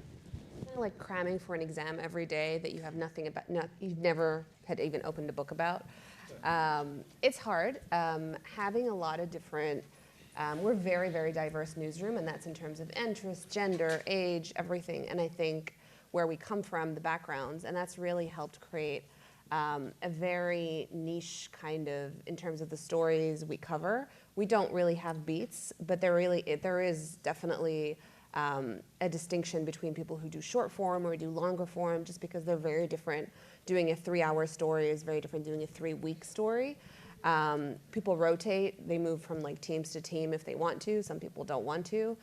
Being very fluid really helps according to people's passions, their interests, and also where they come from. If they come from the Guardian and 6-year background, it's very different than 23-year-old right out of college who just wants to dive in and learn everything. So being flexible is really what helps us. We've taken the video team and we've embedded them across the newsroom. So if you're a politics video editor or reporter, you're sitting with the politics team. If you're doing style, you're sitting with the style team. So we want them to be experts. We want them to build those relationships across the newsroom. It's really important to, for the video folks to show that they're, on equal footing as the rest of the journalists. And that's how good stories happen, and that's how we're ahead of them versus having, a group of people who are sitting in a room just kind of taking the next thing off the assembly line. Sanchez, you had at least 2, I believe, pretty powerful images of the use of drone video. But it made me wonder, in China, what's the restrictions, how is the government thinking about journalists and drone video? Because potentially it's giving you access to places you might not otherwise get. Well, luckily as of now, in terms of these, emergency situations, especially the breaking news, they are not really aware of, trying to block, video shots from drones. And we own, Shenzhen. In Shenzhen, they have the biggest, commercial drone manufacturer in the world, DJI. So we got a lot of people who try to play around with this, not just video journalists, not just professionals, but a lot of amateurs. Was trying to fly things all over. And I would argue that in China, we have a very big traditional newsroom. So not everybody is well equipped with video journalist skills. We only have less than 10 video journalists. But we're encouraging all the journalists or some of the correspondents that we have overseas to get a command with simple tools such as smartphones and those drones that are easy to command, to control, and try to create content out of their own chances whenever they have the chance to get a shoot. And in China, my observation is that people really don't care that much about the quality of video journalism, as long as they want to see the actual situation. And sometimes they just like these videos when people are running around and bumping, and they say they would consider that to be more real than all of the steady shots. So that's the take in China. Mm-hmm. Robert, thinking about the Spider and just sort of built VR, whether it's built VR or VR that has sort of haptic or other kind of sensory things, take time. And I think one of the reasons we've seen more 360 video right now versus more built VR is just the speed. Yeah. Talk about what's going to be the key for newsrooms or journalism schools saying it's worth it to focus more on the built than 360 video. That's actually why I mentioned the photogrammetry and the videogrammetry. If we wanted to do a CG, computer graphic 3D model-based experience, we'd have to hire a 3D artist, and most newsrooms don't have them to build and create those models. But with photogrammetry, I can take a series of photos of an object, run it through a program for free, and it spits out a model that potentially, you know, if I'm telling the story of this room and I have these particular chairs, we're journalists, these are these particular chairs, not just a regular chair. So these are little details. What's that? They're uncomfortable chairs. They're awkward. I'm kind of leaning forward. That would be the awkward part of the story. But that's something that unlocks potentially with that. And we used that. We did a piece called Hell and High Water with ProPublica about the Houston Ship Channel, and one big moment there is about a storm surge that would generate a 30-foot wall of water. And as journalists, we try to show, don't tell kind of thing. We try to get you to think about, well, what's 30 feet feel like? It's like so-and-so, or as tall as a giraffe. Well, with CG graphics, I can use that to create that moment, to give you that sense of scale of the 30-foot wall of water about to hit a house. But to get to that, it took us some time. But it was the students, kind of like how you talked about your newsroom. The magic really in my class isn't the technology, but it's letting the students follow their passions and problem solve, and give them the freedom to experiment and to try this stuff. Hopefully there are more newsrooms that embrace that approach to give them that runway and that trust to do the journalism with those tools. I would also add on to that part of the difficulty, which we didn't really touch upon, is actually convincing newsrooms that these are legitimate investments, especially if they're things that are very new or very complicated, or where the return on investment of them isn't, you know, why do we need to do this? This is expensive, this is time consuming, when it was already such, especially for those of us who come from legacy organizations, to even make the move into digital, let alone be like, well, look at these really cool tools, and they're like, well, you know, you have a video, that's enough. Just keep doing what you're doing. By the way, video that's is enough, right? Well, I was going to actually, if I ask a question, I was going to ask you both about that. Like, how do you guys decide, okay, Alexa is now worthwhile to build something in CG or VR or MR? Like, how do you, what's the threshold that you look for, and how long do you stay before you're like, it didn't work out, move on to the next thing? Well, I think we jump quickly. I mean, we want to jump quickly on new technology to understand what the what the opportunity is, what the learning we would need to do. I think we're probably just as quick to decide whether something is not worth pursuing. I mean, all the things we've talked about today, Alexa, VR, AR, those are all things that we feel like have running room and we'll continue to experiment on. But, you know, our view is you'd much rather jump and figure it out, and we fortunately have the ability to do that, than to say, you know, nah. Yeah. I'm going to go to a question here. I'm Jonathan Groves from Drury University. Thanks for the inspirational stories and pushing us to experiment. That's definitely what we want to be doing in our classrooms. I was just curious, many of you mentioned Facebook, Facebook Live, Facebook Video, and I was just curious how deep the viewing experience you found from your audience in terms of what percentage are autoplay, what percentage are without sound, and what's the drop-off rate that you see from people? You're the Facebook. It really depends. Yeah, we are very much. It really depends on how long the video is. When you talk about retention rate, we typically, around 80% of our audience watch with sound off. When we experiment with things like vertical video, that changes a little bit because you need to kind of click in to watch it. Or when we place like the better with sound bug, all those kind of things. Or we do experiment with audio testimonies, like a couple of weeks ago with sarin attacks in Syria, we had just audio testimonies, so kind of experimenting with, well, how about we just animate text and use photos? So those will have different kind of rates. Retention on 1-minute videos is typically, if we have up to 30% of people watching at least 40% of the video, we consider that kind of a success. For longer videos, 2-minute videos, the drop-off rate is usually about 15% into the video. Autoplay, we do have a percentage of people who do turn off autoplay, but that's also because we have a lot of graphic stories. We are a newsroom and we've never shied away from that. You know, we cover the world and the world is horrible. So regardless of how many warning graphics, so a lot of people do turn off autoplay. But yes, retention, we've never really taken views is very big because, as you've all seen, Facebook every couple of months they come out and they're like, oh, we're really sorry, the metrics are really screwed up. So we've never really taken views, although they're great. You know, be like, oh, well, our average video gets, we have a big sign in our office which says like 5 mil on a slow day. The average video gets around 500,000 views, if that's the kind of benchmark. But much better than that is if it gets over 10,000 shares. That's for us. And we've had up to 1 million shares. So I'm going to start with Shaharya on this, but also ask all of you. And it's the question of, you talked about people being forgiving about quality if it's the right moment, the right thing. But I also think there's a flip side to that, which is particularly in the age of a lot of amateur video. One of the things that's going to distinguish professional journalism from that is quality. So can all of you talk about that balance between... One of the reasons that's working out right now is because Facebook and YouTube both compress the video so much that it doesn't really matter if you're shooting in 4K. I mean, we never really bothered about investing in expensive equipment because, one, it's a waste of money.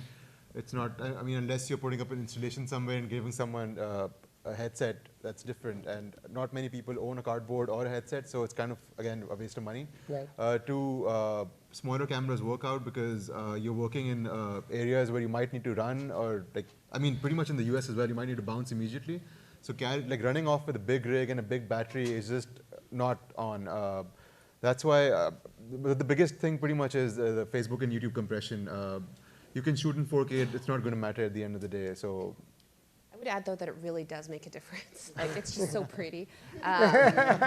We do a lot of, so our newsroom, for our normal news stories, when we use a lot of user-generated content, we use agencies such as Storyful and that kind of content. That's where, when the urgency of the news, that's where you don't really care about the visuals because you're watching graphics.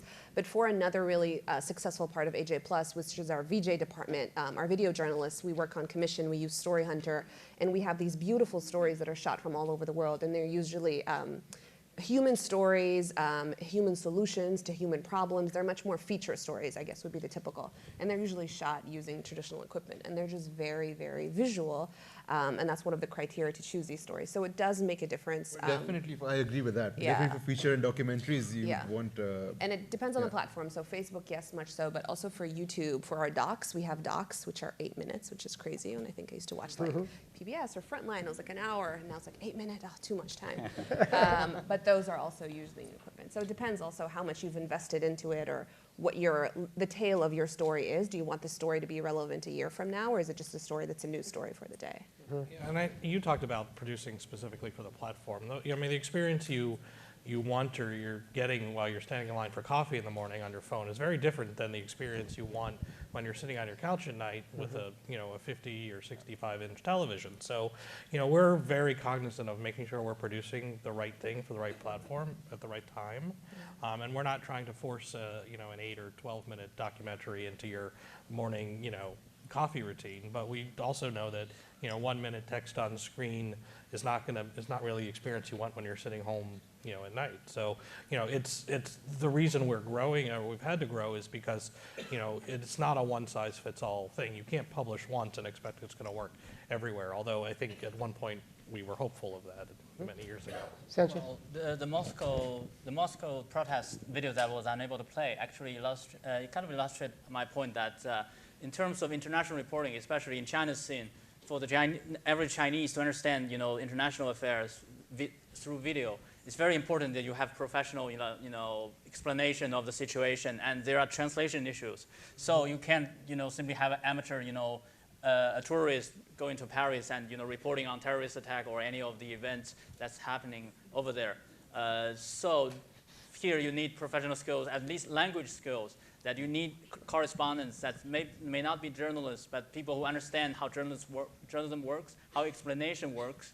So they are still shooting with phones and with bumping videos, but they have this illustration that the audio added into the video that is really the augmented value of the video that the amateur videos wouldn't be able to compete. Right. Yes, this question is for Sanchez. We hear a lot about the restrictions on, especially on media and online in China. We hear about Facebook being blocked. We hear about YouTube being blocked, which is why China has their own local versions of these websites. And my question for you is, in your experience, is the regulation by the government, is it affecting the speed at which these technologies are being embraced? And if not, is it affecting these technologies in any other way, the use of them within mainland China?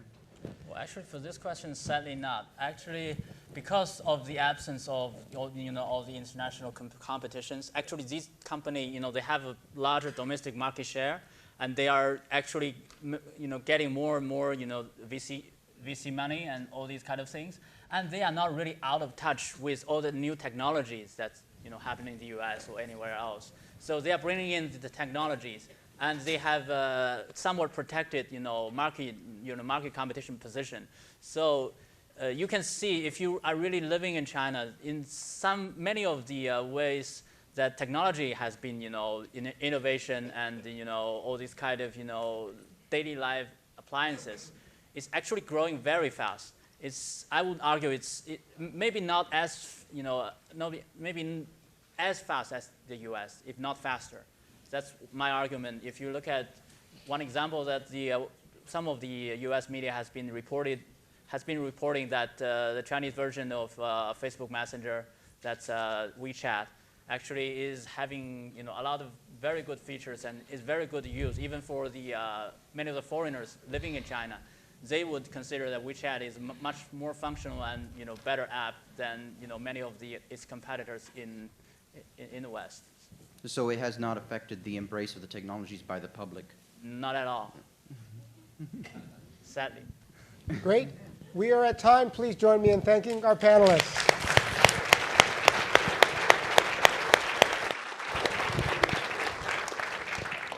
Rosenthal, close the day.